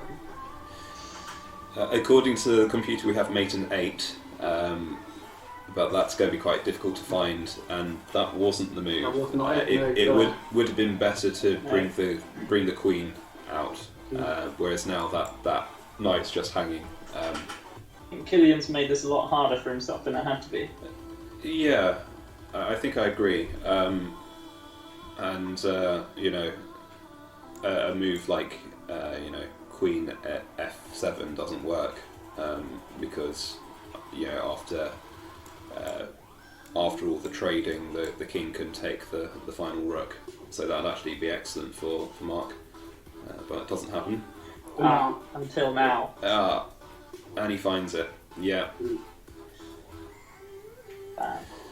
I'm Killian. I've been playing chess on and off for a few years. Yeah, go through like times of playing it and just not playing it for a long time.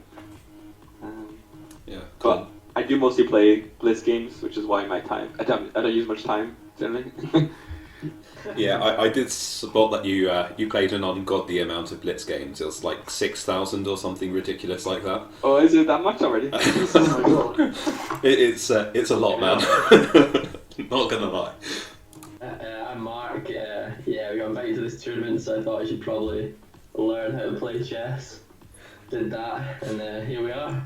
Did you play much chess as a kid, or not really? I knew how to play, but in terms of all the tactics and stuff, no idea. Yeah, I think quite a lot of people are sort of in that situation, like how the pieces move, but openings and all that sort of stuff is quite foreign. Certainly, it was to me as well. Certainly, going back to the opening of the first game, we had an opening that I was completely unfamiliar with, and actually even Ralph said that he wasn't very familiar with it either. Okay. So yeah, that's quite a tricky one. I meant to go to D4 or D5, and my mouse slipped and ended up on D6 or whatever it was. So I was like, I'll just play this opening, I guess. I didn't have a clue. Oh, that's amazing. Luckily, I didn't make any other slips. We all thought that it was legitimate because your rating's so high. No. I was going for a Scandinavian. Fuck that up.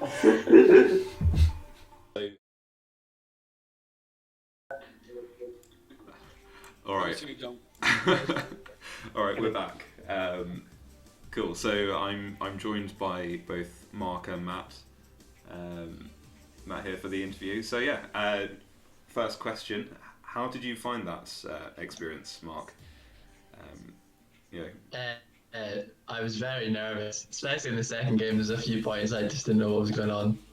But pretty happy. I thought I played quite well, so pretty happy. Yeah, and same question for you, Matt. Yeah, actually, I wasn't nervous at all for this game, which is completely different from the other ones. Yeah, I'd probably maybe I should have been because Mark played very well and definitely had his place in the lower bracket final. Yeah, indeed, and actually it felt like Mark wasn't making many mistakes.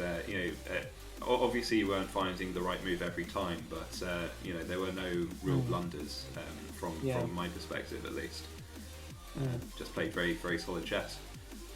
Yeah, I kind of thought that was the case. I just tried not to hang anything basically. I feel like I was doing okay. That's the way to win. Don't hang it. Exactly. Yeah, exactly. And actually, Matt, you seemed quite careful to avoid the obvious blunders as well across those games. Was that something that you're actively trying to do?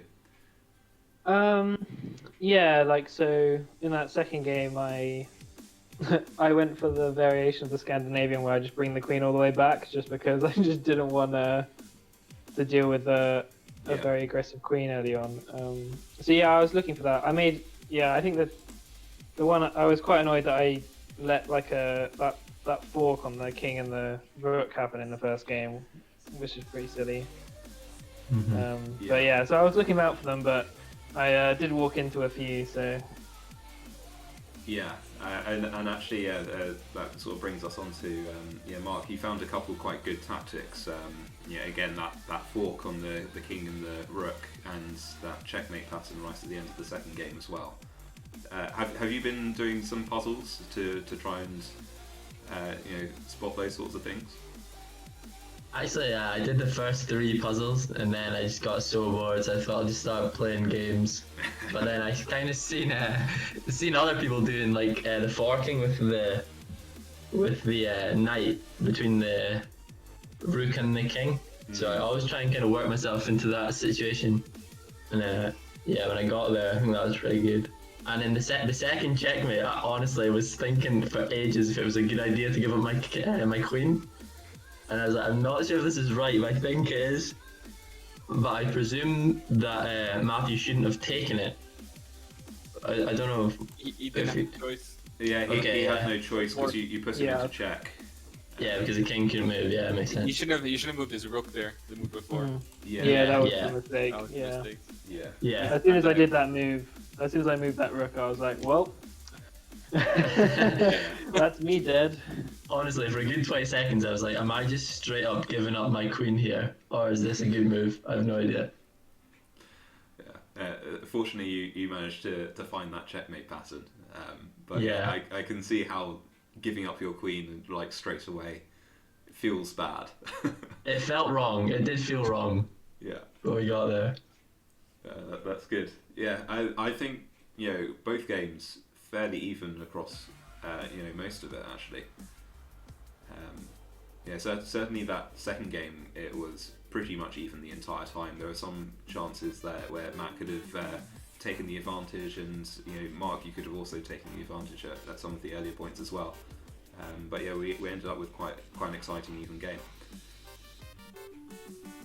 Yeah, I thought the second game was definitely pretty swingy. The first one was even for ages as well. But I feel like we switched advantage so much in the second game there.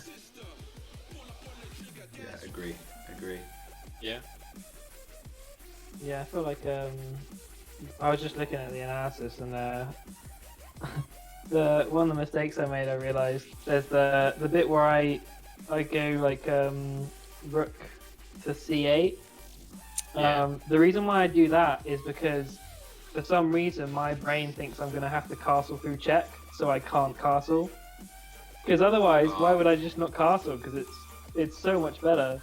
But legitimately, I thought I couldn't castle for some reason. I don't know why. So that's why I did that move, and that was not a good idea. Oh. Yeah, that castle would have been really nice. Yeah, that would have been so much better. Oh well. Yeah. The castling in that situation was actually the only good move that you had available to you. If you had that, you would have had the advantage. But it's I can see how you might feel that it might not be a good idea in that situation. Let's get to the fork again. Mark going for that second fork. Yes. Yeah. Actually, that's a good point. I was looking for that fork, but it was just the fact that for some reason I thought that the queen was also providing pressure, so I thought I was going to castle through check, and obviously it's not. Yeah, fair enough. Okay, so Mark, you're progressing on to the final in this bracket. Yes. I suppose you already know who your opponent is. Oh, I know her. I know him. Yeah. It's been a lot of this game. You'll be facing off against Mark Farmer, so we'll have a battle of the marks for the final. Yeah, an exciting one for sure. I feel like that's actually a bigger motivator than the £15 prize at the end of the match. 100%. Figure out who's the best. Yeah. Well, the loser has to change their name, though. Is that the rule? I think that is the rule. Yeah, that's the rule of thumb. Yeah, you're allowed to keep the Mark if you change your surname to Mark 2. Yeah, that's definitely what's gonna have to happen. Yeah. Looking forward to it. High stakes. Matt, do you have any opinions on who you'd back for that match? I think after that showing, I'd definitely back the Leaf in this one. So I'm hoping he goes forward and keeps playing some solid chess like he did in this match, and I think he'll be fine. Yeah. Appreciate the support. And if Killian wins the main one and I win this one, technically I could be the second best player because Killian beat me in the first round. So that's a very important point actually. Yeah. So playing for second best in the whole thing really. It's not bad. Yeah. It's a shame that we don't have the possibility of a winners bracket finalist winner versus losers bracket finalist winner. That would really be something if it wasn't just the first round. You could have the rematch. The rematch, yeah. Yeah, that would be great. A montage of training. Then you could finally do a big rematch. My Rocky montage. Yeah, exactly. It's been great having you both. So Matt, you're going to walk away with a £4 prize from your £10. Is that more or less than you're expecting? To be honest, that's actually more. I was fully expecting to go 0-2, but so I'll take that. Nice. I looked at it as a £10 investment in some fun. So yeah, definitely. I've definitely enjoyed it. So cheers, John. Yeah, good stuff. I'm glad everyone's been enjoying this. It's been really great for me as well. Yeah, Mark, you have a guaranteed at least £7 back, and the potential for 15 slight profit if you manage to take that whole thing. 15, can you imagine? Yeah, big stakes. What could you do? Big stakes. Yeah. I mean, I feel like the big prize is you can rub it in Sean's face. That's the main thing. Even now, well, it's in final. Yeah, exactly. Yeah. Well, the win would really be sweet. Yeah, cherry on top. So the next match in our schedule is the one between Ronan and Adrito. So that will finish us off for the night, and we'll find out who Killian's opponent's going to be. And then tomorrow is the last day of this entire process. We'll have your final, Mark, at 9:30. Yeah. And then the winners bracket final at 11. So that should be quite exciting. Sweet. But yeah, there we go. Yeah, thank you both for joining us. It's been great having you. Yeah, no worries. Thank you very much, John. Cheers for the game, Matt. Good game. Yeah, good game, man. Well played. Yeah, thanks a lot, man. Alright, we will head to a break just before we set up the final match of the evening, so stay tuned. I think you might have had a case of mistaken identity there, actually. Sorry to interrupt you and all that, but I think you made me think of Ralph and not Johnny. Well, I've heard rumors of Johnny's tactic. You know, John. I mean, it's an interesting tactic to play down your prospective competitor, but I've heard Johnny has some very, very sneaky moves up his sleeve. Yeah, certainly. Johnny the Sneak, after all. You know, they all call him Johnny the Sneak. Well, isn't that chess, Nick? Huh? Chess, folks.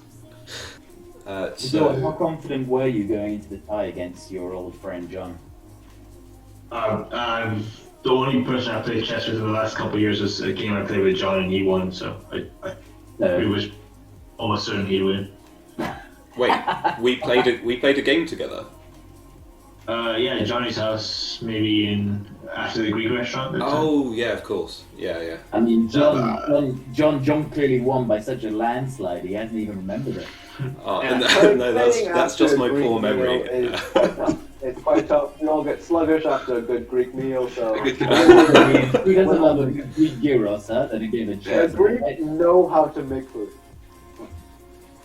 Yeah. And thank you to our Greek sponsors. Gyros. Thank you to the Greek gyros.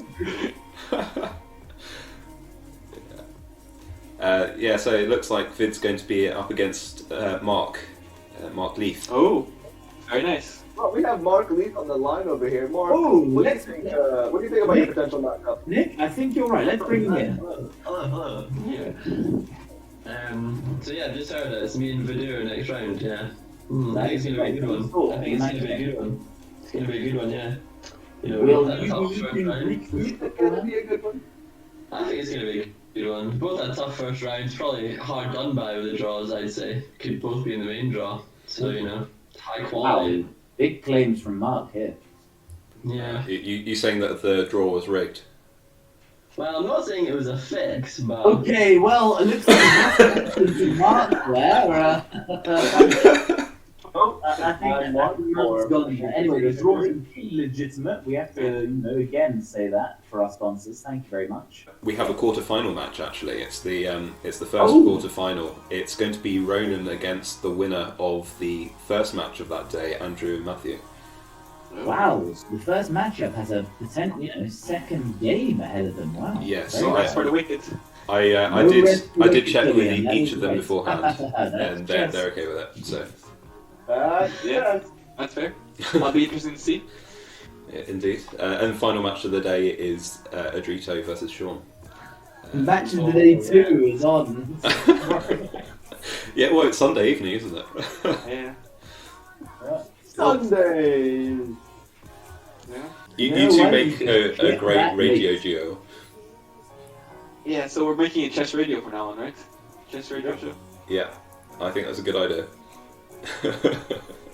With the catchphrase, that's chess. Final question for the night. Who loves chess? Don't we all, Nick? Don't we all? You know what I love with chess? Greek restaurants. Thanks to our Gyros. Why don't you check your mate and check out the Greek? Yep, it's Greek time. Thanks, everyone. Check out that Greek opening. Thanks, Gillian. Well, on our next episode, we'll find out what is chess. Yes. Cool. Well, when you're airing, I'm really excited to catch the show. And spoiler alert, that is. Give it away, Gillian. That's chess. As always, you can catch mine and Nick's podcast about That's Chess on Tuesday evenings. Available straight after the John and Ralph matchup, actually. So tune into that, listeners. Available on LimeWire exclusively.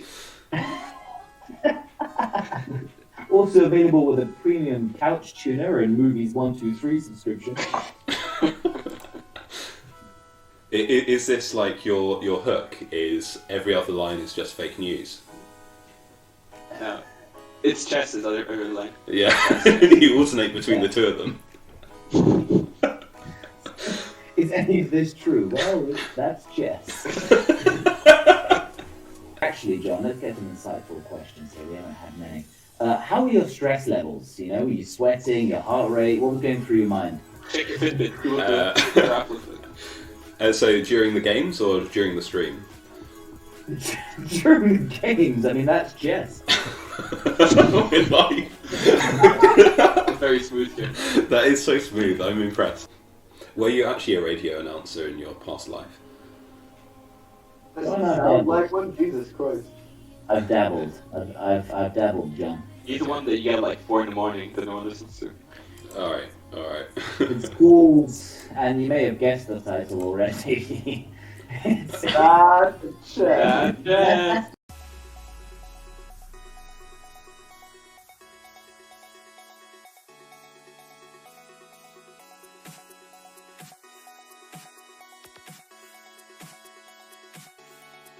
Well, isn't that chess, Nika?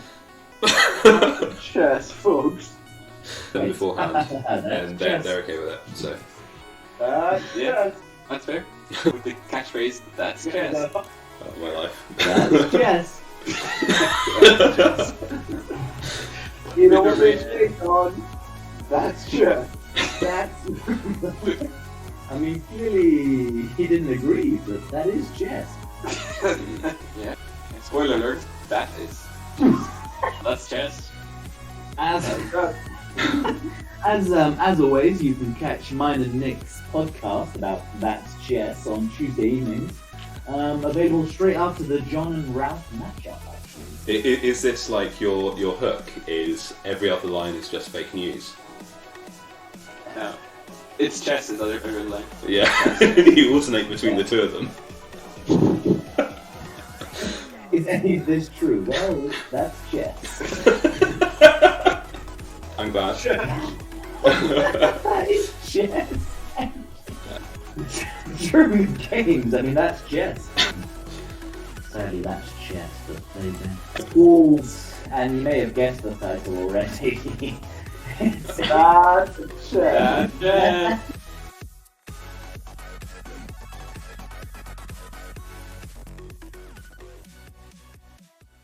A bit of a tricky one for Joe to figure out what to do. What the computer's suggesting is this e5 move, which is going to crack open the centre that White's developed for himself. And he's got quite a strong defensive line with his pawns, and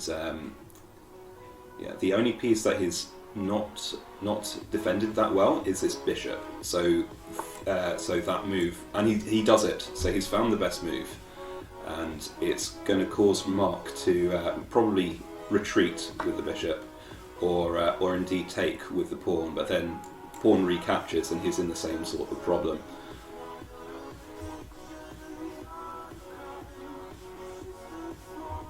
Oh, I've got my first pog, so thank you for that.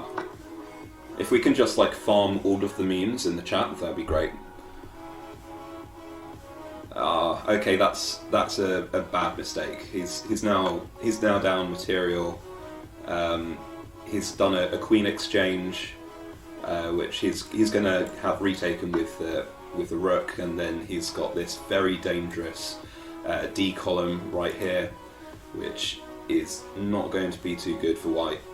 He now can't even castle because it's been blocked by the rook.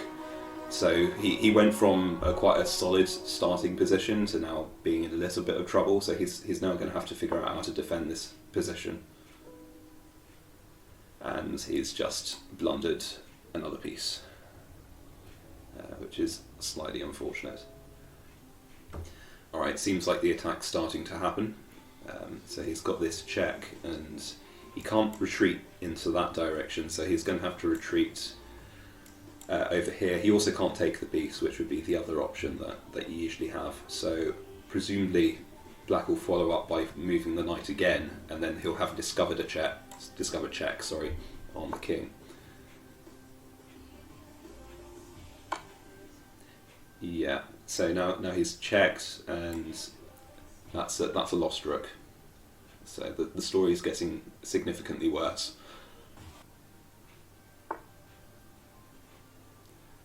Yeah, you can see the idea on this one, and just trying to kick away this bishop that's on quite a dangerous diagonal. It also means that this bishop's going to have a tougher time trying to defend this square, which is the knight's only escape. Oh, yeah, okay, I just completely missed that was a mate in one. There you go. Bishop and the queen, so that wasn't really a problem. I'm really fine moving the bishop later today, but it seems quite slow. Oh, okay, that's not so good. This queen, this bishop, and this knight. So B takes h6 is the idea, and he finds it, and now he's threatening checkmate on the g7 square.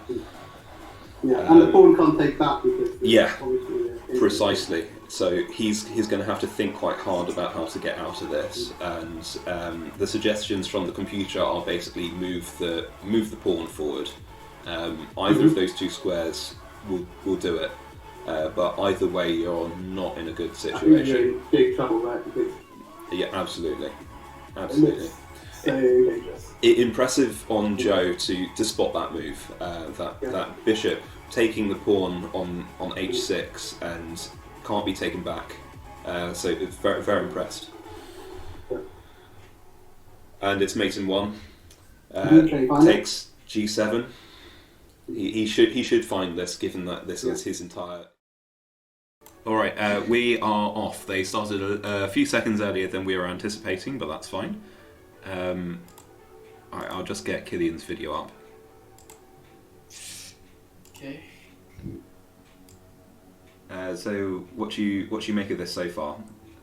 Okay. Ron is playing a sort of King's Indian defense. Yeah, I've seen this sort of structure with the pawns called various different things, like the Najdorf and the dragon and all that sort of stuff. But you got these this sort of constellation looking structure with your pawns on your king side. But it's like quite a solid defensive structure. Yeah. And for all the people at home, Mark's also joined us, so we have some extra commentary talent in the booth. I hope to provide lots of chess knowledge in this field. Yeah, sorry, I cut you off, Killian. Oh no, I was going to say, I think Ron said before that I think he quite likes this idea of putting the bishop in front of the king. Not that surprised he's gone for it. It's actually similar a bit to what I played in the first game against Mark, sort of letting the white take the center. Yeah, I remember it. But mine was by accident. I think his was on purpose. Even worse.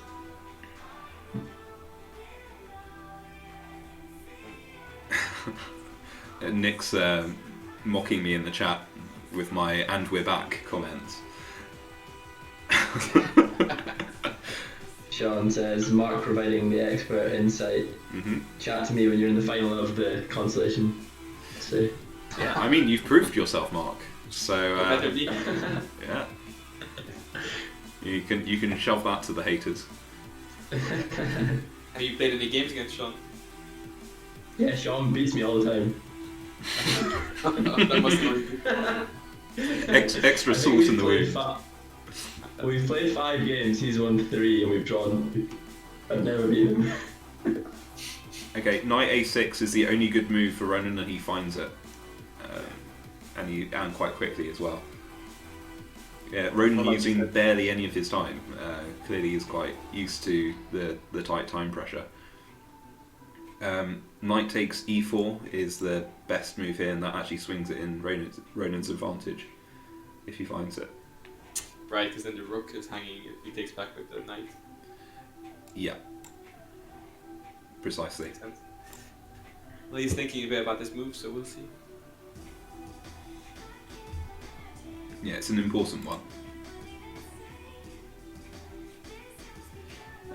Nick's asking if you're single, Mark. He seems to ask this to everyone who joins. I am, finally, someone who is. Someone who is. Yeah, there you go. Get your offers in. Best offer. I'll take anything. Okay, best move is the one that Adrito's just done, which is to push the the bishop away, and in fact they've just gone for the exchange, knight for bishop. One of our first pre-moves we see. Yeah. Mm. Yeah, very nice.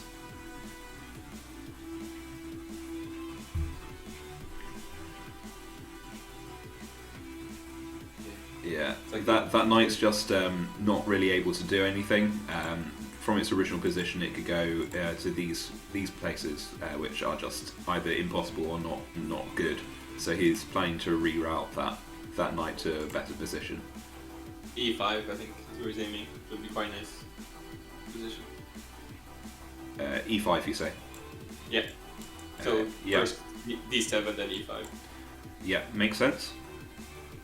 And that would actually be quite a nice position for it, protected by the pawn. And attacking queen and bishop if they're still there. If they're still there, yeah. Yeah, exactly. And stopping the pawn advance. Mm-hmm.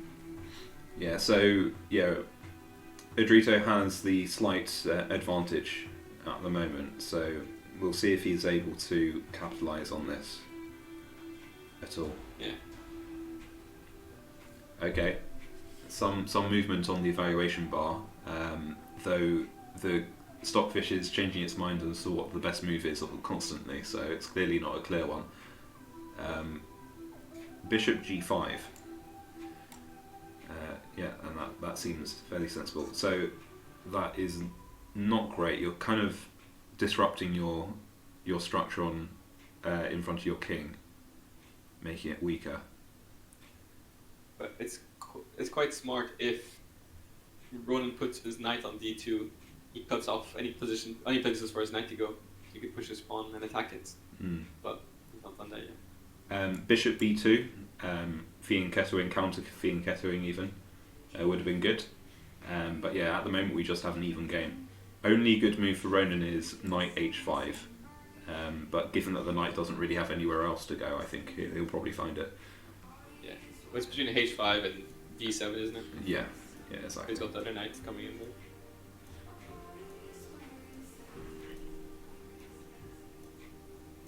Yeah, so d takes c6, again best move.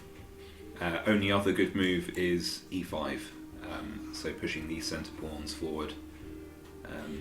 But given that they feel like they're in a nice structure, he might struggle to see that.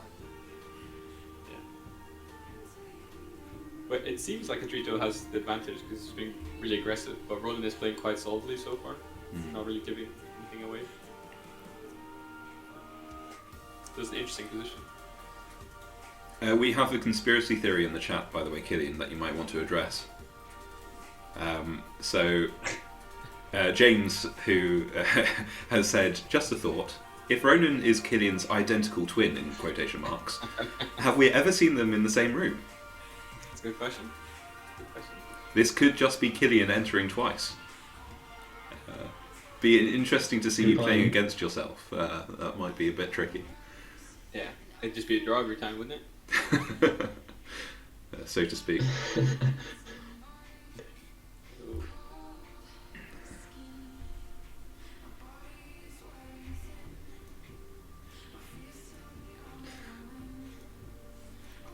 Okay, so for Ronan to take the advantage here, he needs to find knight e5.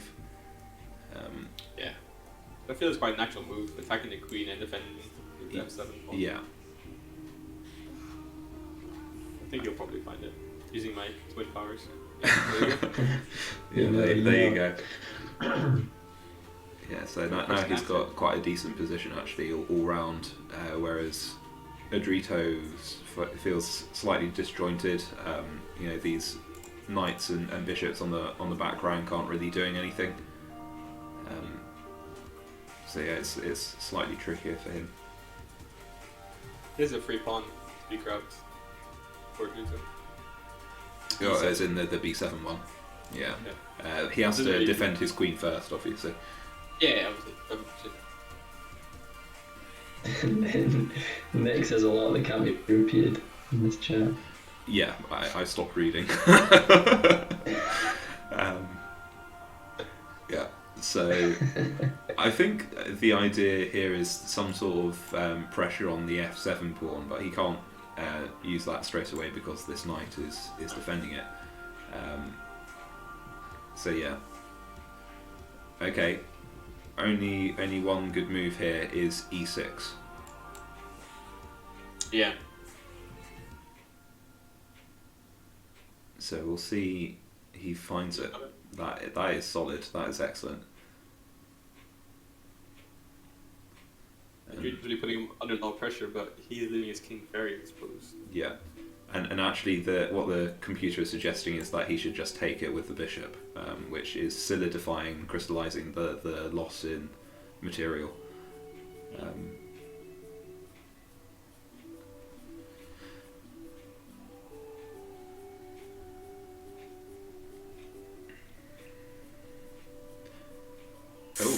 Oh, that's a big mistake. Oh, wow. That's a hung queen. Wow. That is a hung queen, and he should be able to spot this because there's only really two ways or three ways to get out of check: move the king out the way, block it, or take the piece that's attacking you.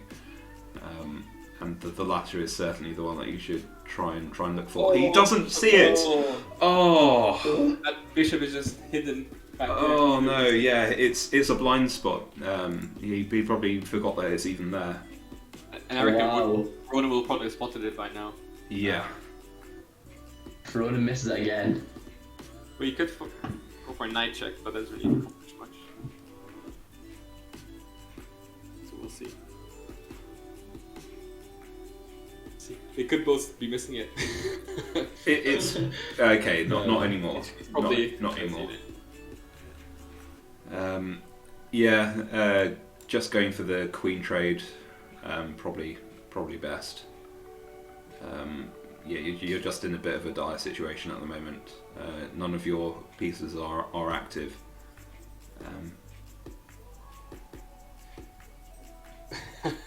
Ron just sent me a message. Lol, blundered my queen. He didn't notice it after. Yeah. No, Ronan is very lucky. Very lucky indeed.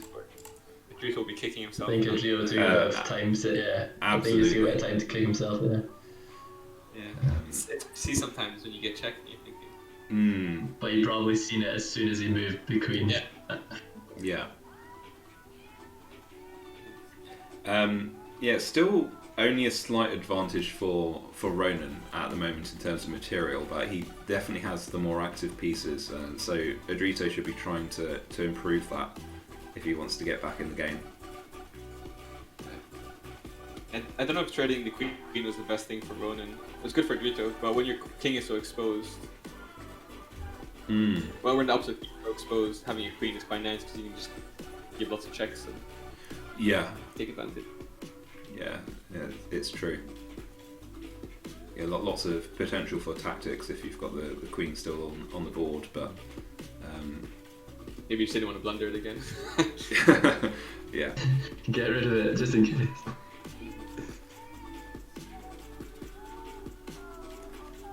Nick's got a question for us. What's the best way to kick yourself? Do you have an opinion, Killian? Start with some anti-Meghan Markle chat. Multiple movie. Okay. Topical.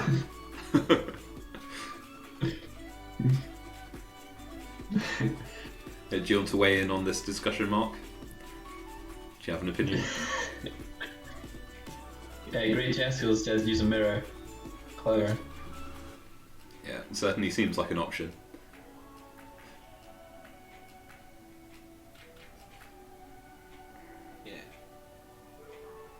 Yeah, okay. Odrito finds the best move on the table. Knight h5 is the best thing for Ronan here. Anything else, and Odrito starts clawing back some of the advantage. Oh, he finds it. He finds it. In Odrito, his pieces are kind of all over the place. His rooks aren't connected. And... Yeah, and that bishop's still not doing anything. Not sure what that was trying to achieve. I guess just protecting the c2 pawn. Yeah. It's a nice move. That is a nice move. Bishop takes and he gets a nice fork. Yeah, so he wants to avoid this idea, because then, as you say, there's a fork on the rook. Best thing for him is to go to b2. And he does. Yeah. If he'd gone d2, then his loses a pawn. Yeah. I would have snapped that bishop. Yeah, exactly. No second thought. So yeah, he got that defense still on the rook because he didn't go in that direction. So yeah, that's good. Yeah.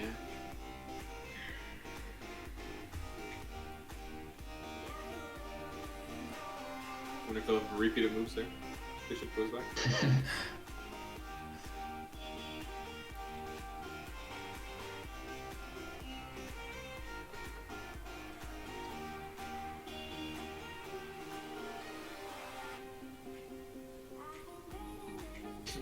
Yeah, I don't actually hate the idea of trading the bishops here, because presuming that ooh.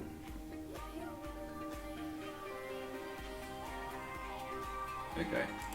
What I was about to say was assuming that the pawn takes back, then that frees up the rook that he's just moved to change where it's at, because it doesn't have to worry about defending the e4 pawn. But okay, we've ended up with the bishop trade on b2.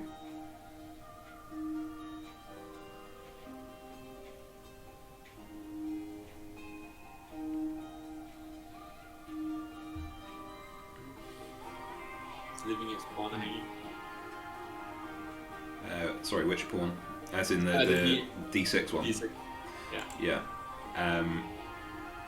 Yeah, there's a few ideas here, and that wasn't one of them. If he moved the other rook instead to b3, that would have been better.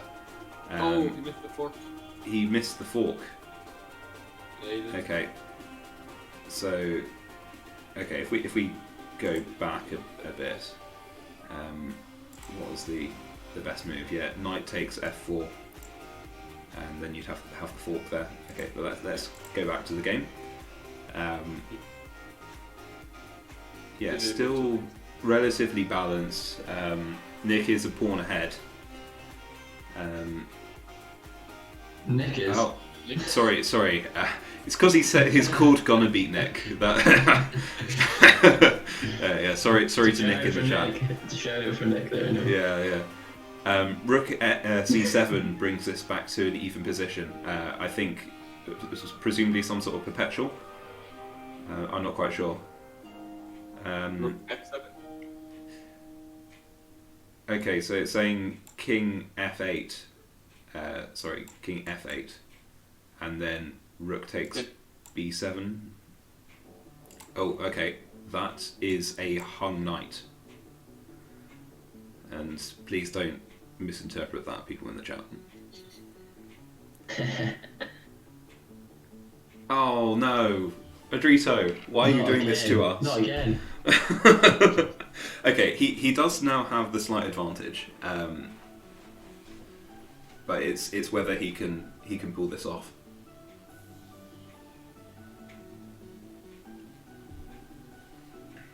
Okay, again, only one good move here, which is knight d4. Knight c3 is also okay. It's gonna be hard to stop this pawn promoting. Yeah, I completely agree. What has got to bring his rook, like e5, and then. Yeah, and he does. Yeah. Yeah, it's looking increasingly likely that we'll end up with a draw. And certainly everything that the engine is coming up with is a drawing situation, except for that. So now, slight chances for Ronan again. And not anymore. Knight g4. Yeah, it's nice. Nick explaining to his flatmate what a fork is, saying it's when you have two pieces on your sides. Jim says, for me, that's called starting. It's very good. Big fan of this guy. Get involved. And that's moving the knight in the wrong direction, but Adrito still has the slight advantage.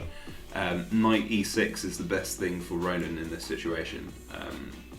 It's not achieving anything straight away, but okay. He's going for his pawn. Yeah, that's decent.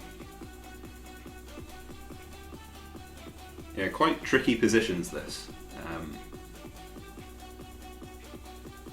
Probably not the sort of thing that you see in most games, so unfamiliar territory possibly for both players. Yeah, that was good. King e3 is a hard one to spot, but that's the best thing that Adrito can find. Yeah, it's going to safety and protecting the d pawn as well. Yeah, nice. Precisely.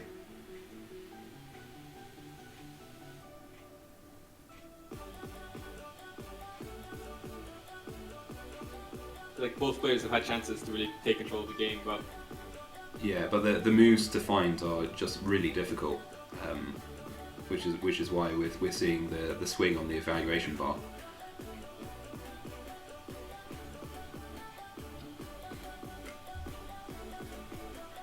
He finds the best move again. Knight d5 feels quite natural, and that is the best thing. You are giving up the pawn on d3, but you can capture f6 with check. With check. Yeah.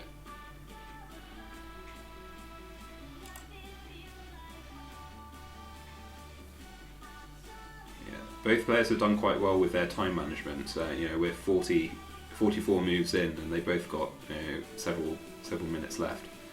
Yeah, I was gonna say, I think you can tell that this is a high standard, because usually at this point in the game, well, with the lower bracket anyway, you're usually really low on time by this point.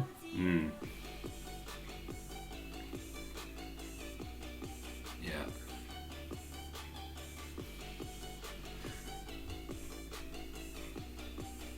He finds it. So I expect the d pawn may fall, except for that's not actually the best thing for him. Knight to c5, and he finds it actually, which is quite impressive. Again, the idea here is that the knight takes on f6, which feels quite natural. So I think he should find that one. Yeah. And there's a possibility for a mate in 1 if he moves to h8. I doubt he will, but it's a potential blunder.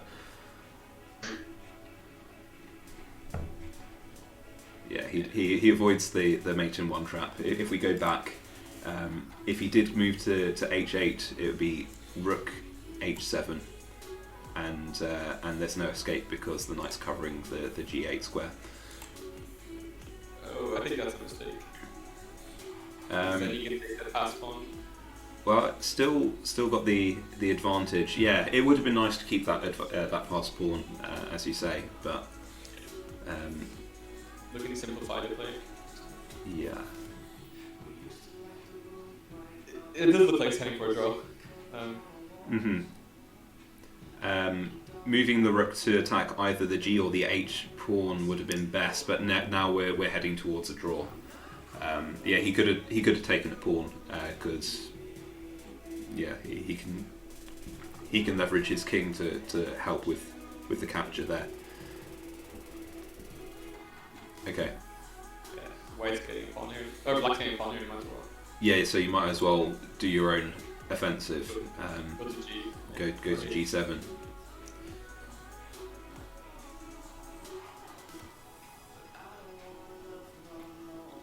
I reckon the line to do that or bring his king in towards the center pawns.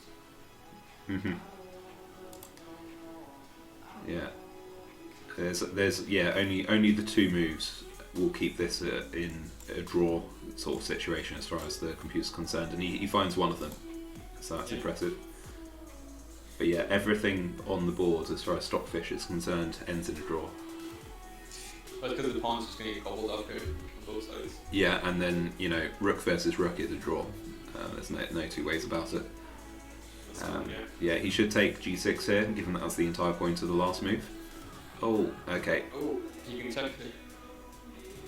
And protect this pawn. Yeah, I would imagine that will come. If he finds the best response. But yeah, it's going to be slightly more difficult to get that pawn back. It's exactly even right now. Yeah. Yeah, that's crazy, yeah. Yeah, only a blunder will avoid the draw here. Oh, I thought you could go to the back rank for the rook. Might as well go for the pawn trade. Okay, rook takes, and Ronan has a slight advantage. Yeah, rook takes there, king takes, then rook slides over to the left, h4. Yeah, Yeah, you're right. As well. Yeah, you're absolutely right. You'd be attacking and protecting. Not going to be easy to pull off the win though. With that white rook still there, he should find this h4 idea, and that's actually still a draw. But he needs to find h4, which isn't easy because you don't want to give up your last pawn. Yeah.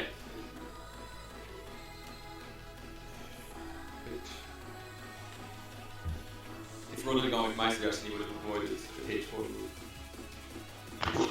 You think? Well, because the rook would be on h4, so you couldn't move forward. You see what I mean? Yeah. He goes for it though, and so that's actually the best thing that he could have done. And pretty much everything that is a good move for black here will still end in a draw, drawing situation. Yeah, so it's suggesting either rook h7 or rook g6.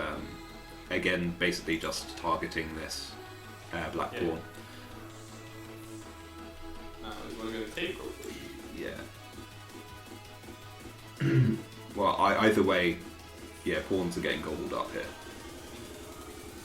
Oh, I don't think Adrita can win this, but Ronan might. Adrita makes mistakes.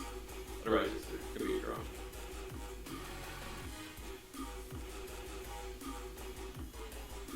Yeah, that's still a draw. But it's not going to be easy for Ronan to pull off anything unexpected here. He's entirely relying on a blunder from Adrito if he wants anything other than a. Oh well, that's a draw. Yeah. And then black can't defend the pawn. Game over. No! Oh my goodness! He pre-moved it. No, you're joking. That is the one move you don't pre-move. You had all the time. No, that's crazy. Wow. He threw that game. He must be kicking himself. Oh, he might be tilted for the next game as well. I can't believe that. Yeah. It was just. It's a guarantee. Oh my god. Literally, if he done, even if he just walked alongside it, the pawn. Or in front. Yeah. Oh, that would not be great either. That was the one thing he should have done. You'll be fizzing. Absolutely. Oh my god. And there is no way that Ronan's going to mess this up. No, he's... Yeah. Yeah, he's just going for the safe route rather than the, maximise your or minimise the number of turns situation. Yeah, he's got plenty of time. With 5-second increments as well, you're not gonna... Yeah. Nick in the chat asking Mark, have you ever had a chess dream? Not yet. I heard you get them as you start to get older. Hopefully one day. Well, I don't know if it counts, but I did have a dream about the stream. So I guess that counts as a chess dream, I don't know. Good dream or a bad dream? It was a nightmare. Were you supposed to be naked or something? Not quite that. No, school nightmare situations.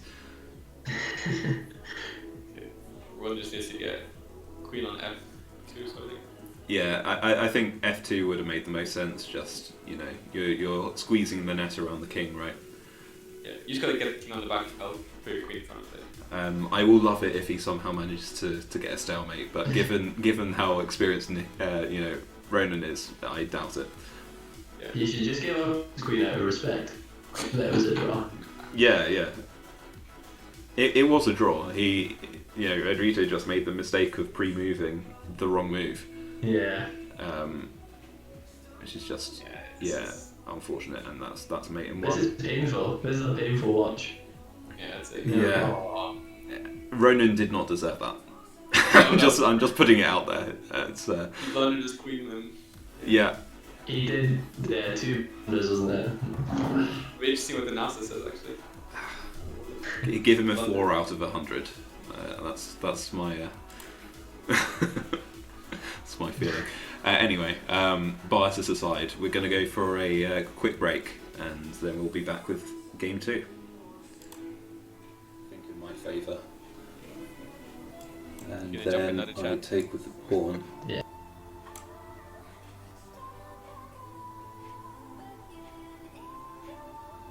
Then he takes, I take, he takes, and now we're in this situation.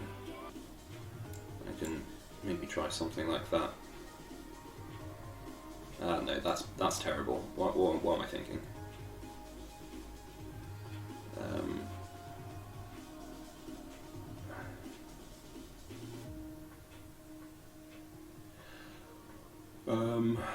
Oh, that looks good for me.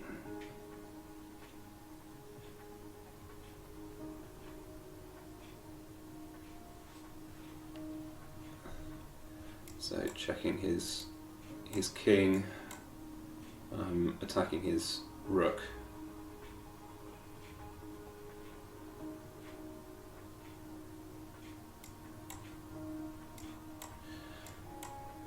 So I think I should be able to kind of wrap up after this. It's just making sure I don't make mistakes from here on out.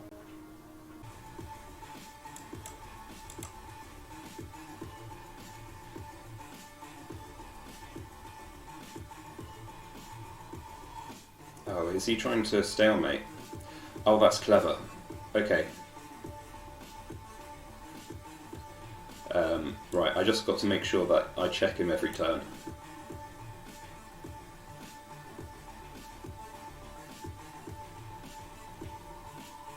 And okay, yeah, I think this is done now.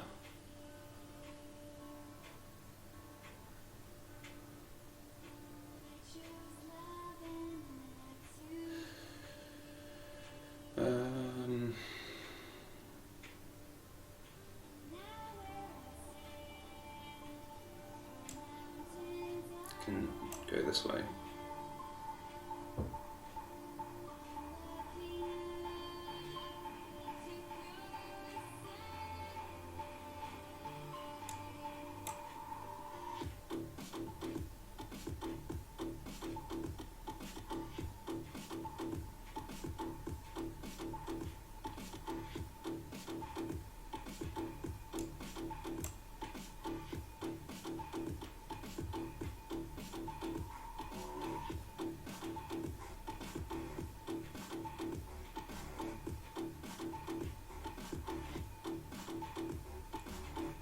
Yeah, I've got to give him credit though for not giving up.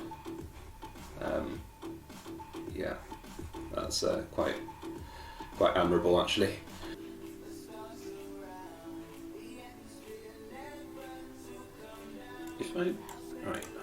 If I do something like that, he takes. The idea being that, right? Let's give it a go. Why not? See what he comes up with.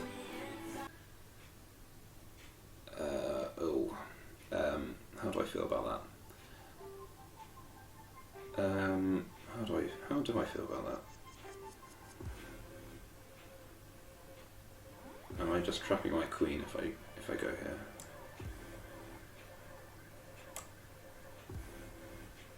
Maybe. What else could he do?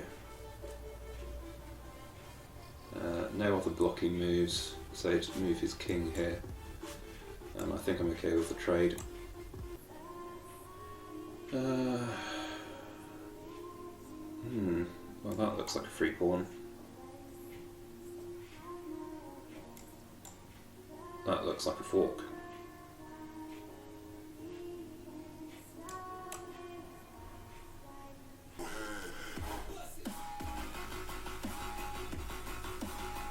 That's protected there, so now we can save this pawn.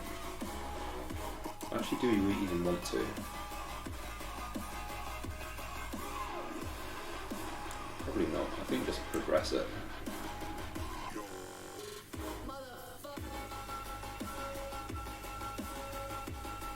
Yeah, no, actually, that would have been hanging, so it's best that we save that one.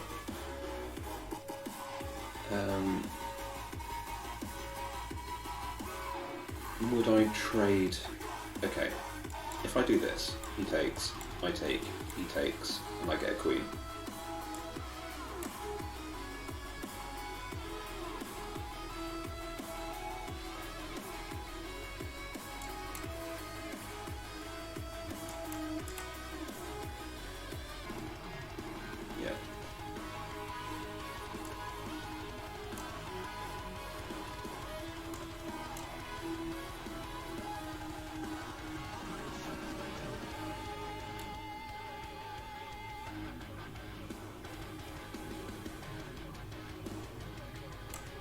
So let's not stalemate here. Ideally he takes, yeah, okay, that makes it a lot easier.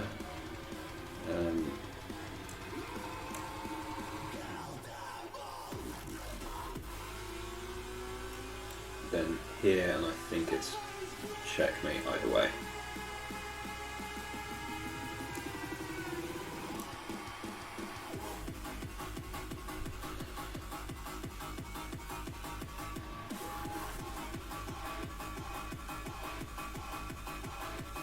Depends whether he moves his pawn or whatever. Yeah, okay, checkmate. Cool. Let me interject there. Johnny is East Sussex champion chess, champion, county champion. So, you know, Johnny is a slight favourite going into this game, and then there could be a John matchup. I think you might have had a case of mistaken identity there. Actually, you know, sorry to interrupt you and all that, but I think you made me think of Ralph and not Johnny. Well, I've heard rumours of Johnny's tactic. You know, John. I mean, it's an interesting tactic to play down your prospective competitor, but I've heard Johnny has some very, very sneaky moves up his sleeve. Yeah, certainly. He's Johnny the Sneak after all. You know, they all call him Johnny the Sneak. Well, isn't that chess, Nick? Huh? Chess, folks. So, how confident were you going into the tie against your old friend John? The only person I played chess with in the last couple of years was a game I played with John, and he won. So I was almost certain he'd win. Wait, we played a game together. Yeah, Johnny's house, maybe after the Greek restaurant. Oh yeah, of course. Yeah. I mean, John clearly won by such a landslide. He hasn't even remembered it. Oh, no, that's just my poor memory. It's quite tough. We all get sluggish after a good Greek meal, so. Who doesn't love a good gyros, huh? Then it gave a The chance. Greeks know how to make food. Yeah. And thank you to our Greek sponsors. Gyros. Thank you to the Greek gyros. Yeah, so it looks like Vid's going to be up against Mark Leith. Oh, very nice. Well, we have Mark Leith on the line over here. Mark, Oh, what do you think about your potential matchup? Nick, I think you're right. Let's bring him in. Hello. Yeah. So yeah, just heard it. It's me and Vidur next round. Yeah. I think it's gonna be a good one. I think it's gonna be a good one. It's gonna be a good one. Yeah. You know, Will that you tough be first using round. Greek food? It's gonna be a good one. I think it's gonna be a good one. Both that tough first rounds, probably hard done by with the draws. I'd say could both be in the main draw. So you know, high quality. Wow, big claims from Mark here. Yeah. You saying that the draw was rigged? Well, I'm not saying it was a fix, but Okay, well, it looks like Mark there. I think Mark's gone there. Anyway, the draw is legitimate. We have to, again say that for our sponsors. Thank you very much. We have a quarter-final match actually. It's the first quarter-final. It's going to be Ronan against the winner of the first match of that day, Andrew and Matthew. Wow, the first matchup has a potential, second game ahead of them. Wow. Yes, Very so well. For the wicked. I No rest for did the check with Brazilian, that each is of them great. beforehand, and Yes. they're okay with it. So Yeah, that's fair. That'll be interesting to see. yeah, indeed. And the final match of the day is Adrito versus Sean. Match of the day 2 is on. Yeah, well, it's Sunday evening, isn't it? Yeah. Sunday. Yeah. You two make a great radio duo. Yeah. So we're making a chess radio from now on, right? Chess radio show Yeah, I think that's a good idea. with the catchphrase "That's Yeah, chess." the final question for the night. Who loves chess? Don't we all, Nick? Don't we all? You know what I love with chess? Greek restaurants. Thanks to our gyros. Why don't you check your mate and check out the Greek? Yep, it's Greek time. Thanks, everyone. Check out that Greek opening. Thanks, Gillian. Well, on our next episode, we'll find out what is chess. Yes. Cool. Well, when you're airing, I'm really excited to catch the show. And spoiler alert, that is. Give it away, Gillian. That's chess. As always, you can catch mine and Nick's podcast about That's Chess on Tuesday evenings. Available straight after the John and Ralph matchup, actually. So tune into that, listeners. Please. Available on LimeWire exclusively. Also available with a premium couch tuner and Movies 123 subscription. Is this like your hook? Is every other line is just fake news? No.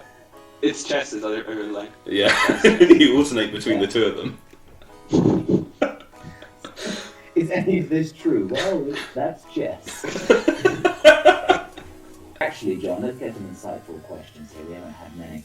How are your stress levels? You know, were you sweating, your heart rate? What was going through your mind? Check your Fitbit. So during the games or during the stream? During the games, I mean, that's chess. In life. Very smooth here. That is so smooth, I'm impressed. Were you actually a radio announcer in your past life? This sounds like one. Jesus Christ. I've dabbled. I've dabbled, John. He's the one that you get at like 4 in the morning that no one listens to. Alright. It's called, and you may have guessed the title already. It's chess.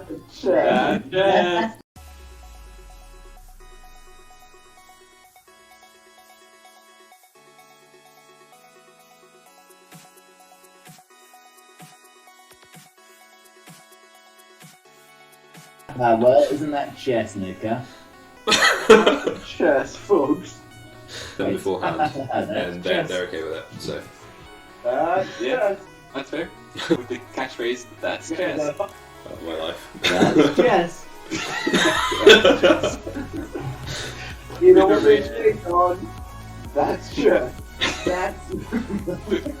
I mean, clearly he didn't agree, but that is chess. Yeah. And spoiler alert, that is. That's chess. As always, you can catch mine and Nick's podcast about That's Chess on Tuesday evenings. Available straight after the John and Ralph matchup, actually. Is this like your hook? Is every other line is just fake news? No. It's chess is other favorite line. Yeah, you alternate between the two of them. Is any of this true? Well, that's chess. I'm glad. That is chess. True games, I mean, that's chess. Sadly, that's chess, but there you go. Wolves, and you may have guessed the title already. That's chess.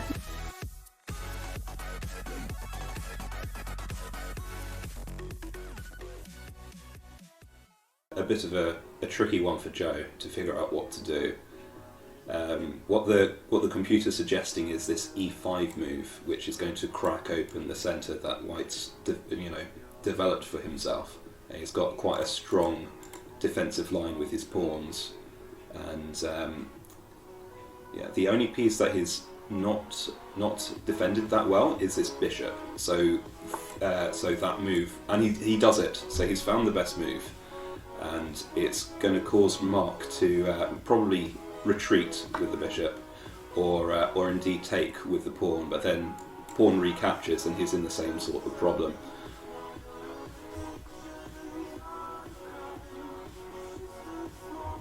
Oh, I've got my first pog, so thank you for that. If we can just farm all of the memes in the chat, that'd be great. Okay, that's a bad mistake. He's now down material. He's done a queen exchange, which he's going to have retaken with the rook, and then he's got this very dangerous D column right here, which is not going to be too good for White. He now can't even castle because it's being blocked by the rook. So he went from quite a solid starting position to now being in a little bit of trouble. So he's now going to have to figure out how to defend this position. And he's just blundered another piece, which is slightly unfortunate. Alright, seems like the attack's starting to happen.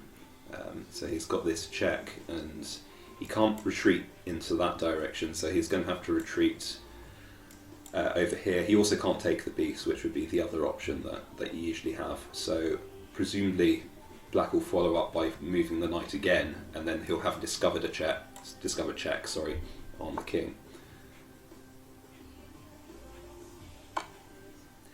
Yeah, so now he's checked, and that's a lost rook. Right, and we are back. So interesting opening by Adrito. Okay, he's going for the same sort of defensive structure as Black again. Yeah. Right, I'll just get your video up, Killian. Ron's being a bit more aggressive. The extra pawn in there. Yeah, just taking all of the centre. Why not, right?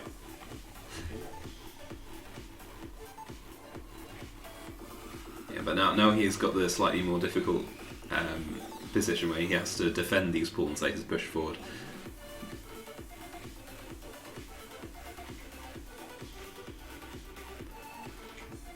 That is one way of doing it. And D5 is looking quite tasty here. Yeah. He doesn't go for it though. He wants to develop first more.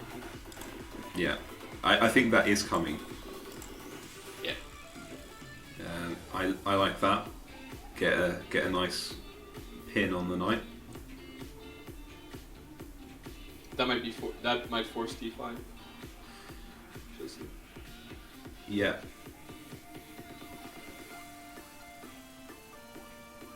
And that's also a decent move as well.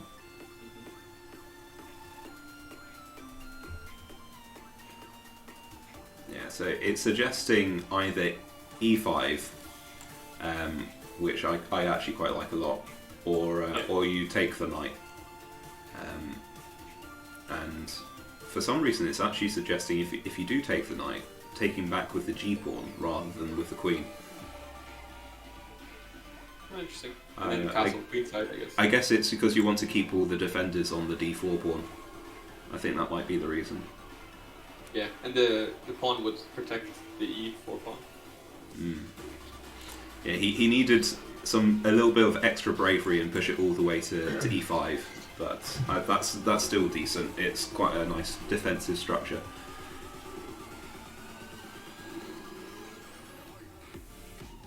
Yeah, a bit passive, potentially, but... Yeah. D takes e5 here is quite nice, or that's less good. It's quite closed. Yeah, and you're inviting this h3 move as well. Yeah, which he does. Yeah, well, he has to take. He has to take. There's really nowhere else for his bishop to go. He could go f5. Actually. Yeah, but then it's still you're boxed in, and then g4 is coming. So yeah, you give more time to take. Yeah, and he takes with the queen, which is best in that situation.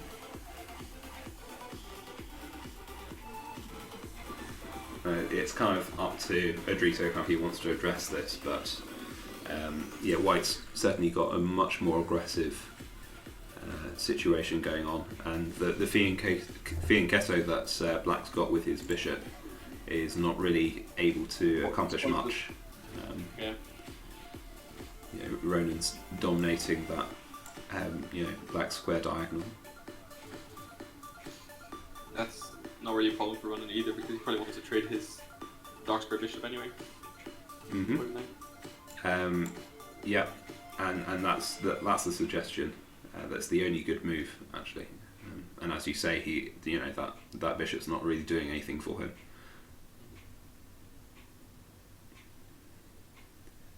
Yeah, but yeah, there are no good moves for the knight other than that. So his other options were to go back to h6 or e7, and neither of those are particularly productive. So now, casting kingside for Adrito might be risky because Ronan's already got a few pawns quite advanced on that side. Yeah, and that's just going to spell problems going forward. Yeah, I like this idea of a6 just to stop the bishop coming out and pinning the knight, and yeah, exactly that's what's happened, which is unfortunate.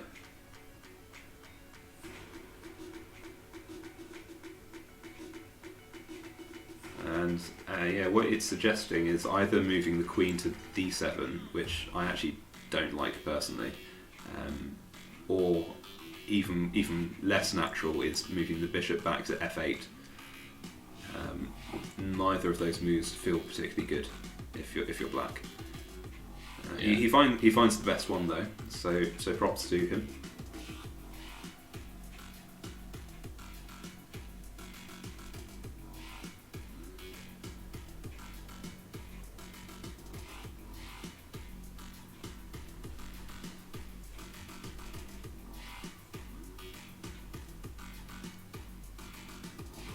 I'm intrigued to see what Ronan's going to do here.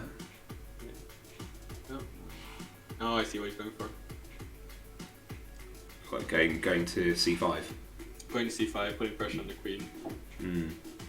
Yeah, and then that's a quite aggressive place for the knight to be, doing a lot of work there. He wants to get that mess up his queenside structure. Oh, that's not so good. Queen c3. I guess just putting lots and lots of pressure on this knight. And no way to defend it after that. Yeah, exactly. It's just whether he'll see it. That is the only move that gives him that massive advantage. He does. It's quite a hard move to see. Yeah, indeed. Best thing here is actually just to remove the pin entirely by castling. Get The knight's a lost cause at this point. Yeah, Save completely agree. You can't save it. Yeah, and even though that's only 3 points worth of material, White's position is very aggressive. Lots of attacking ideas. Yeah, that pawn move was really unfortunate for Drito. He was just focused on stopping that knight getting there. And it gets even worse. You know, say he castles, bishop takes on c6, and then you've got a fork between the queen and the rook. So you're just taking even more there. In that case, his wife should castle.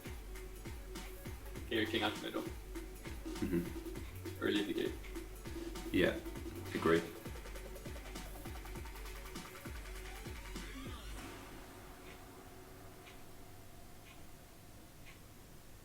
It just come off from this opening, really. The fact that the black bishop is stuck and pointless. Yes. Whereas Ronan's bishop is sliding around quite nicely. Yeah, exactly.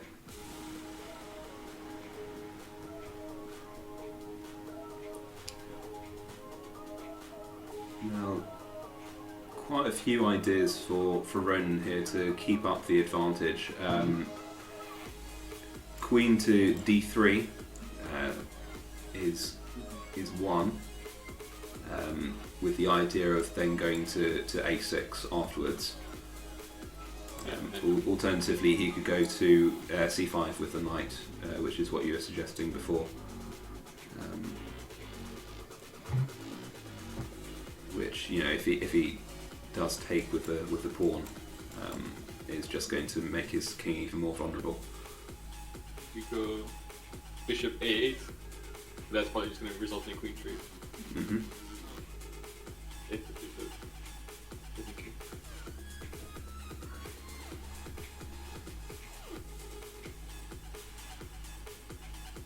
I've got lots of potential ideas here, and not many things that he can do to blunder the position either. Yeah. It's very difficult to stop this. Yeah, indeed. I don't even know what I do. No, it's just very tricky all round, actually. He almost needs to sacrifice his queen at this point. I mean, yeah, the top two moves are rook d7 and d6, which are both losing the rook. So yes, this is just mate in one. No avoiding it. You can't move the king out of the way, and no potential draw this time. No, unfortunately not. But it's just like if it had gone this way, at least Oh, he would have lost resignation. Anyway, I guess. Yeah, resignation. Yeah. Yeah. At what point did things start going wrong? So this was only an 18 move game. Yeah, so we can pretty much pinpoint where it happened. I think that push the d6 to d5 pawn. Yeah, that seems to be it. Because that sort of screwed up his knight and his bishop. His Fianchetto bishop. Are you talking about turn 14? No, turn 8. Or turn 7, sorry. Turn 7. Yeah, that gave Ronan a slight advantage. That one for sure. Yeah, he should have taken.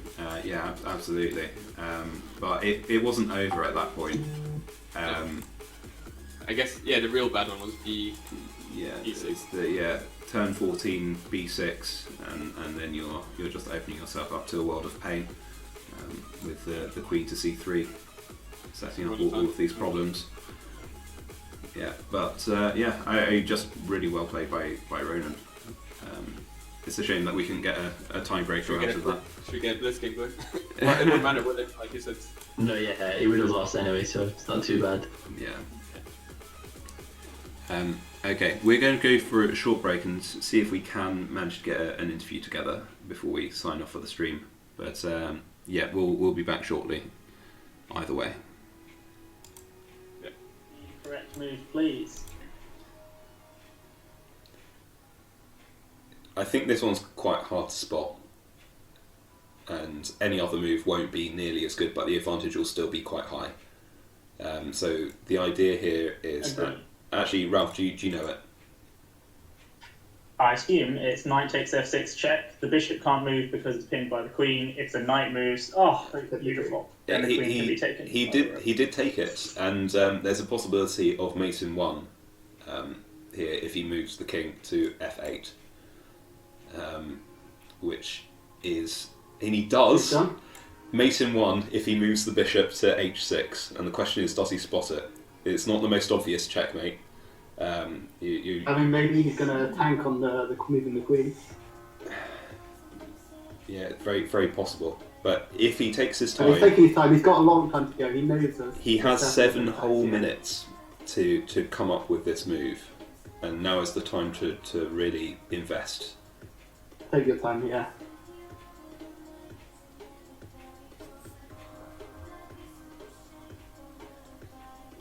All on the edge of our seats. He finds it. Found it. That's great. That is classy. That is incredibly classy. Oh, that is a very nice checkmate. The one opportunity he had after giving away a piece. Yeah. Yeah, absolutely. Absolutely. Committing to casting on the queen side, though you'll see that his own queen is not on the same side as his opponent's king, so it's not going to be involved in any attack. Whereas, yes, he's talking, that's such a good move. Lovely move. And no matter what.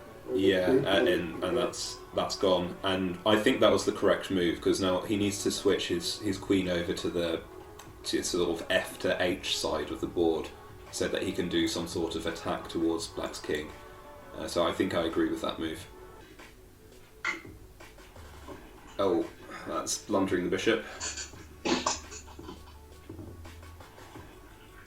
Even though I take the bishop. Yeah. Yeah. Now he can't trade a queen for a rook, because that's not going to be any good. All right, and we are back. Right, so we're joined by Adrito, and Ronan's not able to talk, but we are able to communicate with him. He's going to type out his answers, so we'll try and keep on top of that. Adrito, how did you find those games? I mean, yeah, seeing the analysis now for game 1, missing a hung queen is pretty bad. But yeah, and then the misclick, it's fine, it happens. Game 2, I just played very badly. Got good attack going, switch from the queen side to the king side to the queen side very well. And yeah, I just played a few bad moves and happens. Yeah, for sure. And Ronan, same question to you. If you're able to give us some thoughts on how you felt those games went.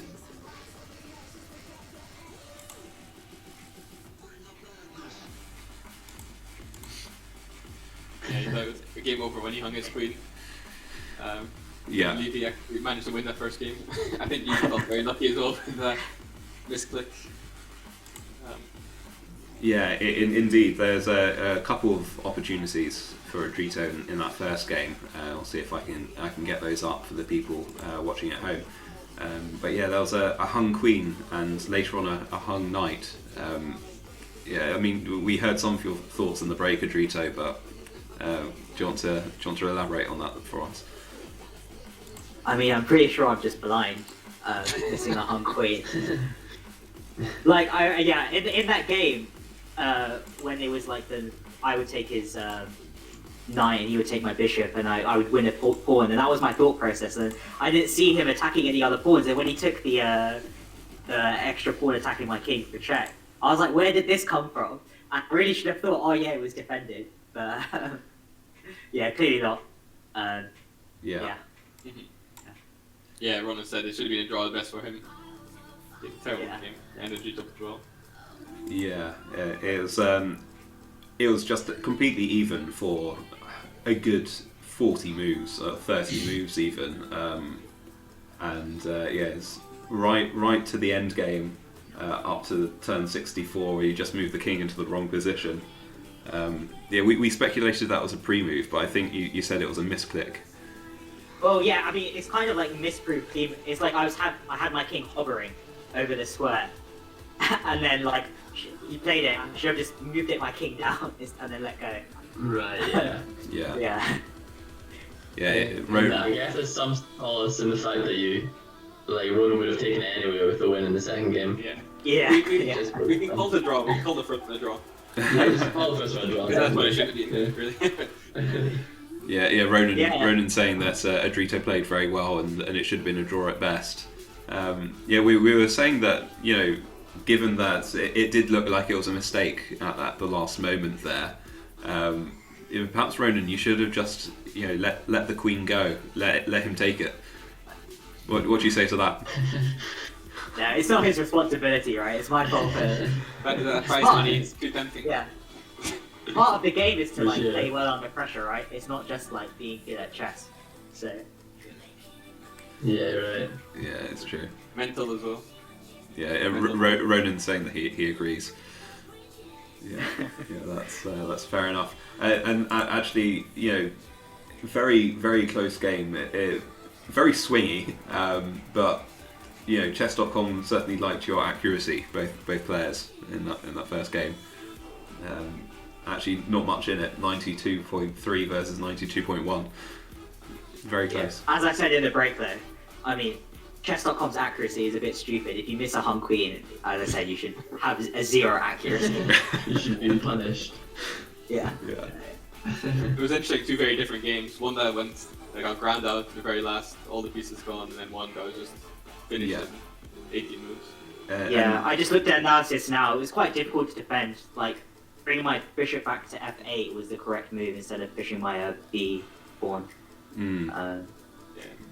Apparently after that, the engine says it's even. But finding that move, it was difficult. Yeah, Ronan was saying in the first game he was kind of an autopilot and he just pre-moved without thinking. I guess he didn't really predict that you missed the pawn.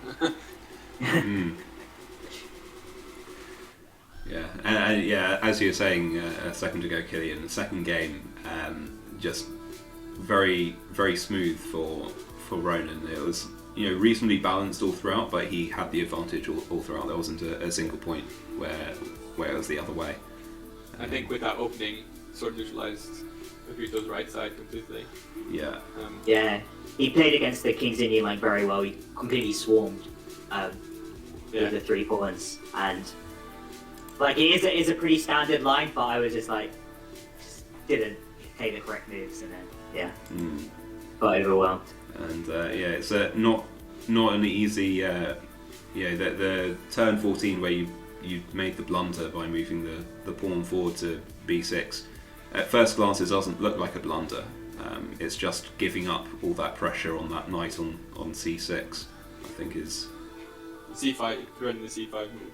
Yeah, because the threat was c5, but I should have really seen the f8 was also protecting it. Yeah. Yeah, exactly. Yeah.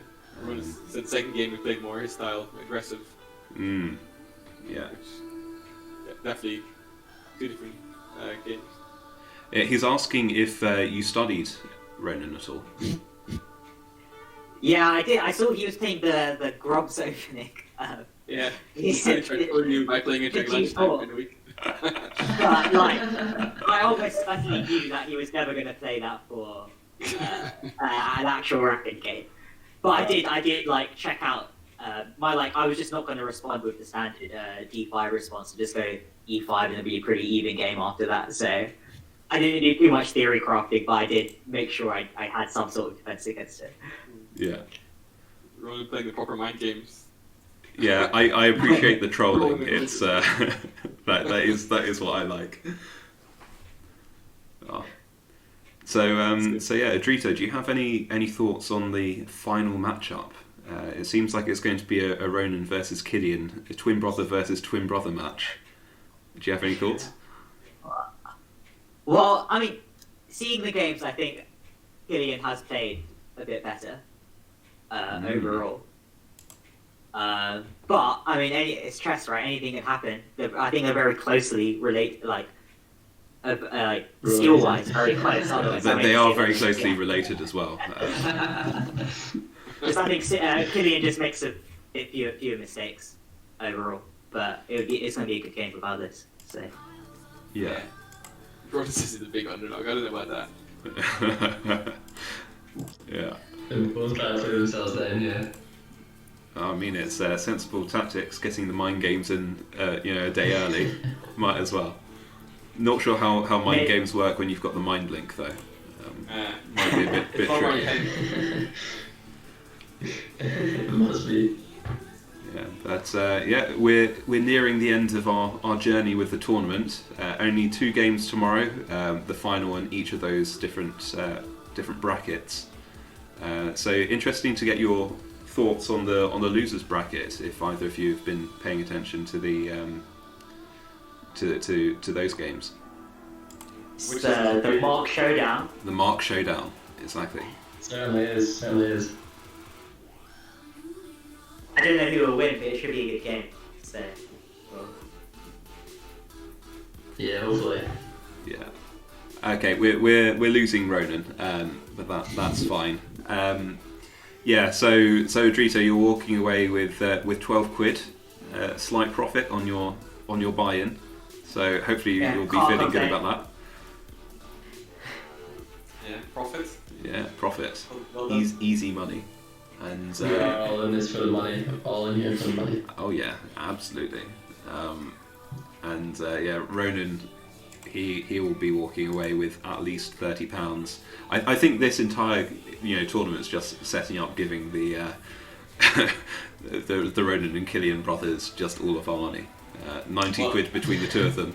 So I put in the seed money for Ronan, so I get all his winnings. So win for me. Ah, is that how it works? Investment, right? He's sponsored his entry. Yeah, exactly. John has no way to give him the money directly. I'll just take it. Yeah, fair enough. So the schedule for tomorrow is 9:30 for the losers bracket final, and then 11 for the winners bracket. So I'm sure we're all psyched for that. But it should be good. Thank you for joining us, Adrito. It's been great having you. And thanks for organising all of this. It's been really good fun. Yeah, it's been great, and massive thank you for Mark and Killian for helping me out with the casting of the last couple of matches. Yeah, it's been great help. Cool. Right. Well, we will be ending the stream there. So I will just self-plug a little bit. I will be uploading this stream along with all the other streams that we've had so far. They'll be going onto my YouTube channel, CJ Desu Takes. So if you missed any of the action, you can catch up there. Or if you want to catch up on tomorrow's stream, I will also be doing the same. Also putting together some highlights videos for people who don't quite have the attention span for a 5-hour stream, but there you go. I guess we'll see what people are up for. But yeah, I hope you guys can join us tomorrow. It should be good. Get a nice climactic end to the whole tournament. So yeah, see you then. Bye bye.